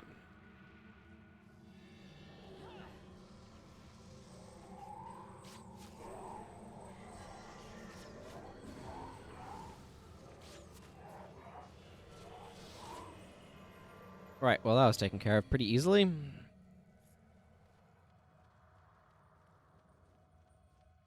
Okay, I'm gonna need to wait for him to be resurrected again. At this point, it's almost just comical. Prius, the perpetually dying.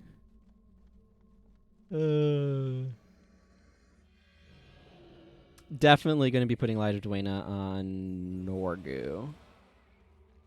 After this, though, kind of feel like that is more useful. Yeah, he's just died again. Get him back up.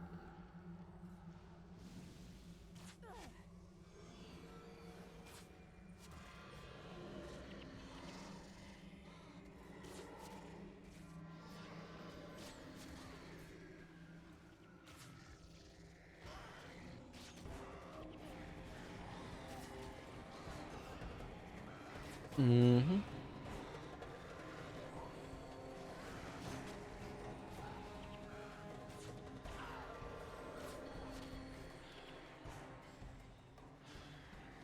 And let's get this Herald of Nightmares down.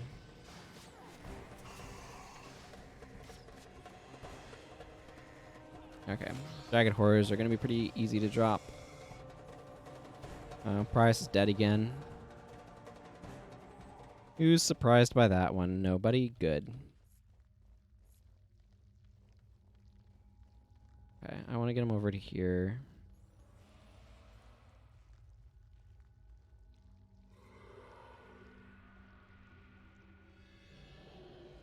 Okay, let's wait for him to die. And dead.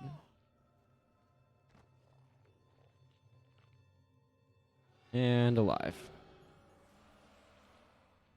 Almost narcoleptic. Okay, let's take down some Terra Webbed Riders, shall we?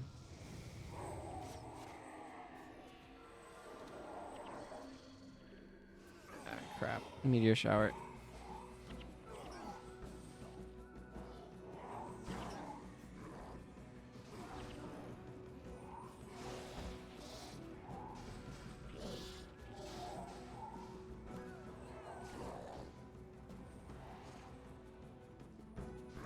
General Morgan. You need to escape, General Morgan.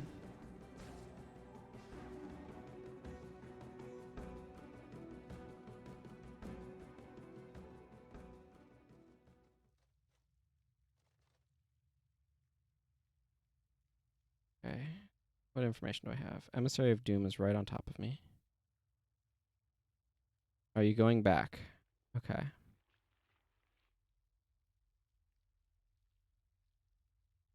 The important thing here is that I need them to get off of Pariah's corpse. Because I need General Morgan to be able to resurrect Pariah so Pariah doesn't resurrect everybody else. Also, this is extremely awkward.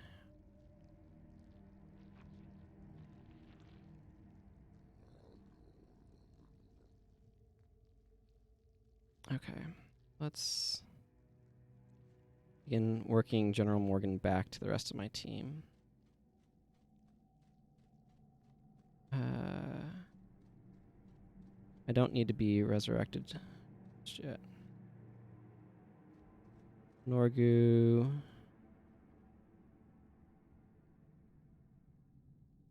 Top of him. Go back. Go back, enemies. Go back.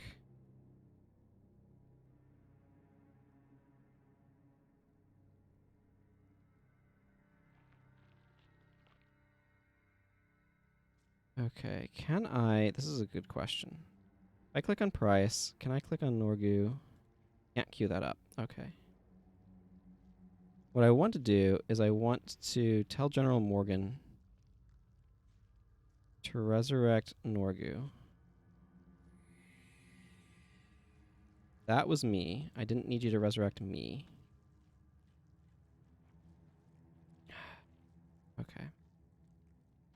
Well, let's send you back here.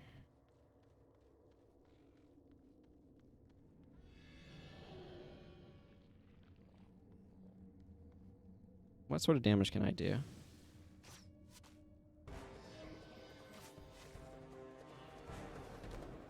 Yep, okay, now I'm dead.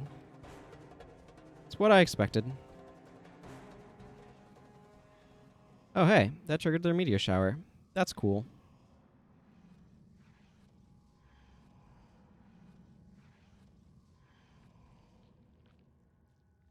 That didn't really help very much.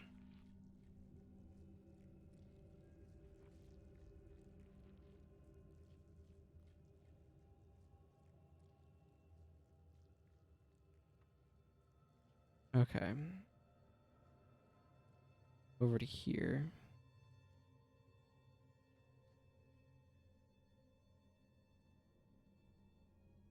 General Morgan, Norgu. Okay.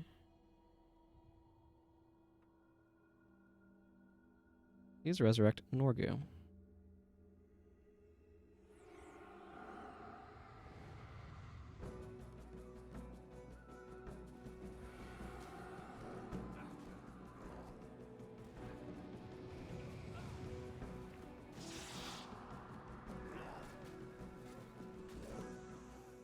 Maybe somebody will survive.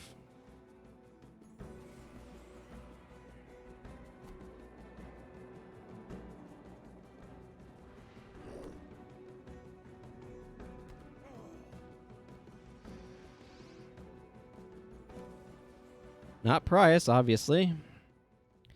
This is going to be a really, really awkward recovery pattern. Okay. So I have sent my General Morgan and Talcora. Okay, what's going on with the enemies? They are currently strewn out here. I need to wait for them to retreat a bit. I'm not taking them down with the team that I currently have available to me. It's just too minimal.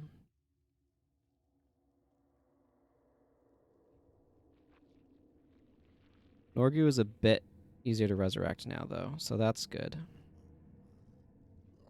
And I have a couple more people around. We might be able to take them down. Okay, well, we can begin pulling my team back in. Attempting to recover from a near party wipe where my resurrection options are extremely limited.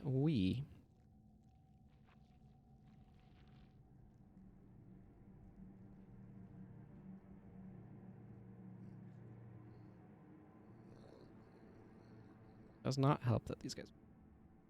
This does not help at all.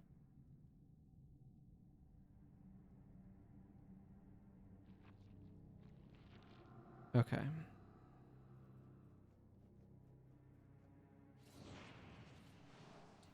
You know what I might do here as a way to try to recover? Is slowly get my team over this direction more.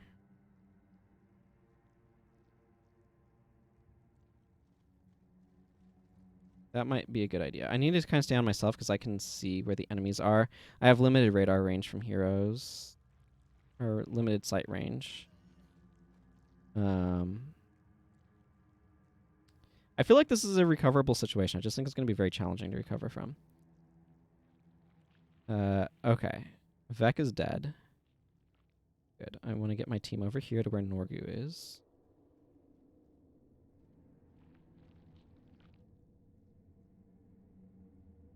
Okay, please make Norgu alive.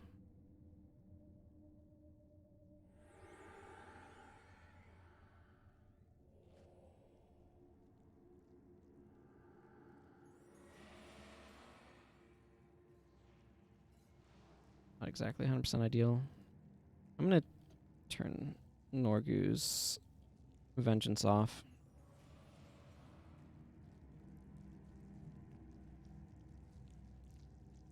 Okay, so what I want to have happen is I want to get Prius of Hexen resurrected by Norgu because Norgu does it faster. General Morgan, please get Norgu up.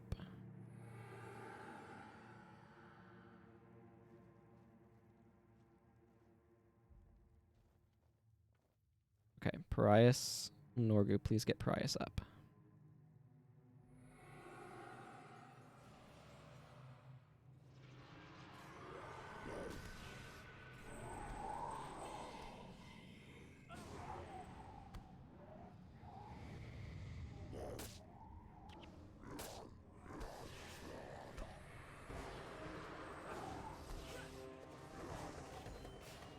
Okay, we need to get my team out of here.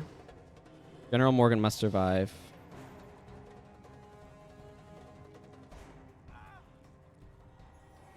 Okay. Parias, General Morgan. Get Parias up. Parias, get Dunkoro up. Okay, I've gotten Parias out of there, which is the important part. Where are the enemies right now? Okay, they're still returning.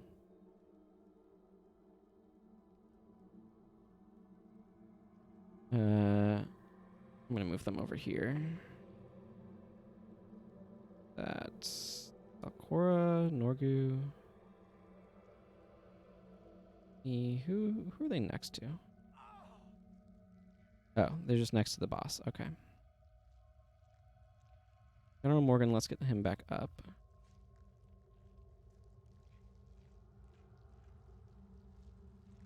And then let's position you guys over here.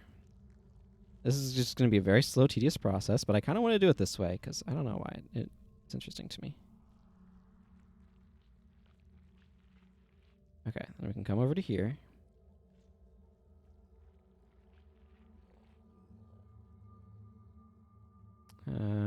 Actually, if I go to where you guys are. No, these guys are spread out enough that it kind of feels like they need to be taken up together. Okay, Parias can be resurrected now. Light of Dwayna. And we're just a little bit closer.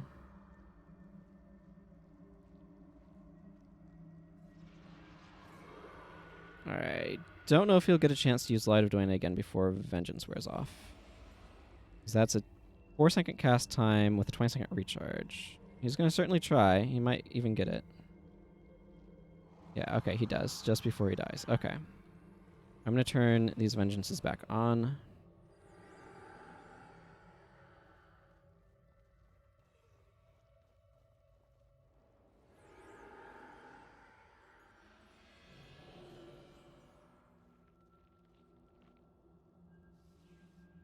Sign of Spirits.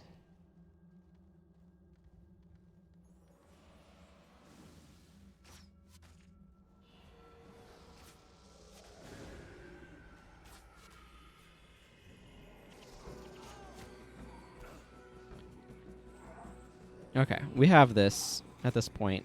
I'm going down from Vengeance wearing off. But we've got 2 copies of Vengeance, so I can be back up in just a moment. And I deal bonus damage, so that's cool. Man, that was the most excruciating process.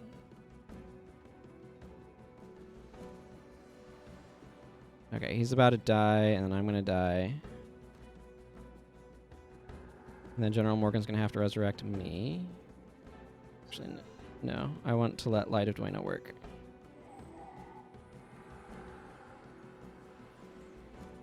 Nope, I got Vengeanced anyway.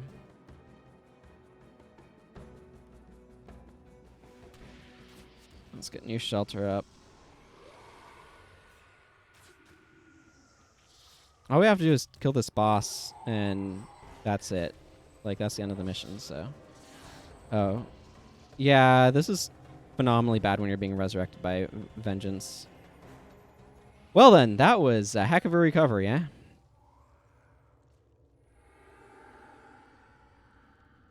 Yeah, that's why I want to give Light of Dwayna to Norgu.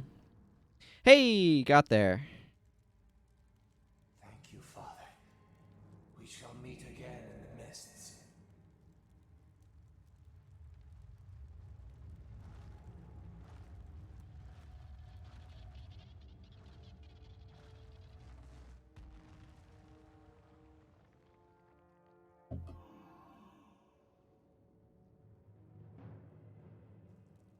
Dunkoro, are you all right? Yes. Yes. I suppose I owe you an explanation. Years ago, I sent my son to the Crystal Desert. There were reports of strange things in the tombs of the primeval kings. Tentacles bursting through the stone. Abaddon. Yes. My son was reported missing and presumed dead. I blamed myself. for sending him off without enough forethought. Which is why you always want to have a plan. I never knew what happened to him until now. But you have freed him, and the other innocents trapped here by Abaddon's touch. What about you, Cormier? Are you an innocent as well? What? Cormier is the most honorable of the Sun Spears. No, you are right. I am far from innocent, and my crimes are the greatest of all. It was I that first found the inscriptions in Istan, and I that awakened the Apocrypha of Abaddon. It is not your fault, Cormier. How could you have known? Tales of the Forbidden Ruins are part of our history. My curiosity and concern made me ignore those warnings. Even though you knew it to be an evil place, you explored the ruins.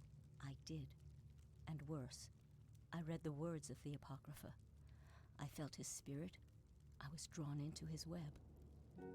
Now my body withers, and my spirit walks in torment.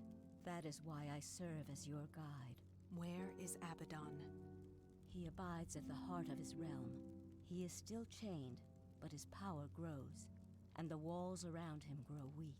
I fear that without the aid of the five gods themselves, we cannot hope to contain him. Then with the help of the five gods, we will.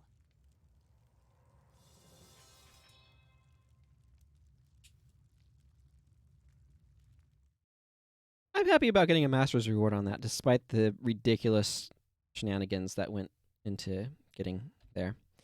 Okay, I want to give Norgu Light of Dwayna, because I would rather have that happen than Vengeance. Thank you very much. Oh, that was rough. That was rough, everyone.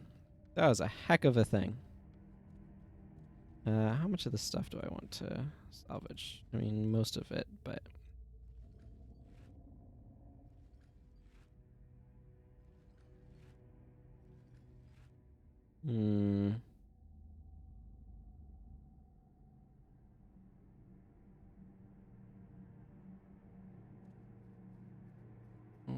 There's our merchant. I think Ramor is the person I need to talk to for the next quest as well, so that's good.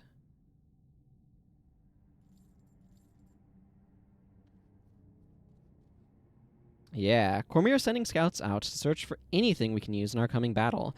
Perhaps something from the five gods themselves. They fought Abaddon before, didn't they? I can't imagine how she plans to defeat Abaddon if we don't get supernatural help. You should speak with Cormier to find out what we should do next. Be careful, though. I heard one of Abaddon's most powerful generals sent troops to search for you. Thanks.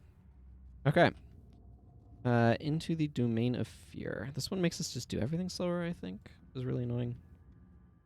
I definitely don't want to go do the next Gate of Madness mission with this ridiculous build, though.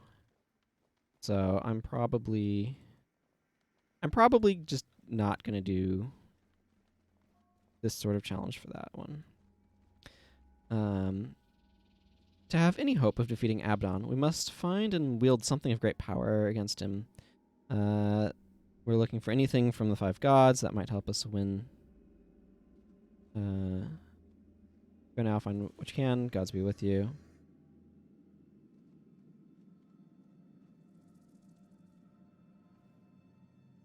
Yes.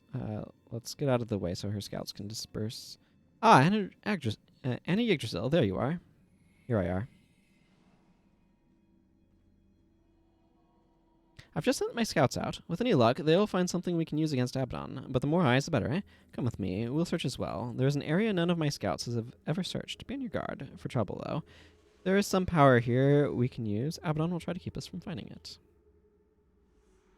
We've won a significant victory here, but the battle ahead of us will be much more difficult. To have any hope of defeating Abaddon, we may need the power of the gods themselves. None of my scouts have traveled this far into the realm of torment, so we are at a disadvantage. But we must press on. This crusade for the ancient power of the gods is our only hope. I mean, sure. Or why not? Yeah, do everything but slower here.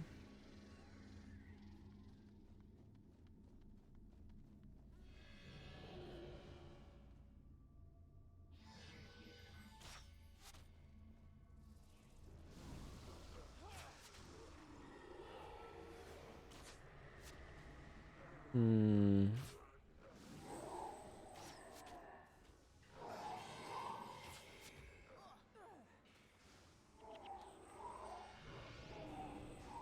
Let's get that recharged so I can use this. Wahahaha. I guess I do have some of the stuff I'd want for disrupting accuracy builds in my pool if I really wanted to go that direction, now that I think about it. I don't at the moment, but, you know, I was thinking about it and I realized.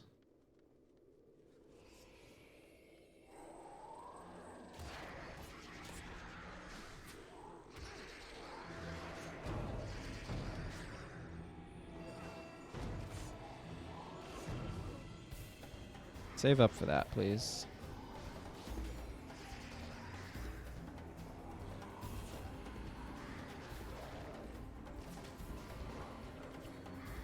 Well, I assume he used shelter, and I assume it just died very quickly.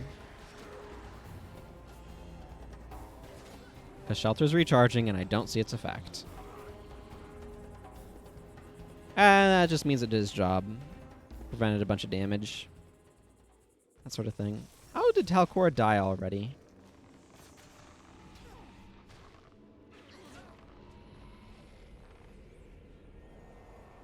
There we go. I should wait for Talcora to get her energy back. Judge's intervention just because her health is low. That makes sense, but...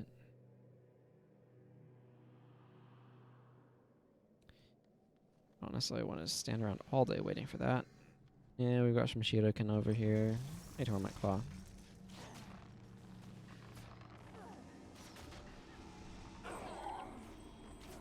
Ow.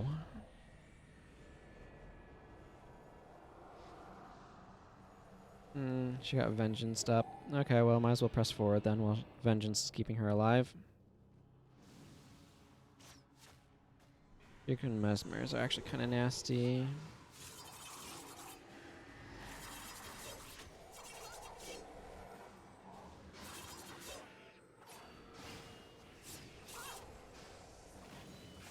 What makes Talcora so fragile?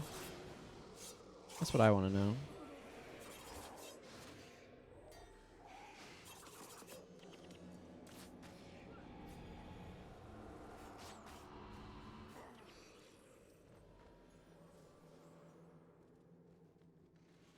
She's up by Vengeance again.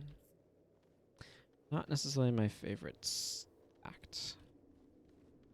I'm going to turn his Vengeance off for the moment because I want her to be resurrected by Light of Dwayna.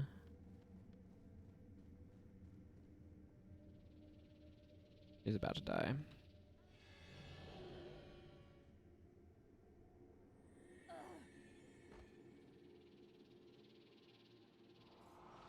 That was a cool animation Norgu did. I don't know if y'all were paying attention. But he did this big ol' swoopy motion. It looked really cool. Not used to seeing that. Of course, Mesmers usually aren't casting spells that take 2 seconds, so I don't know. And plus, that's not a targeted one. It's an AoE one. Also not something Mesmers... Like, Mesmers are not usually using point-blank area of effect spells. So, especially ones with that long of a cast. Why is Talcor dying so quickly, though? Well, regardless, what that means is I need to be very on top of manual shelters. Because I feel like that's going to be an important part of keeping her alive, quite bluntly.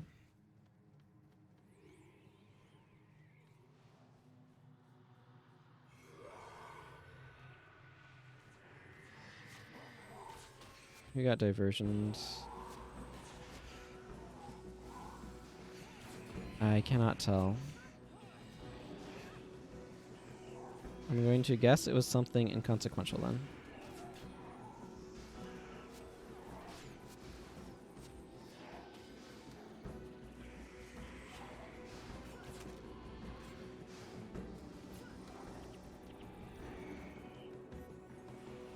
Of course they used famine, that's what they're known for.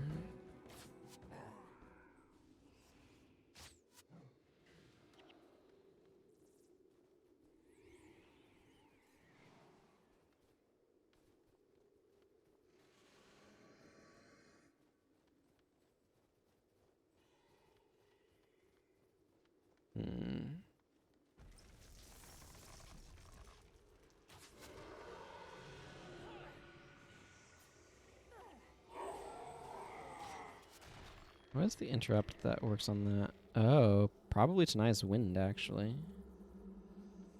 Yeah, tonight's wind.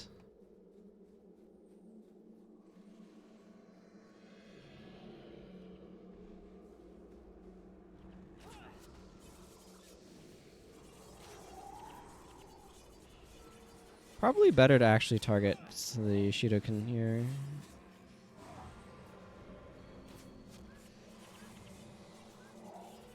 Just because they don't resurrect. Or they don't spawn into more dudes, I mean. That's what I meant.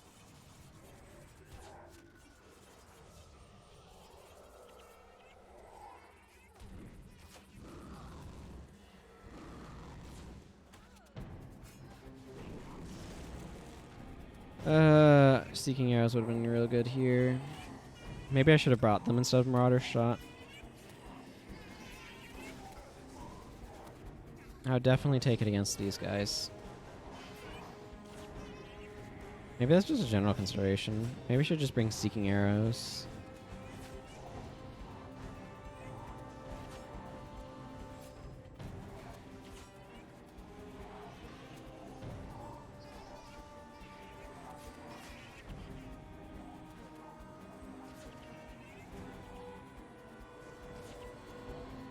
It's that Mirage Cloak spam. It's just so annoying. Oh, Cora!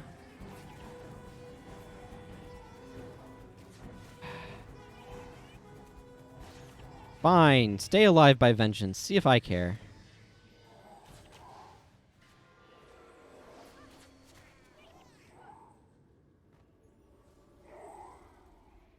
I don't know why she's so fragile.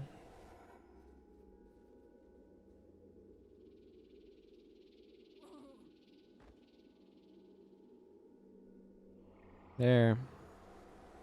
Light of Dwayna. That's... Again, I prefer her to be resurrected that way than... I still don't know why she's so freaking fragile. Probably because the other... she's the main healer, so everyone else has a harder time getting any health bars up. Technically, there's this, and this can heal a bit with Smiter's Boon, like those two, and whatnot. And Spirit Transfer can heal if we've got some spirits up, but...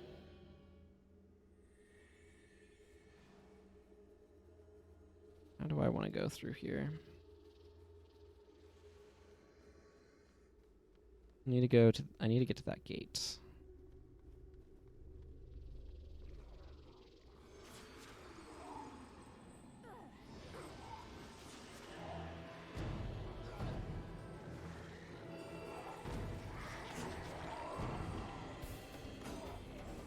I mean, I'm assuming he's using Spirit Transfer.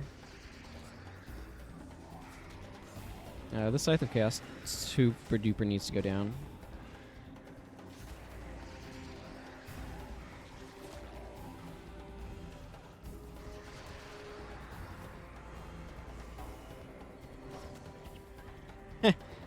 I'll take a 200 damage hit.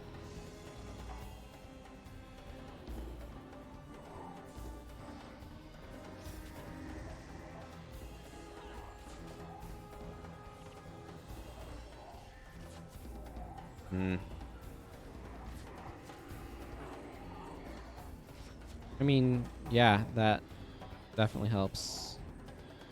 And Zen might drops one of those in the back line there. What hexes do we even have? Frustration. Painful Bond. Yeah, that's a hex. Incendiary Bonds. It's going to work a lot better for me to attack enemies if I'm actually targeting one. Well, that went alright. I don't know why that went alright and the other things have not really gone as alright.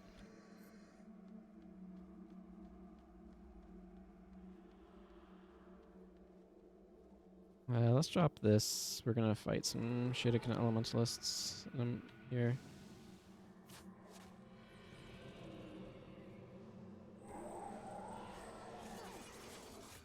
And they tend to be kind of deadly.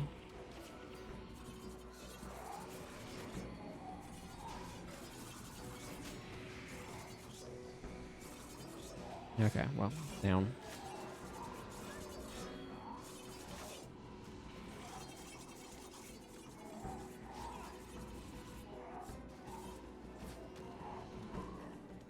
There we go.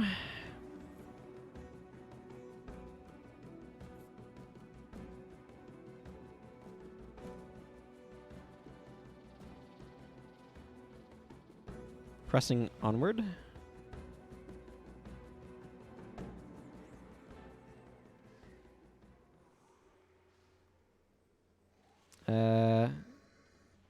Yeah, okay.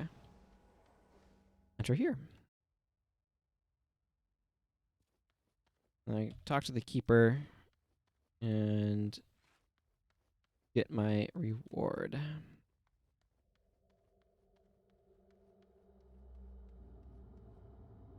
You wish to contact the gods? Difficult, but perhaps not impossible. After the battle between the gods, the Morganites were banished here with their fallen lord. It is said their ancient temple was banished with them.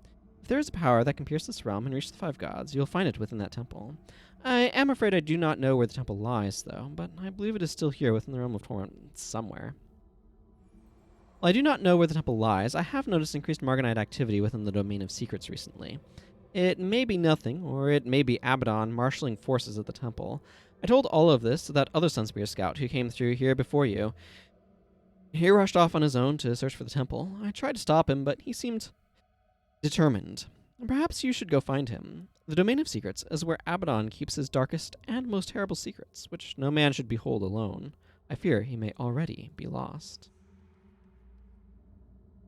Okay, now, if I remember my Codex correctly, I believe I did have access to Seeking Arrows. I do. I'm going to slot on Seeking Arrows instead of Marauder Shot because I want something to be able to answer the Madness Titan's obnoxiousness. Let's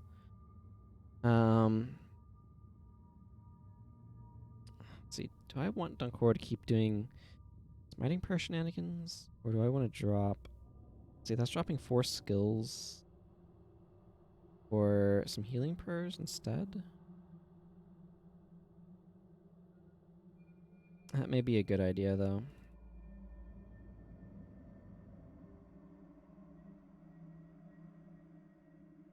Castigation Signet is really useful, though.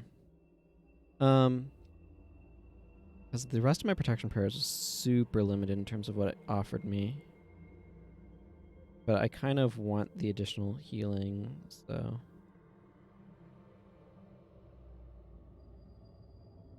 It's just such a narrow pool of things that I'm given to working with here. Oh, protection prayers down one. That's not how this works. That's not how this works at all. And I'd rather have that point of divine favor. So I could kind of go a very similar route to Talcora. Except her Vigor Spirit's better, so I should probably leave that with her. Ethereal Light. Not exciting, but... So part of the reason why I'm doing this is I want to be able to push health bars up better, and what I had him doing before was not a good way of pushing health bars up. Ergo, I want a different set of options. Unfortunately, a lot of my choices are very mediocre feeling. Maybe I'll just slot on Castigation Signet for minimal value. That's a very minimal value Castigation Signet, but maybe that's fine. I don't really want most of these other skills that I would have. I guess the only other option of interest to me is Watchful Healing. It's not great, but maybe it's better than other options. I don't think Tonight's Heat is really doing all that I want it to be. I'm going to drop Tonight's Heat. I'm probably going to change Zenmai around as well. What other elementalist things do I have?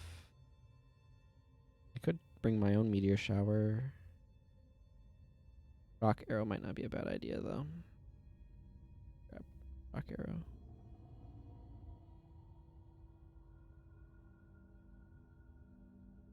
That seems like it's probably a bit more useful than I'm not really worrying about knockdown. What was this one? Okay. So this one's better if water magic hexes are going around. I'm not really doing that. I'm okay with Zenmai, but I was kind of bringing her for weakness in order to get the one well to work. And that's maybe not as important. If this is an actual... do I have over here?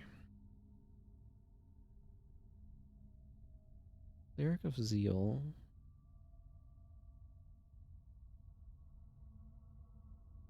Let me think about this.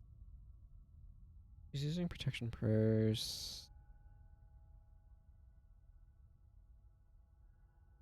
Do I go...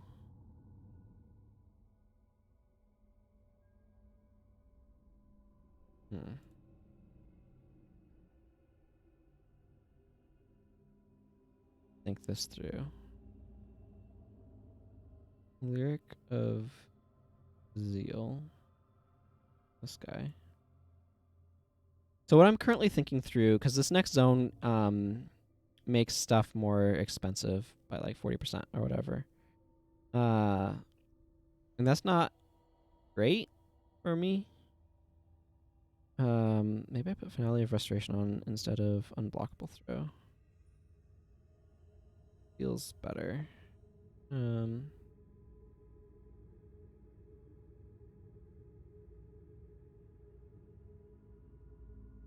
So what I'm thinking is maybe I go into these guys and I go Paragon. So like instead of bringing healing prayers on him, I go Motivation.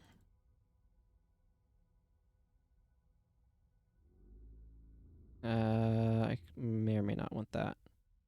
And then I can give him like Signet of Synergy.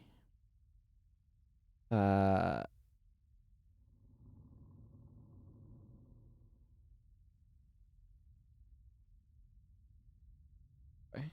That's really all, isn't it? I mean, I can also give him Finale of Restoration. Idea.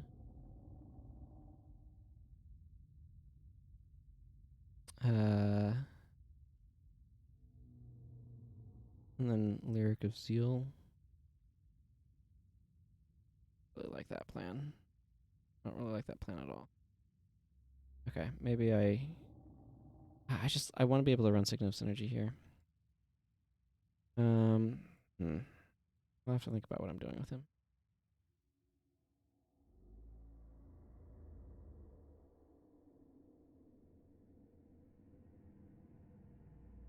Because with her, what I can envision myself doing... Yeah, let's just drop Heal Other. Drop Divine Favor even more. Paragon. Motivation. Because with her, it's really straightforward to say, okay, yeah, let's bring Signet of Synergy. Let's bring Song of Restoration.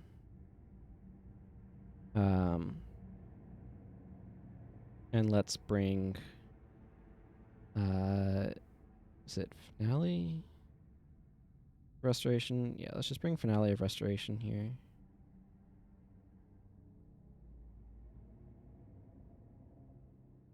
Right, that seems pretty straightforward swap to make on her, but I think it doesn't quite work for him.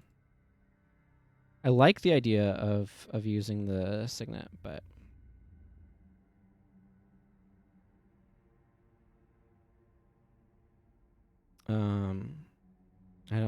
I don't think it quite makes the same amount of sense over here. Words of Comfort.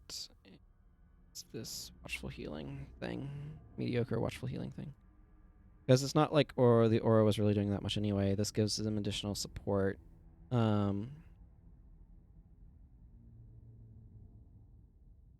And yeah. Finale of Restoration. Is there something else that might be useful? I could drop an Anthem of Weariness.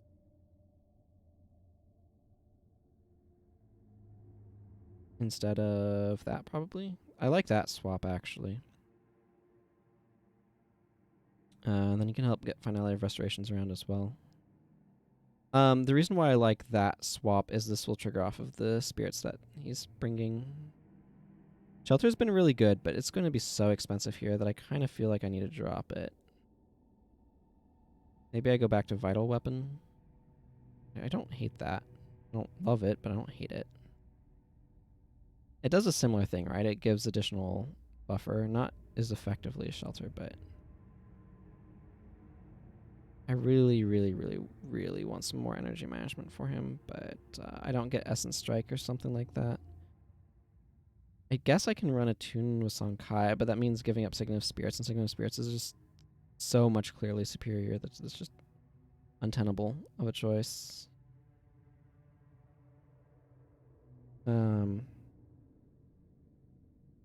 Did I get any warrior shouts of note? I don't think so. No, that's right. I just got to the limit. But nothing party supporting. No watch yourself, for example. No go for the eyes. I did get fallback, technically. Okay, I do want to change Zenmai around. I'm okay with what Norgu's up to. I think I'm going to make her also go Aragon. Motivation. Yeah. I'm going to drop these. Song of Restoration. Significant Energy. Lyric of Zeal.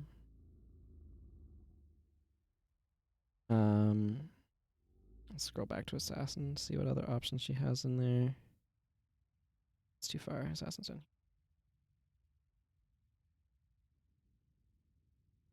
Critical defenses.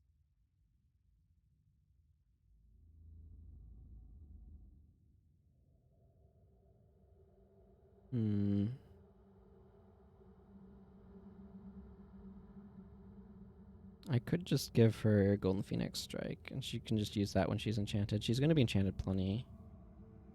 So I might as well just give her Golden Phoenix. Wait, did she get...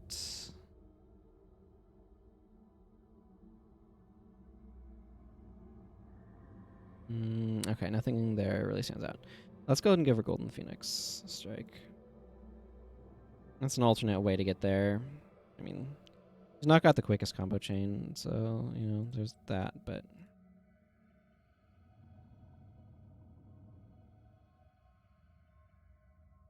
Accumulated Pain is mostly just damage? Because getting the prerequisite 2 hexes is not really easy. I think that's fine. Technically, it's not impossible either. Okay, I think I'm going to go with those changes. And let's make our way to the next zone. Again, I'm not going to keep doing this once we... Well, first of all, we're going to be ending for the day once we get to the Gate of Madness, but we're not going to be doing this sort of Codex challenge for it either. That would be challenging. And Yggdrasil, we should hurry. This place is everything the Keeper said it was. Horrible beyond belief. And he was right about the increased activity. Something big is happening here. What was that scout thinking? A lone Sunspear wouldn't last long here. We must find him as soon as possible. Then we can all look for the temple together. Sounds like a reasonable plan. But yeah, skills cost way more energy here, so... also, yeah, they hid that guy behind you when you zone out. Important to be aware of. I believe this goes okay. My team is awkward. But when Signal of Synergy is like one of your primo skills, it really makes things a little interesting.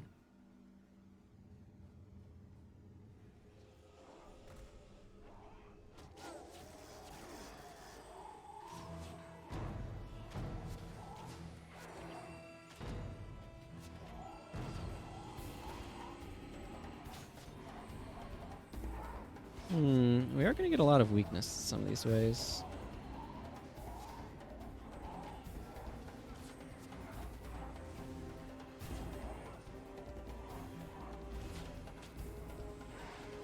Marganite Ascendant, you're going down.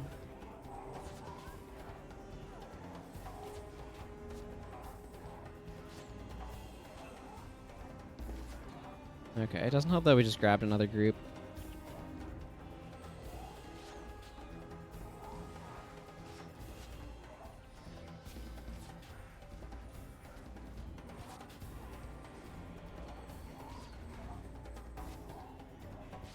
I'm glad I gave Talcora Significant Energy, because she's using that sucker on recharge. Kinda glad I gave it to Zenmai, too. Okay, this guy just needs to go down. There's just no denying that fact.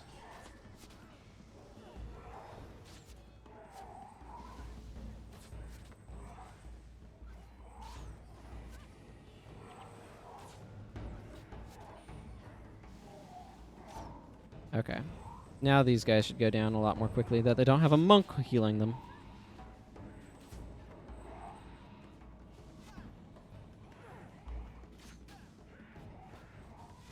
Well, my team's been managing to stick it out pretty well, though. I'm pleased by that. And Talcora hasn't died yet, which is also some sort of accomplishment for her.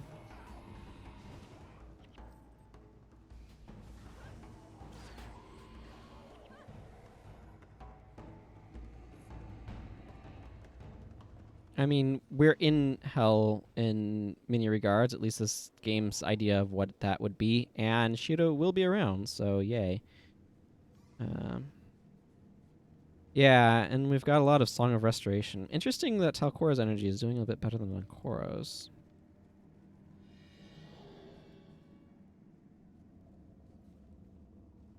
There's the Cleric.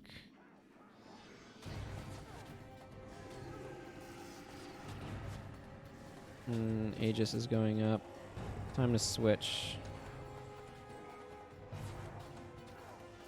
I do less damage this way, but I do more damage this way after a fashion, you know what I mean?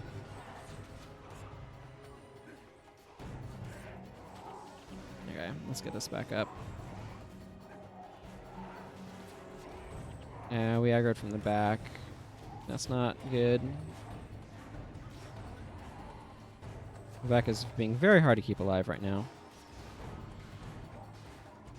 Not somehow impossible, which I give my team some serious kudos for. Actually, the Sorcerer is probably a higher priority target. That'd be why. Oh, Vec finally died. We managed to stay alive for quite a while there. We might wipe to this. I'm not too torn up about that, though. Double aggro like that is kind of brutal.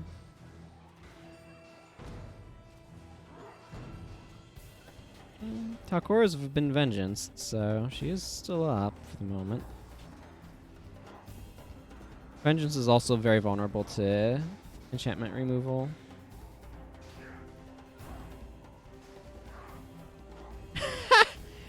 He actually used Arcane Zeal. That's hilarious. Norga's like, well, I've got this. It's some form of energy management. Oh, I got a pink dye. How annoying.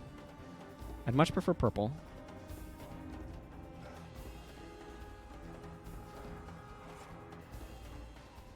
I wonder how long this team's going to be able to limp to not being dead. Oh, goodness. Well, I died quickly. The heck was that? Oh, interesting. How have we not wiped yet? Now, that's now the question I'm beginning to wonder the answer to.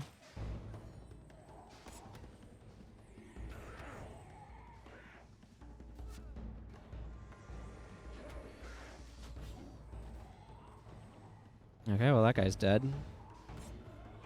I just need to take care of all the dudes attacking our spirits. Well, that'll help.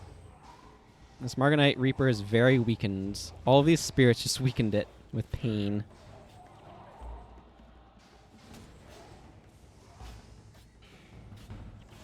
I'm going to turn that off. We've got this cleared up. Somehow, my team managed to avoid wiping. That means that we're going to want some Light of Dwayna action. Oh my goodness, Light of Dwayna is 40 energy, isn't it? It's painful. Okay, where's Vac?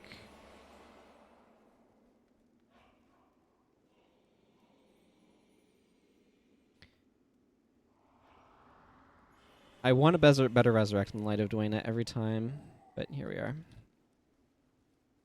Never thought I would use that skill as a resurrect on my team, seriously, but I found the situation in which I do it. That situation is this one, where it's that or vengeance. It's rough. He should use Ether Prodigy, yeah.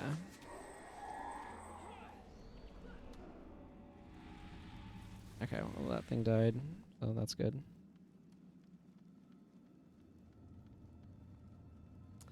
I could go around the outside edge. I always go through the middle here. I don't know if that's better or worse or what. It's just what I end up doing.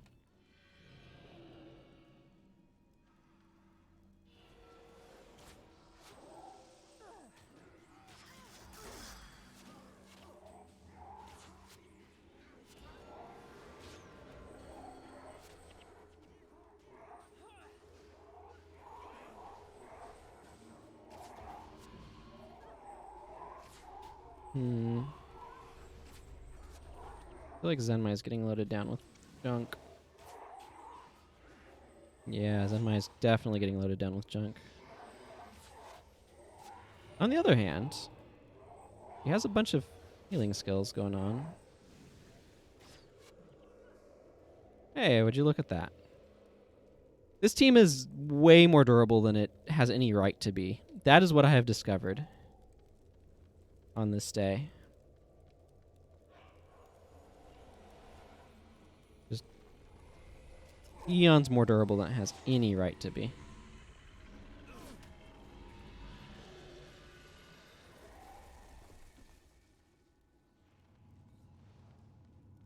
I don't understand how this team is as durable as it is.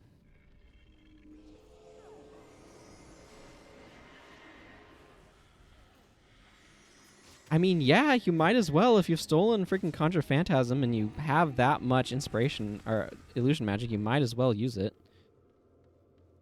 I can't see a reason why not. I wouldn't equip it, but yeah, I would use it.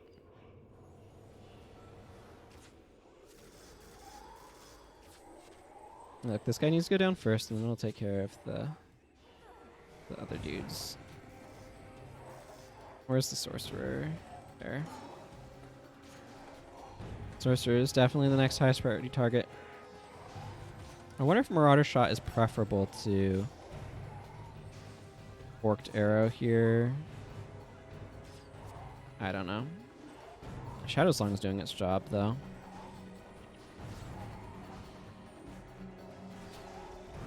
This thing can't really do much with that going on.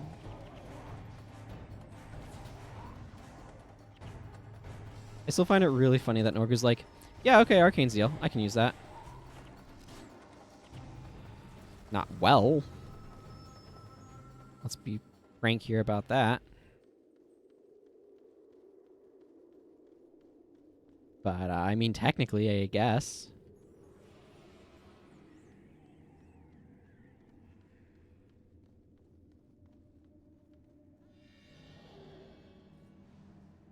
We're going to be aggroing something here. I just know it.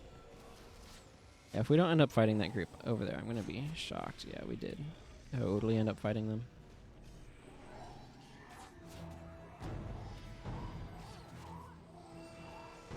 I prefer dual shot over forked arrow. The problem with Forked Arrow is it doesn't work while you're hexed or enchanted, and it's just so easy for those to happen.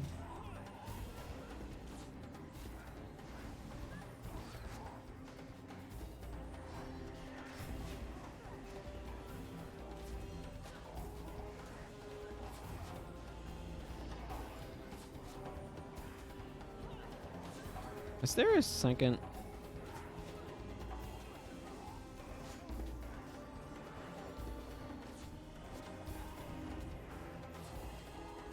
There we go. Boy, my party's killing everything but the cleric. That's fine, but...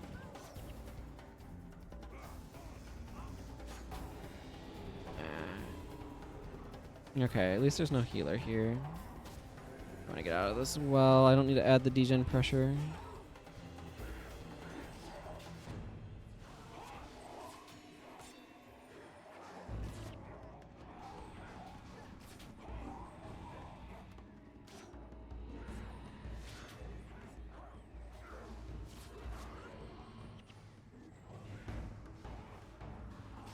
I think I've underestimated motivation.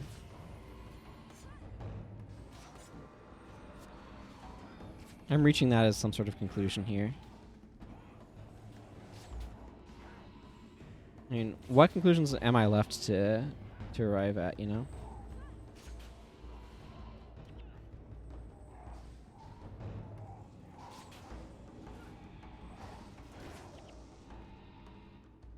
This team composition has no business being this competent. That's all I've been saying. Well,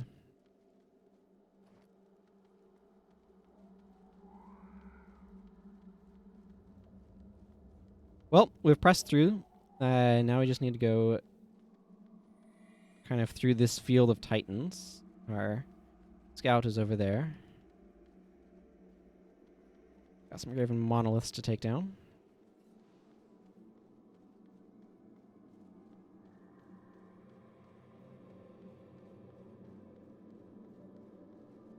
Mm-hmm.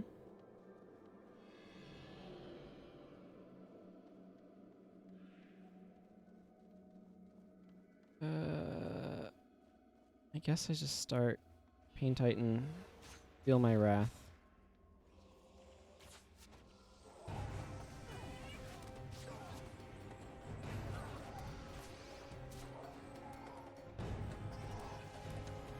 Okay, I want to get Seeking Arrows up and begin taking down these Madness Titans.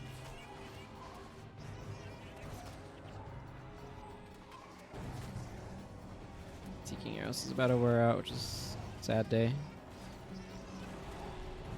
I mean, I might as well use Glass Arrows while I'm waiting for Seeking Arrows to recharge, right?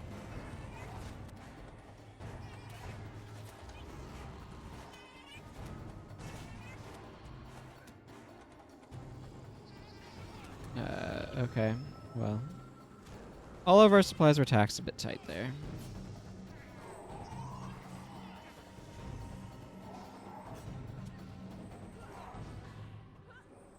Yeah, these things are worse than the Marganites. They do a lot more AoE. I think we're still going to push through them, but... the blocking of the Madness Titans is really, really frustrating here for my team. Who's dying? Norgu. That's not great. Who's coming back up? Me. Okay, well, I need Seeking Arrows. I'm gonna step back just a touch so their things don't get me. I do deal a bunch of additional damage though. Thanks to Vengeance.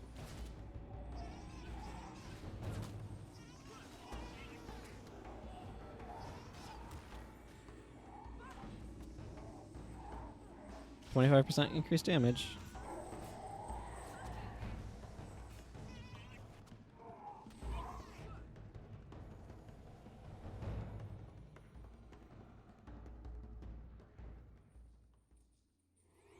Okay, well that gets me up. Now I kind of have to wait to get Norgu up, since Norgu's not technically alive.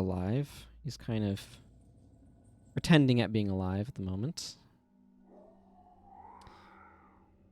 Guess, where is his... Yeah, I guess we might as well take a few steps this direction.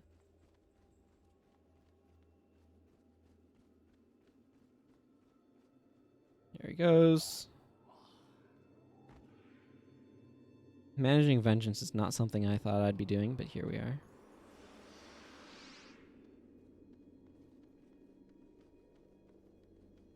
And his energy can regenerate as we make our way along.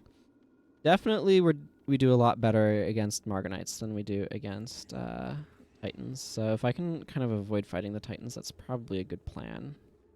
I think part of the reason for that is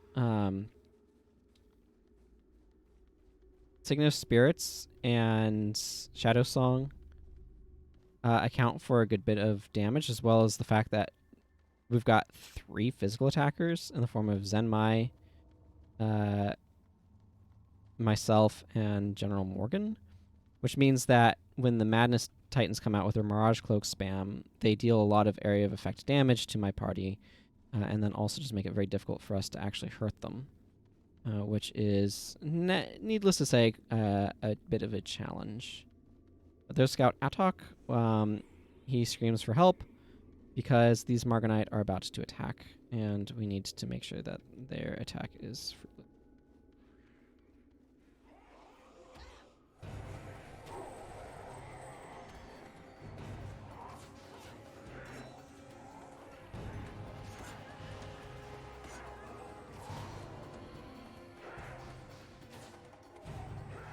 Boy, howdy, I'm glad I have a lot of expertise right now, though. Tell you what.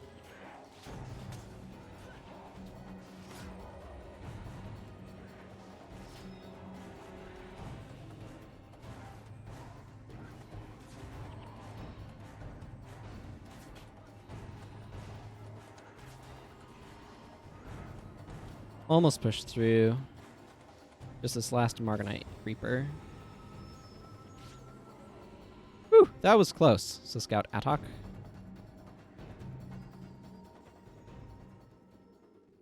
Hey, Scout. Any Yggdrasil, it's been a while. When last I saw you, it was on the docks of Gandara before I was slain. Yeah, he died in the Consulate Docks mission. And this dialogue is a reminder us of that. Any Yggdrasil, Cormir, am I glad to see you. You got here just in the nick of time, it seems. Keeper Helissi sent you? Thank the gods. I followed a Margonite patrol right to the entrance of that lost temple he mentioned, but I got pinned down and couldn't find a safe route out. The temple is heavily guarded. From what I can tell, Abaddon's generals have gathered a large portion of their forces there for some uncertain purpose. If we wish to enter the temple, we'll have a hard fight ahead of us. It's all or nothing. Are you sure you're ready to move on? This could get dangerous. We are ready. The Gate of Madness. Like I said, we've kind of reached the end of our time for today, but I'll let this cutscene play.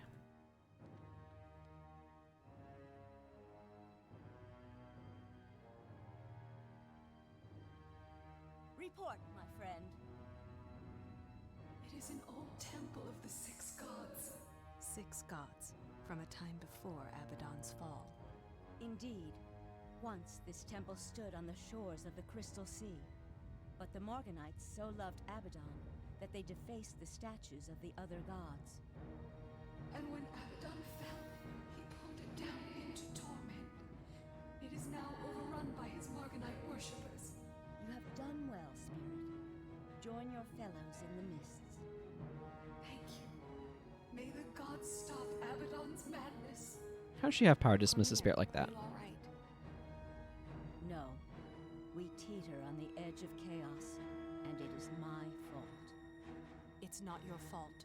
Abaddon has worked for centuries to free himself. Very well. My responsibility. Let us pray the gods will aid us. Yeah, I get where you're coming from, Cormir. All right. Let's go ahead and get our quest reward, and that will be the end of the stream for today. Hello, Runic Oracle.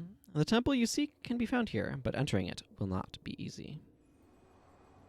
Alrighty. Ooh. I leveled up in Lightbringerness, didn't I? I did. That's nice. Pop into the Imperial Isle and wrap up here. It's a more pleasant locale. for our conclusions.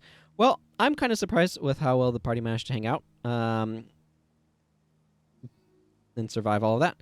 But I'm going to go ahead and call things here. So, like I said, until next time, which should be Tuesday, you can leave a follow as well to get notified for when I start. But until next time, thank you all very much for watching. Take care, and goodbye.